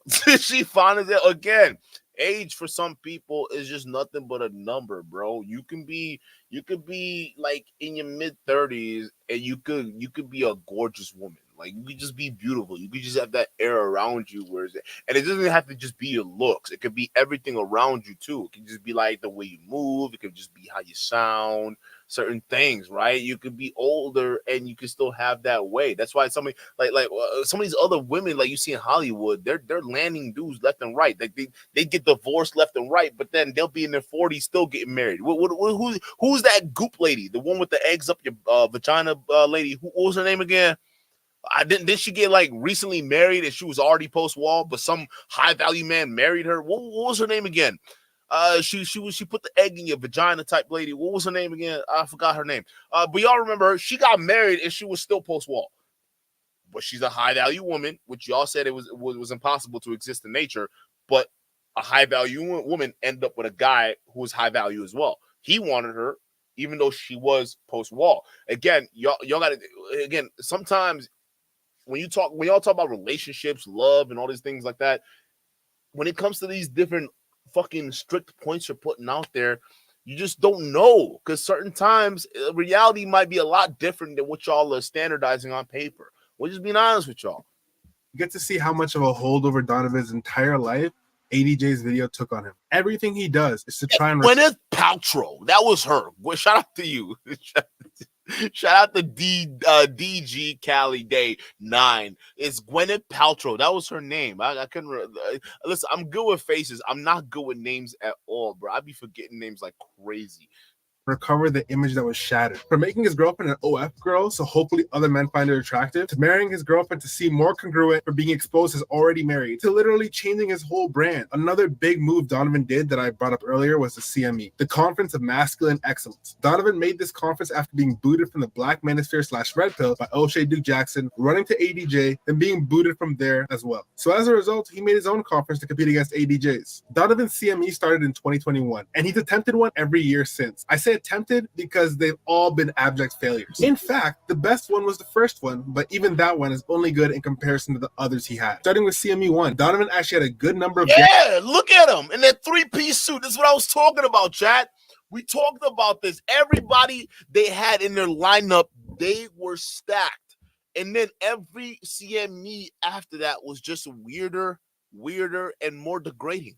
guest speakers there, and many within the Red Pill community who had actual followings unlike him. Most notably, Myron Games, Coach Greg Adams, and guys like them made speeches at the CME. But the thing is, it still was a failure. He lost money on the CME, and he'll freely admit this. The first one, he booked at the Venetian Hotel Ballroom, which is huge and presumably very expensive. Yet, it wasn't a great turnout. So for that reason, Donovan had to vastly size down for CME 2. Of course, he couldn't do this without lying about the reasoning. The reason he stated was that ADJ sent a letter saying he's a misogynist and he got banned from hosting events there. Donovan, due to your past actions, I'm not going to believe that. But moving on to the CME 2, we can see that's a lot smaller and a lot sadder. Yeah, I totally forgot. Yeah, yo, chat, his wedding was on the same day as the CME, not on the same day, the same weekend as the CME 3. He found a way to combine his wedding and the CME convention in the same weekend. That was this. It was the same hotel room. I totally forgot, but that was true. Yes. Even started, it was canceled. It was supposed to be in Dallas, but Donovan lied about having COVID and didn't refund any of the few tickets that were sold. Color me surprised. This one is pretty circumstantial, but in a community post, Heather, his assistant, who I suspect is just Devin, claims he hires staff to read comments for him because he's too busy, but in reality, he gets trolled and is too immature to ignore it. So he probably has Devin read it. Maybe even he reads it himself, but just lies about that in an effort to get trolls to not even bother. Donovan lies about any and everything, especially when it can make him seem more like a big shot. Any YouTuber will tell you that at his size and his YouTube income, paying a staffer to read comments, not even to engage and drive up interaction, just to give you the feedback from the comments you can view yourself, is a terrible financial decision if Donovan could even afford that. Sometimes it's such lies too, because what they do, it's a easy cop out, because a lot of these larger, quote unquote, larger content creators, they'd like to pretend to not acknowledge other YouTubers or smaller content creators that either call them out or say certain things, right? So they will use these weird different avenues. Like Sus Marquardt would try to pretend he doesn't know you, or someone like Donovan Sharpe would pretend he has an assistant doing all the research in the comment section and finding out all the different comments that people are saying or the specific haters are saying that then was warranted to be brought to their attention, all right, for them to even address it. That way they have a degree of separation from the whole thing, right? But at the end of the day, it's like, bro, you read the comment and it hurt you, right? Y'all remember when Saint the Sinner was trying to deny that he even knew about us, so much so that fast forward, not even last month, we were reacting to a video of him trying to clown y'all in the chat for clowning him. Y'all remember that? Put a one if y'all remember that. Put a one if you remember when Saint the Sinner was trying to clown y'all in the chat because we did a video about him and he didn't like the way y'all were talking about him in the chat. And then he got mad and then went through the comment section and tried to expose each and every one of my audience. Y'all remember that, right? I wasn't tripping. He was doing that. We reacted to that. It's like, yo, what? Oh, for some big YouTuber, why you in my comment section trying to clown my chat for clowning you? you should clown me for clowning you. They had nothing to do with this. They just here. You don't have to go at them. But he did that. There was even one profile. I forgot what the profile was. I think it might have been. Who was that? It might have been somebody. I don't know if they're still here. I don't know. But he went into somebody's personal profile and then tried to clown at that woman because there was a woman in our chat that he specifically targeted. I forgot her name. Maybe she is in the chat. I don't know. I'm not good with names. But I was like, what the fuck are you doing, bro? You're supposed to be this high-value dude going in my comment section. Wait, what are you doing? This is weird. But they watch it. They all watch. It's funny, which I don't have a problem with it, which you shouldn't. But it's like, I don't know why y'all pretending y'all don't watch the show. I get it. We clown y'all. Sometimes it's entertaining. Sometimes y'all want to cry. It is what it is. But like, don't when it's about you, don't sit there pretending you don't watch the channel. No, y'all watching. Like, it's so weird. Like, this is a weird thing. And again, I don't know why y'all think it's a flex, but it just makes them look so weird. He even responds to comments and forgets it's supposed to be a staffer. And the way he responds doesn't sound like a staffer, more like an angry Donovan. That was you, Taylor. Yeah, that was you. Okay, yeah. He went at you, Taylor. Wasn't he trying to insinuate something? He was trying to insinuate something about you. Yeah, he just went at out of anybody else. He went into Taylor's chat and started trying to clown her. Right, he was saying all these different stereotypes about her too as well. I forgot what it was because it was so long ago, but it was just like, yo, this nigga's insecure, bro. But ladies in the chat, y'all just got to be careful because sometimes some of these content creators who pretend they don't know who we are, like if the video gets bad enough, they'll try to clown y'all. So again, you might catch strays from this channel. Don't be surprised if someone like Sus Marquardt coming out here trying to clown you. Anyway, Heather wrote that Donovan was rushed to the hospital because of the virus, but she said he'll be fine because it's a hospital that specializes in the Delta variant. This is objectively BS. There's no such thing as specializing in the Delta. You're not even tested for variants. You're just treated for the main thing. Variant testing is done with samples just to track how variants are moving in the population. It's not for individuals to know, just the CDC. Although this is more or less speculation, if this guy is willing to defraud his own flesh and blood and lie about his whole life for course sales and interactions, YouTube money, and whatever else, stealing a few $1,000s and blaming it on the bug isn't unbelievable. If I were to bet, I bet he did it because he probably needed that money and got horrendous ticket sales, so decided to can the whole thing and gave an excuse for why he did it. When See Me 2 did pop off, it was held in a broom closet at some Holiday Inn. It was held in Miami where Fresh and Fit are based, and his main selling point was Fresh and Fit was going to be there. Apparently, according to Donovan, because ADJ threatened them, they didn't show up. Some people cannot be made amends with, so that's really a lot for that. Yeah, yes, sir. Anybody else? Are Myron and Fresh still there? He's speaking right now. Here's the truth, guys. I wanted Myron and Fresh to be here. I did. They might come, but the problem with them being associated with me is that there is a certain individual who punishes them for being associated with me. Right? Myron has a lot of people to be responsible for financially. The Fresh and Fit podcast is an industry.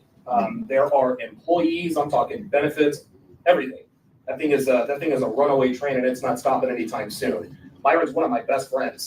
Unfortunately, some of my adversaries know that we're really good friends, and that person knows the influence that Myron has. So anytime I come down here to Miami, if they mention the CME on Fresh and Fit, they unfortunately they're attacked. So I'm going to leave that up to Myron.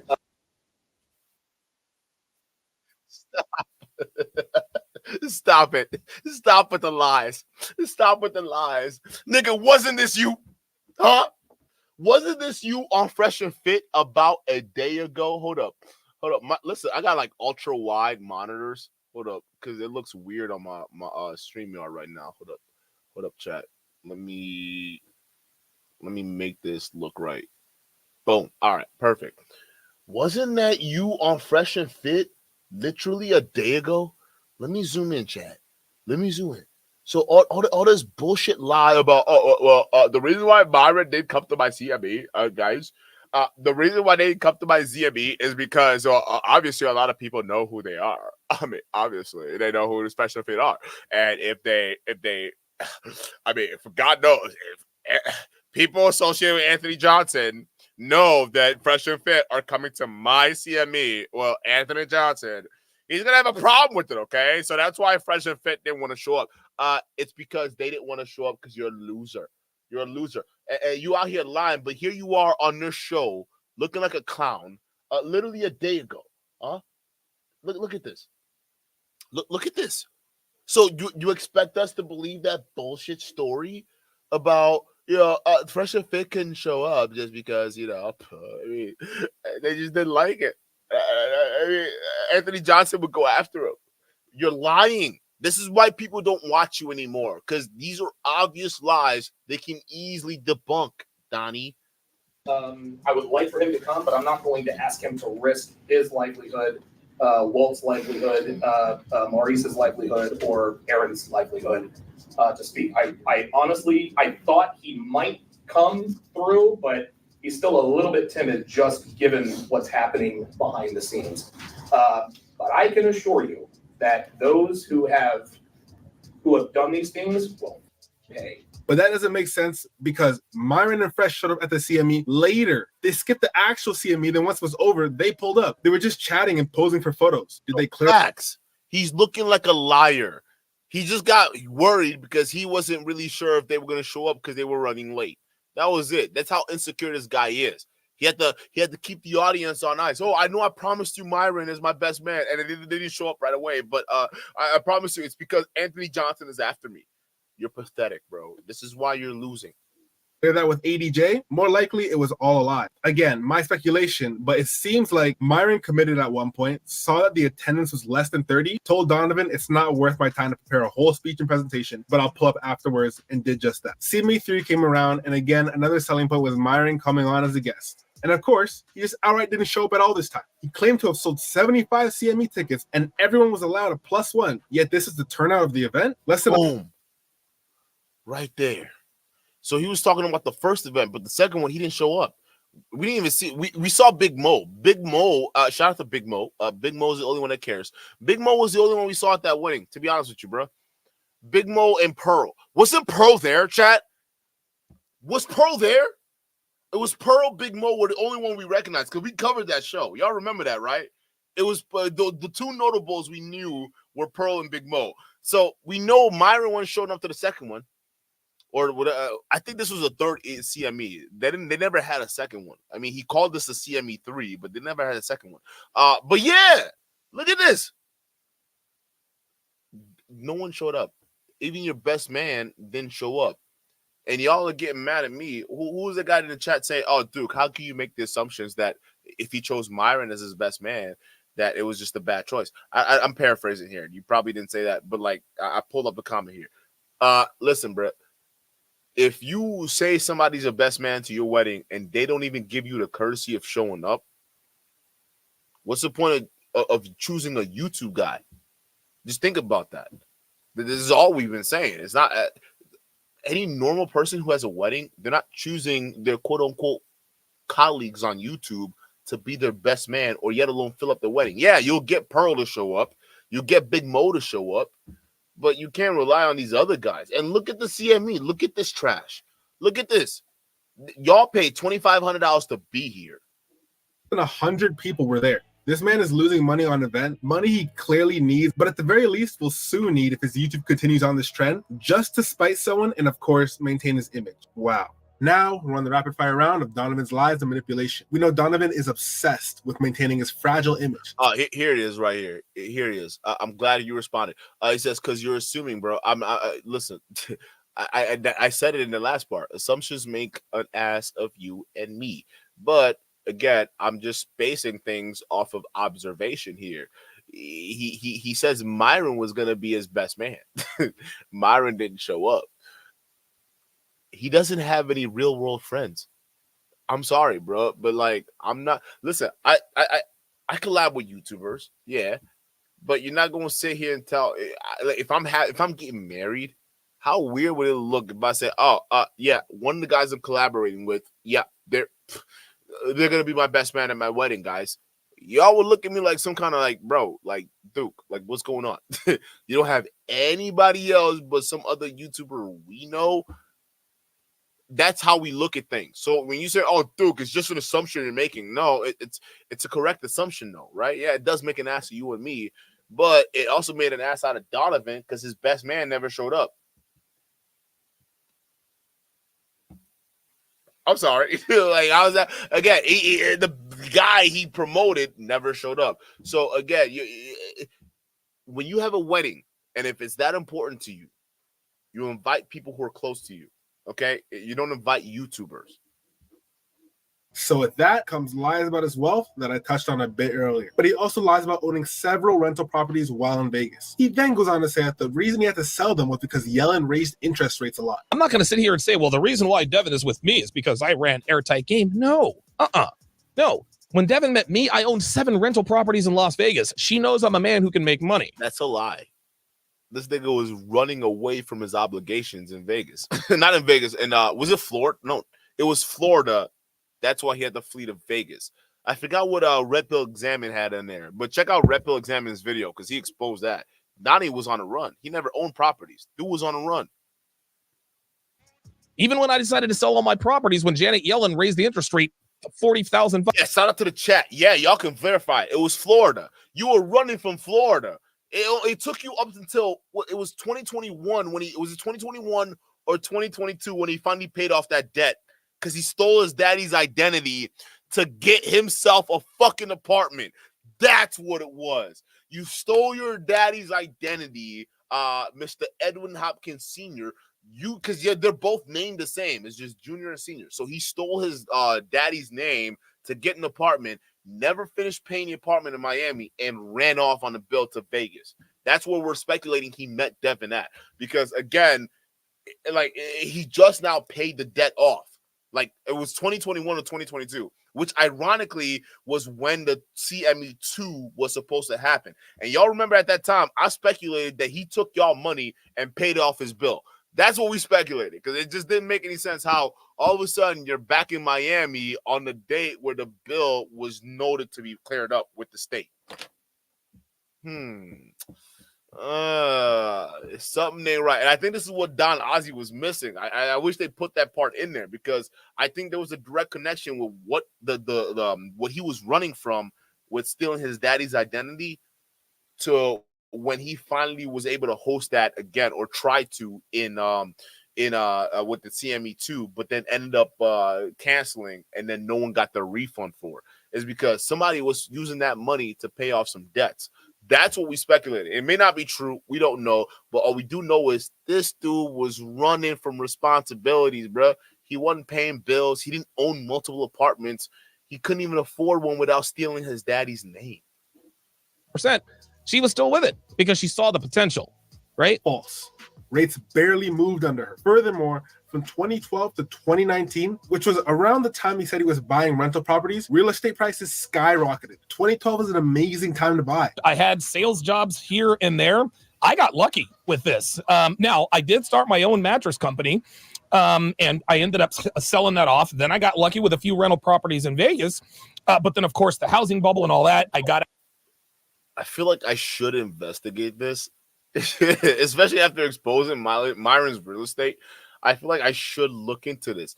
But the thing is, like, I feel like Donnie is such a nobody. Like, I'll just be wasting my time. Did he actually own a mattress company? Now I want to know. I kind of want to know, but I'm not really that curious, right? But I like, why are you saying these things if it's not true? I don't believe you own a mattress company, bro. But I don't really care to fucking investigate because you're nobody. Like Friendship Fit, like I'll do it. That yeah, for sure. If Myron says he has real estate properties, and if that's not true, I'll investigate it. And I did, and it turns out he was a liar. But like with you, it's like I don't know if honestly, my next project is exposing Sus Marquard's body cam. So I don't give a fuck about anything else that Donnie Boy's got going on. So I don't know, Chad. Do you think he owned a mattress company? I think he's lying. I don't think he did. Out just in time, but I got lucky on YouTube. All I wanted to do. These are the Vegas housing values since 2010. No bubble bursting, only upward trajectory. Donovan, again, just vaguely understands these concepts. He knows there was a housing crisis in 2008, just like everyone does, so he just references that. If he bought 7 properties in 2010, he'd be quite rich by now. It makes zero sense to have sold in this climate. He clearly does not understand basic financial terms. My guess is what I'm saying. It's not even worth it. It's not even worth it at this point, because like we all know this nigga's broke.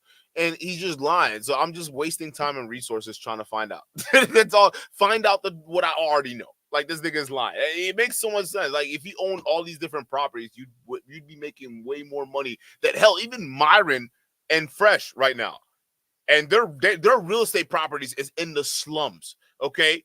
But if Donovan Sharpe really owned the 5 real estate properties at the time he claimed he owned them, he'd have way more money than all like Myron and Fresh and Fit, because real estate has been booming. It has. We all thought it was gonna crash, but it dipped for a second, but it's still going up, right? It's not happening. And honestly, I don't think the real estate market is gonna crash anytime soon. Right, because the way the loans are being done now, it's different from 2008, right? And even I made that mistake thinking it would be the same thing. It's not. The lending criteria is completely different. These guys are these bankers. They're on the money. Like you can have these different programs you can qualify for, like the FHA and whatnot, first time home buyers or whatever it is, right? You can qualify for those certain things, but most lenders, they're looking for some serious money down. So like that's why if there is a housing crisis, it's more of a crisis of America not having enough houses than subprime mortgages, if that makes sense. I think we got a better handle on the subprime mortgage situation now, but we don't have a handle on the amount of people who want houses now, but there's not enough houses out there. Because you got to think about it, because the economy is where it is. A lot of people who bought first-time homes, they haven't moved on from those first-time homes. So newer people who are coming to the market that want to buy these homes, they can't, because the people are still there, right? Because they're not upgrading houses. People are just, there's not enough supply now. So people who want houses, they can't get it because there's not enough. And then you're stuck with these apartments being built all over the place, which nobody fucking wants, but somehow are being worth more than mortgages in some cases. Like I don't know. I don't know why I'm getting an economy. I shouldn't be talking about economy right now. But I'm just saying, there's some things I noticed that doesn't make any sense to me. But yeah, I was wondering why that never happened. I had to think why the housing market didn't crash, and it makes total sense why it didn't, because the lending criteria is completely different. But yes, absolutely, we do not have enough houses for people to buy at better prices, I guess is the best way to say it. But whatever.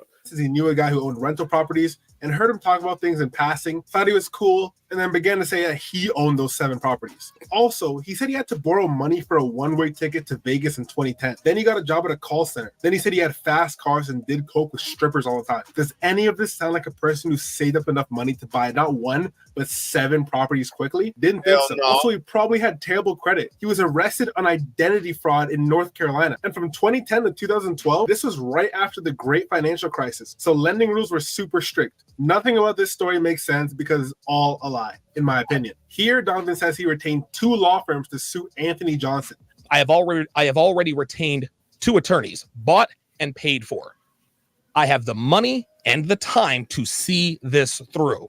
Yeah, now, we never had any lawsuits. We never had any lawsuits at all. It's just they're just talking. You don't have to take my word for it. One of my guys sent a comment on one of Anthony's videos. Yeah, I don't pay attention to Donovan's idle threats. Okay, all right. Listen. 21 Studios, 21 Convention fans, hey, please don't take my word for it. Don't take my word for it at all. Please make the egregious mistake of thinking that I'm, because in the immortal words of Marcellus Wallace, I'm not through with you by a sight.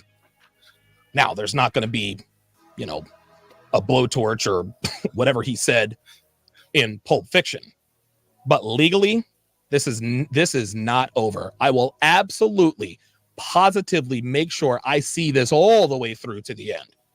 I have more than enough money to see this through to the end and further than that.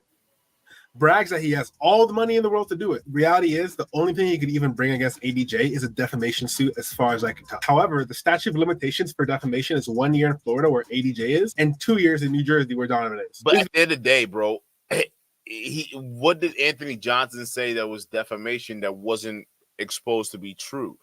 He speculated that Devin was your girlfriend / wife. Come to find out, what are we looking at here? Is this a wedding ceremony? I guess he's right. So what are we doing? So again, you're gonna assume for you retain 2 lawyers. What a waste of money. Was that YouTubers' money? Was that the what do you call it? The pill poppers' money you used to try to fuck with Anthony Johnson? Like what was the point? Again, this is what I mean, chat. They both fucked themselves. They both fucked themselves on this whole situation, right? Because Anthony Johnson released a video which exposed Donovan Sharpe, but Donovan Sharpe tried to go at Anthony Johnson, and they both destroyed each other. It's like what do you call it? It's like mutually assured destruction. That's what essentially happened, right? When Donovan pulled the move he pulled, they got Anthony Johnson to push that button, nuclear option, right? Donnie Boy pulled the nuclear option, and look at this. They're destroying each other, right? So again, it's like, bruh, I don't know. This is just sad to see. But we definitely reacted to the Fresh and Fit one though, for sure. Oh, for sure, bro. That's getting reacted to because I had no idea that Buddy was reacting to that. Like he was actually exposing how much of a beta he was on Fresh and Fit themselves. Like I don't know why they still let this guy on, but it just goes to show you that Fresh and Fit themselves adds the credence that they're losing relevancy because it's like, bro, why host a guy like Donnie Boy? Like of all people, Donnie Boy, right? Really? Him? Like you could have hosted any random guest, like anybody except for Donnie Boy. He's literally, we don't even cover him no more. Aside from this recent exposure he got, like if our channel, as small as rinky-dink as y'all pill poppers claim it is, right? If we don't cover y'all, like quote unquote, do that shit, you already know it's over. You already know it's over, right? If we're this type of people y'all claim we were, like, if we're not even willing to say, yeah, Donovan Sharpe is a relevant thing to talk about, like, the fact that y'all still going with it, it just shows Fresh and Fit's desperation. Like, what's the point of bringing him up there? I mean, he's one of those guys. I mean, look at him. Look at this guy. Just forget him. Forget about him. He's an old dog.